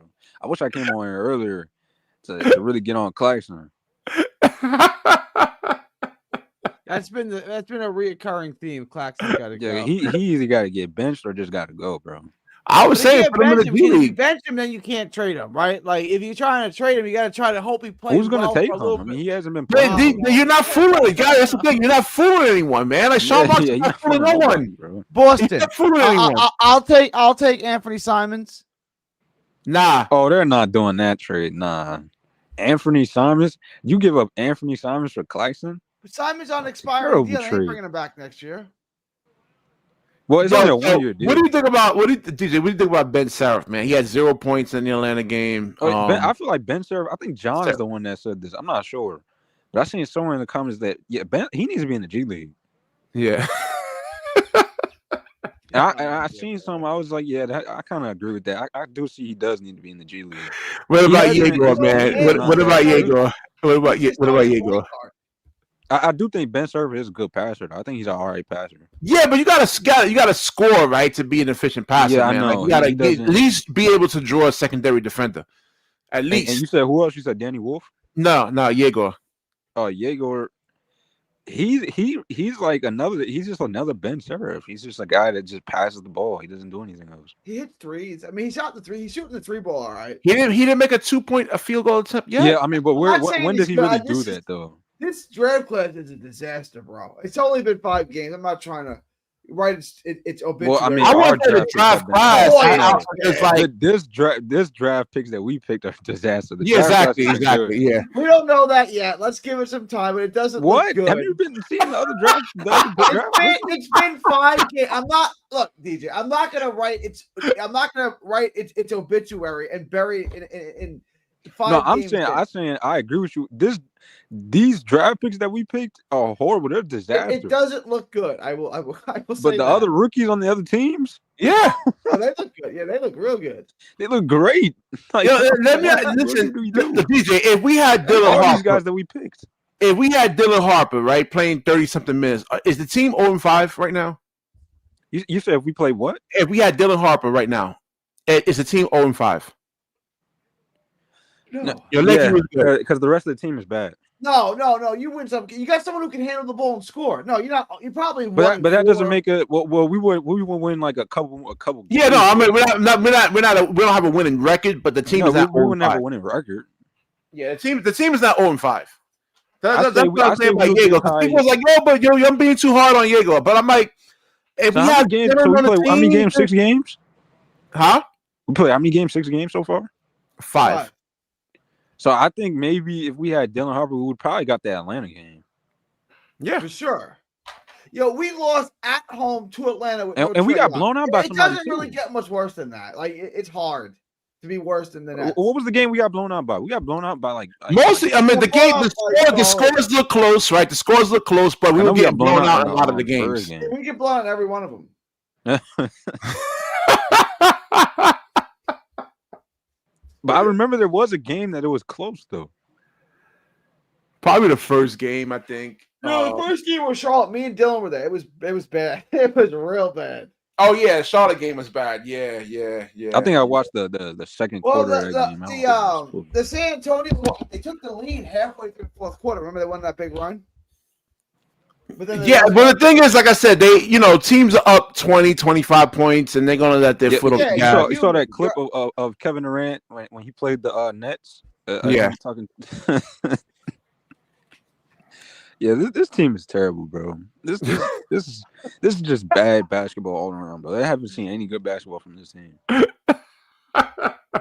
Like, bro, I I just told you like, this is gonna be a long stretch. And any idiot that believes that we was gonna be a playing team, bro, like, how are you even allowed to talk basketball to say some dumb shit like that, bro? I'm telling you, man. I don't even know. I was saying, They came up. They came up here screaming, hollering. Oh, we're gonna be a playing team, bro. What? I A didn't even hear that, 50? Are man. you serious? What kind of I drugs didn't they hear that. taking? Yeah, because Yegor needs a lot of work, man. The sky. I just don't know why Sean Marks took him because the handwriting was on the wall. I mean, the scouting reports. I mean, everything was there, man. I would have Like, rather had either Derek Queen or yeah, Jeremiah Fears, bro. Because them dudes is just balling over there in Pelicans. yeah, And shout man. out to the Pelicans, man. That's oh my gosh. I know they lost a couple Uh, games, but they I got a gotta good drop off, y'all. win Y'all be right now. good. Yeah, yeah, yeah, Salute, definitely. Gary. Uh, And why do we even pick Danny, bro? Danny Wolf is terrible too. We didn't even see him play yet, though. I mean, from what I've seen so far, I mean, yes, he is kind of bad. Yeah, yeah. He still needs a lot of work too. Yeah, I'm not saying he's a perfect player, but I think it's still if he can shoot, like I mean, it's still like a Yeah, plus. I do think he needs to play more, but he has to. I mean, if we're just gonna bury him on the bench, then he's not gonna do anything. Yeah, and even sending him to the G League, like I was saying, like you got to play against. If you're gonna get better, you got to play against pros, So man. who do you think it gets set to the G League? Who do you honestly, realistically want in the G League? I mean, shit, the whole team, damn near, man. Like except for Michael Okay, Porter out of the Jr. rookies at least. I think Ben Sharif has to be the first one. Yeah, To go. Ben Seraph has to go to the G League. Nick Claxton has to go to the G League. Noah Clowney. Who else, man? Yegor. Jalen Yeah, Wilson and what has out of happened the to league. Clowney's development? Like he hasn't Well, developed again, like at I all. was saying, there's only so much basketball to go around. Like, if you're not the best player in high school on your team or the second best player, or even in college, what makes you think you're going to come to the pros? And, like, he had so many flaws even coming into the pros, man. Like, he was one dimensional. He was 27.5% from the 3-point line. And that's way below NBA average. Yeah, Like, that's horrible. That's too low. Like 35% is average, like in terms of 3-point shooting. That's average. So anything he below came in 30 is 27. bad, bro. So then, even if you shoot the 3 ball, let's say if he can get it up to, let's say, 38, 39%, I can just stay in the shooting pocket of Noah Clowney. If he can't put the ball on the floor and try to finish, he needs like. I mean, outside of what the occasional 3-pointers he hits, I mean, what else does he do? He doesn't nothing. Nothing. That's what I'm saying. It gives you nothing. It's like playing 5-on-4 basketball. If he's on the court, it's this like team is very one-dimensional, bro. yeah. And Cam Thomas. Another thing about Cam, because I see the title is Cam Thomas Exposed, bro. He has to start passing when he's not scoring well. Like if you're not on the court, if you're on the court and you're having a bad scoring night, bro, start passing the ball. If you got Jabari Smith Jr., it was like there was one possession on Jabari Smith Jr. Like he has like the lateral movement to. There's no reason to double team him. Like you got to set it. You got to be able to. Like if you got like Jaden McDaniels, a lot of the good defenders in the league, they don't need help for Cam Thomas, man. You think Anthony Edwards needs help on Cam Thomas? If Ant-Man's guarding Cam, you think he needs help? No, he doesn't. And they both play the same position too. Yeah. Like because like Ant-Man can't actually guard. Now, if it's like TJ McConnell on Cam Thomas, then all right, you can probably draw a second defender there, or like Peyton Pritchard, maybe. Yeah, Peyton Pritchard, yeah. But like the Drew Holidays, the Derek Whites, the Jalen Browns, and Cam Thomas, he bragging about this shit. Oh, yeah, I gotta get double. I mean, nigga, like those lower end players, like they got. You know, it was funny when he says that is because. Yes, you're going to get double because the other opponent knows that you're not going to pass. Exactly. Yeah. You seen Claxton get double teamed. I was watching Jared Allen when Claxton has been getting outplayed by every single center so far, bro. Yeah. Like it's an embarrassment. Like he's really an embarrassment, bro. I can't believe this is even our center right now. I'm telling you, man. He's not a center. He's not a center. Like it's crazy. It's like it's equivalent to putting like a 6-foot player on like a 250-pound guy, putting like a 6-foot player on a 7-foot center, man. It's just that it's crazy. He had everybody fooled back in 2023. He really had people believing he was a starting center. Yeah. Nah, I just and like I said, you Hey, take you look at put that him. stat line. Look at Cam's stat line tonight, bro. Like Yeah. this is terrible. Yeah. Not, bro. Yeah. You go 6 for 20. First of all, you're not passing the ball, bro. This is so Yep. I can't Well, watch that's the all thing. the The games like this, referees bro. were getting to him, man. Like he couldn't deal with the physicality, so then he started Yes, but letting BK, that if you get can't into his deal with head. it, why not pass the ball, bro? Yeah. You're not Yeah. having a good night. Just pass the ball, bro. Yeah. Yeah. You see, Michael Porter Jr. was having an RA night. I mean, why not pass him the ball? So JR is saying that like Cam can score on Ant-Man. He can get 25. I mean, Cam Thomas is gonna have to put up like 38 shots, 40-something shots to get 25 points on Ant-Man. First of all, if you go look up their matchups with each other, Ant-Man actually defends Cam Thomas well. Cam Thomas is not efficient when he's going against Ant-Man. Yeah. What I'm So saying, you can't you that's can't the key word, stop efficient. somebody. You can't make somebody score 0 points. Yeah, That's you're not only gonna if do they have that. a bad night. But you can Yeah. make somebody not be efficient. Like That's the key. I always preach that. Efficient. Like you don't want to yeah, and have Cam to Thomas is score. not efficient when he's going up against like good guard defenders. Yeah. Yeah. You don't want to It's, score. have You you don't seen want his to matchup? take Have you like seen his matchups against Ant-Man? If you look it up, and Derek White, his Yeah. efficiency numbers is terrible. Yeah. Yeah. He has to take more shots to put up more points, man. And like what happens there when he's missing shots, and then like these guys leak out quick, man. They're And like, who was the "Man, they matchup get-" today? Who was the matchup? Nikhil Alexander. No, Next it was game is Philadelphia on Sunday. no tonight. It was Daniels, right? Dyson Daniels. That was And that was a couple of days ago. Yeah, that was a couple of this game. This was it's now Saturday now. So this game was on Thursday. Was it Thursday or Wednesday? Hold on. no, majority of the game he was Dyson Daniels was on him. Yeah. Yeah. And He had I 16, think 20, Nikhil 19 Alexander points. Walker.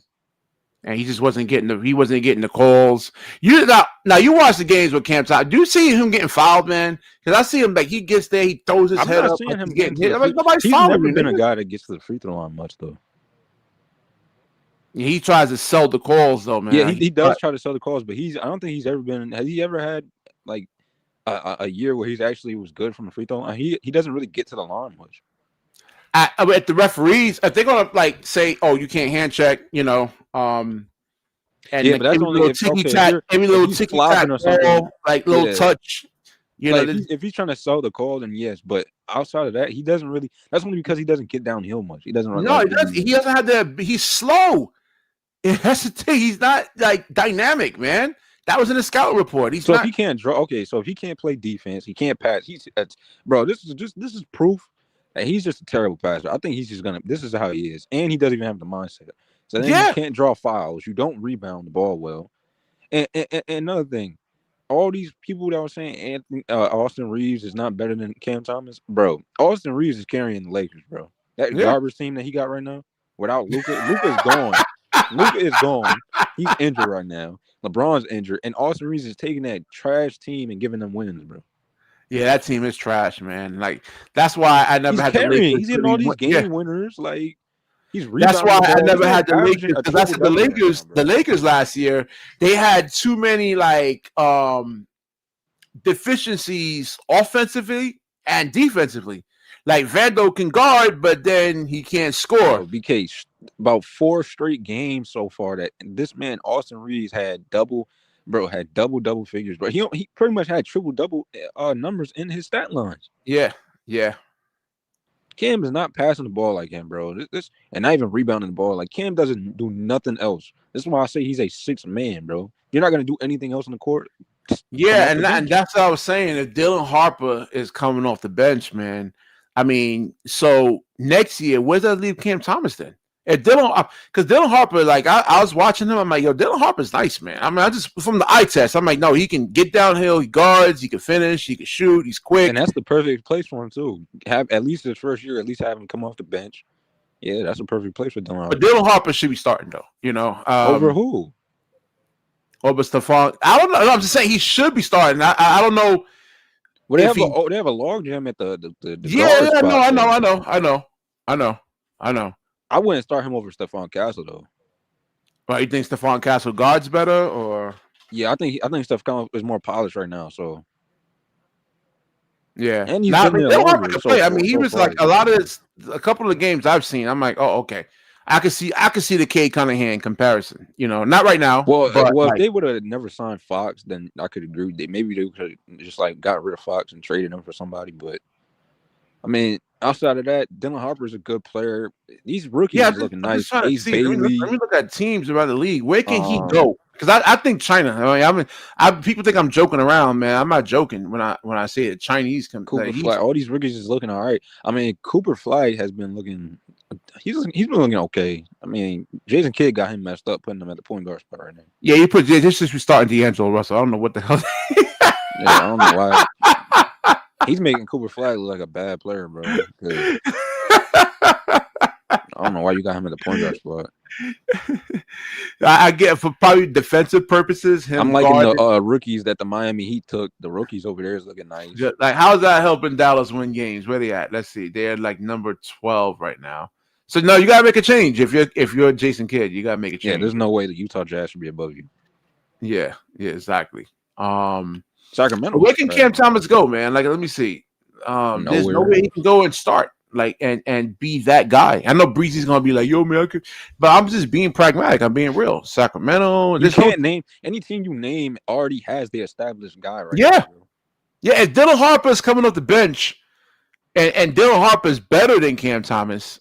He really is. He's better than Cam Thomas. I was Dylan Harper actually plays defense. I didn't realize the Bulls was 5-0. You're right, JR. You're right. I agree. You're right. I'll give it to you because the thing is, I've seen so many basketball players, kids. But it's not even just Dylan Harper. Like, why couldn't we do something at least on the draft night to where we could have got a better pick, bro? Yeah, I agree. Like, was there nothing we could do? Because I was like if you're San Antonio, why the hell would you draft him for? You already got Stephon Castle. You already got. It was for Fox when Fox retires and leaves, or when they trade him. They might end up trading Fox. Yeah, I mean, who's going? That's the thing. Who's going to want him though, man? I mean, is he an impact player? Can he help you really win? I don't know. Boston could use a guy like Fox. Yeah, that's true too. Yeah, Boston could use him. Yeah. I mean, there's always a team that will end up needing a guy like Fox, though. Like Brooklyn, I don't know what Brooklyn can give him. Like, there's a log jam there. Nah, I mean, we don't got anything.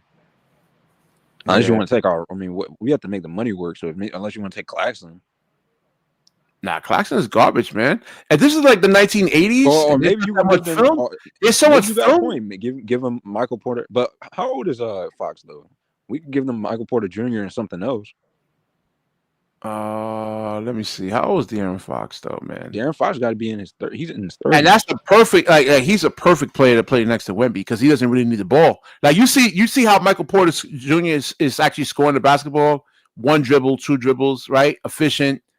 Yeah, it would be nice next to Wemby. Yeah. Because he's not ball centric. That's how Cam Thomas. I think Michael Porter Jr. was just. I think his issue was just like I think it was just like, okay, I'm not really like into this whole championship team anymore. I think he just wanted to just be on a team where there just was no expectations. Yeah. But I was gassed out, man. Nah, I mean trying to make. Yeah, I agree. It happens, man. And then he has a bad back. Then he was playing horrible in Denver, like for the whole year last year. But I mean, right on the Nets, he's actually been playing pretty well, man. And there's like no I said, expectations. Yeah, 1 dribble. And who's really guarding him? Like, I mean, nobody's really really. No. I mean, he moves without the basketball. It's not like he's just getting the ball and pounding the ball. Like he'll move. Yeah, but everybody knows when you go to a bad team, your numbers are going to look great. Yeah. But I mean, he's been efficient though. It's not like he's been so forcing things. You trade him at the trade deadline? Yeah, I think that, I don't know, man, because like. Who are you going to get to replace him, man? We got at some point this team has to like. Probably going to be another Cam Johnson situation with trade him. Yeah, so De'Aaron Fox is 27 years old, man. So dang, De'Aaron Fox was young. How old was he when he came into the league? Like 18? Yeah, 18, 19. Yeah, man. I guess I don't think they do the deal, but maybe. But Dylan Harper. Is like how so he's 185 pounds. See, Dylan Harper could post guys up. Like he's bigger, more physical, 6'5", 215 pounds. They averaging 14 points, bro. And yeah, you look at Dylan Harper, man. He's big, man. I'm like, damn. You can see the Look size. at his numbers compared to Cam. You see how you sacrificing, bro? Yeah. That's making their team better. Look at that. For his first year, 4.6 assists a game. Yeah. Yep. Exactly. Cam is man. giving you 0 donuts out here, Yep. bro. Like he's only scoring. Man had 40 points with 0 assists, bro. That's pathetic. Yeah, that depends. I mean, it depends on like when Javon, when he actually gets, like when Michael Porter Jr. gets the ball. If he gets the ball with 6 seconds on the shot clock, he's gonna have to take. He's gonna have to force some shots up, man. You know, so yeah, man. Yeah. Let me wrap this up. It's been almost 4 hours, man. I'm gonna try to get one in either tomorrow night or Sunday night after the game, though, man. Yeah, and when we play tomorrow, right? Yeah. Playing the Philadelphia 76ers. So the key No, matchup. well, today's Friday, so. Well, yeah, Saturday now. Yeah. Oh yeah, you're right. Saturday. Yeah. So we play Philly, and then I gotta look at the schedule. Who else we play, bro? This is gonna be a bad season, man. I'm gonna I don't know what's that schedule look like, man. When they gonna win a game here, man? I told you I had us, bro. Before the season started, I had us losing at least the first 20 games. Damn. I think I might be overdoing it. Maybe the first 10, and we can get a little win in there. But I think the first 20, bro. It's a bad indictment on Cam Thomas, man, because it just shows you that he is not a winning basketball. And that young boy over on Philly, VJ Edgecombe, man. So they got Philadelphia, Minnesota. Maybe they can get the Indiana game. Detroit, that's a loss. New York is a loss. Toronto's a loss. Orlando's a loss. We definitely getting blown out by like at least 7 of those teams. Because Orlando, they're looking bad right now. So Toronto is a possible. We can actually get a win in there, possibly. Nah, they got Scotty Barnes. He plays defense. No, I'm saying because they got a lot of injury prone guys. So okay, all right. Toronto could be back to back with Boston. Toronto Washington again. We can possibly win, even though Washington is better than us. Miami, you saw Wemby got dunked on, by Bam. They almost won that Miami. Philadelphia. Damn. If Bam plays in that game, Bam is cooking Clarkson. Yeah, I might have to write a letter to Adam. And Khalil Ware too. I forgot Khalil Ware. He's gonna cook Clarkson too. Oh yeah. Damn. The league is starting to get better, man. Because even Chicago. Yeah, Chicago's 5-0 right now.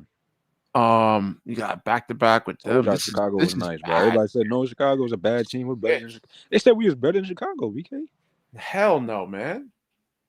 John Giddy had 32 points, 10 and 10 rebounds, 10 assists, and he was one of the guys that was on an island with Cam Thomas in terms of like a contract extension. Yeah, and Giddy has proven he's deserved that contract. Exactly, yeah, man. And Cam Thomas didn't prove shit.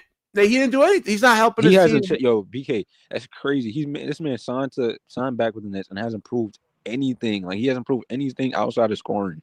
Yep. That's insane, bro. Yeah. And chat, this is who y'all like. This is y'all guy, bro. Yeah, man. So this yeah, man. I had to make this show today, man. There's nobody else caught it about the Atlanta game and the Who else was on here? Who else was capping on here? I'm gonna rewatch. Nah, everybody was agreeing with me for the most part, man. Nobody was not. People see it now, man. Like you could just look at 0-5. It's not just one player; it's everybody. And like I said, nobody's talking about Cam Thomas struggles against like physicality, man. And I thought maybe he could handle it, but no, the league is just evolving. He's undersized when it comes to like the average height in the NBA is 6'6", 6'7". He's 6'2", 6'1", without sneakers. So, and D-Rock stood next to him, and took a picture of him. And he has Cam Thomas at 6'1". So is the defense out of question?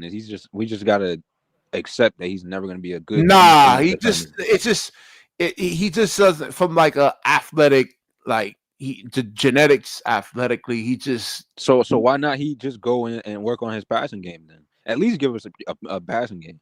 Yeah, I agree. That's all I'm asking for. I'm even asking. It's for not the less than Cam, spacing bro. though. It's not the spacing, Javon. It's the matchups, man. Like Dyson Daniels, like he's The not. spacing's not even that bad though. Yeah, he's not going to be able to play his style of basketball against a defender like Dyson Daniels, Jalen Brown, He needs Drew spacing. Holiday. Like it's going to be ugly, man. He just doesn't have the physical tools, Like Who's hating though? Like that's not hate. This is actual criticism, bro. I'm only asking for at least the minimum. Just give us a passing game, bro. You yeah, get 40 I'll points for defend 0 it. assists. That's not I'm a going good to go. basketball game, bro. When's the next day I'm off of work? I'm gonna go on Brian Scalabrini's show and Frank Isola's show and apologize to. Rotating doesn't mean you're a good defender. No, learn basketball, bro. Yeah, what I was Rotating on thinking though, defense he's doesn't about mean you're a good 6'2", defender. though. That's the thing. Holding your position and holding your opponent. That's good defense, bro. Rotating, anybody can rotate in the NBA. Yeah, exactly. I agree. Like him, just I'm gonna go over here, rotate over off the screen. That's not just playing good defense. It's not hating, bro. Nah, I'm not hating though, because like I said, I was a Cam Thomas fan. And I went on Brian You've Scalabrini's seen show. what Cam Thomas Devon. looked like with spacing, and it looked terrible. I went on the show and I was like getting on Brian Scalabrine for ragging on Cam Thomas when he had those triple 40-point games a couple of years ago. And Brian Scalabrine made me look stupid, man. He's like, no, you don't know what you're talking about. I said, nah, Cam nice, man. Like back-to-back triple 40-point games. Like, come on, man. And the more I watch Cam Thomas now, yeah, I got to agree with Brian Scalabrine, man. Javon Ship, he don't know basketball, bro. Jokic rotates. That doesn't mean he's a good defender. Nah, he's not. I mean, if he has good position, but if you can get like Jokic rotate, does that make him a good defender? No, he's a terrible defender. Yeah, he is. He doesn't move his feet, man. Laterally, he's bad. You occasionally see him rotate sometimes. He's not a good defender. Rotating in defense doesn't mean anything, bro. Yeah, because Joker's like, especially like in FIBA basketball, he's good because you can stay in the paint. Jerome, look at his defensive numbers, bro. You can tell he's one of the worst defenders in the league, and not only that, he's the worst defender on the team, bro. Yeah, he doesn't move Cam is laterally. nice. Outside of scoring, how's he nice? He says he's not number one though.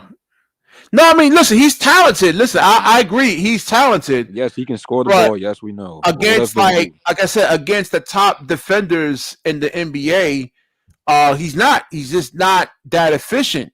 You got to be efficient. You can't go take 29 shots and score 25 points. You have to be efficient. Oh, all right. Let me wrap this up over here, man. Good show. Everybody that's subscribed to the channel, subscribe to the channel, and definitely drop a like on the video. And share the video, share the stream, and when you share, the universe shares back with you. All right, terrible, DJ. Trash ass team, bro. I know, man. They going like 0 for 15. I agree, man. Yeah. 0 for 30 is looking like 9. Yeah, that'd be crazy. If that would get Sean Marks fired, man, I would say him and Josiah fucking straight up. And Jordy, bro, his coaching is getting exposed. Make some rotation changes, bro. I was just saying that in a couple of that video didn't do that well. When I mention that, bro, all this overhype on Jordy, bro. Nobody like, yeah, man. No adjustments, bro. He hasn't made not a single adjustment in these past 5 games. Nope. Man, sticking with the same lineup. Same lineup. It's not working. Like, get Drake Powell in there. Get Noah. Get Terrence Mann out of the. Oh my! I don't want to curse, bro. All right, let me get some sleep, man. I gotta get up in the morning. I'll check y'all guys. I'll check you later, man. Salute, BK. All right, salute.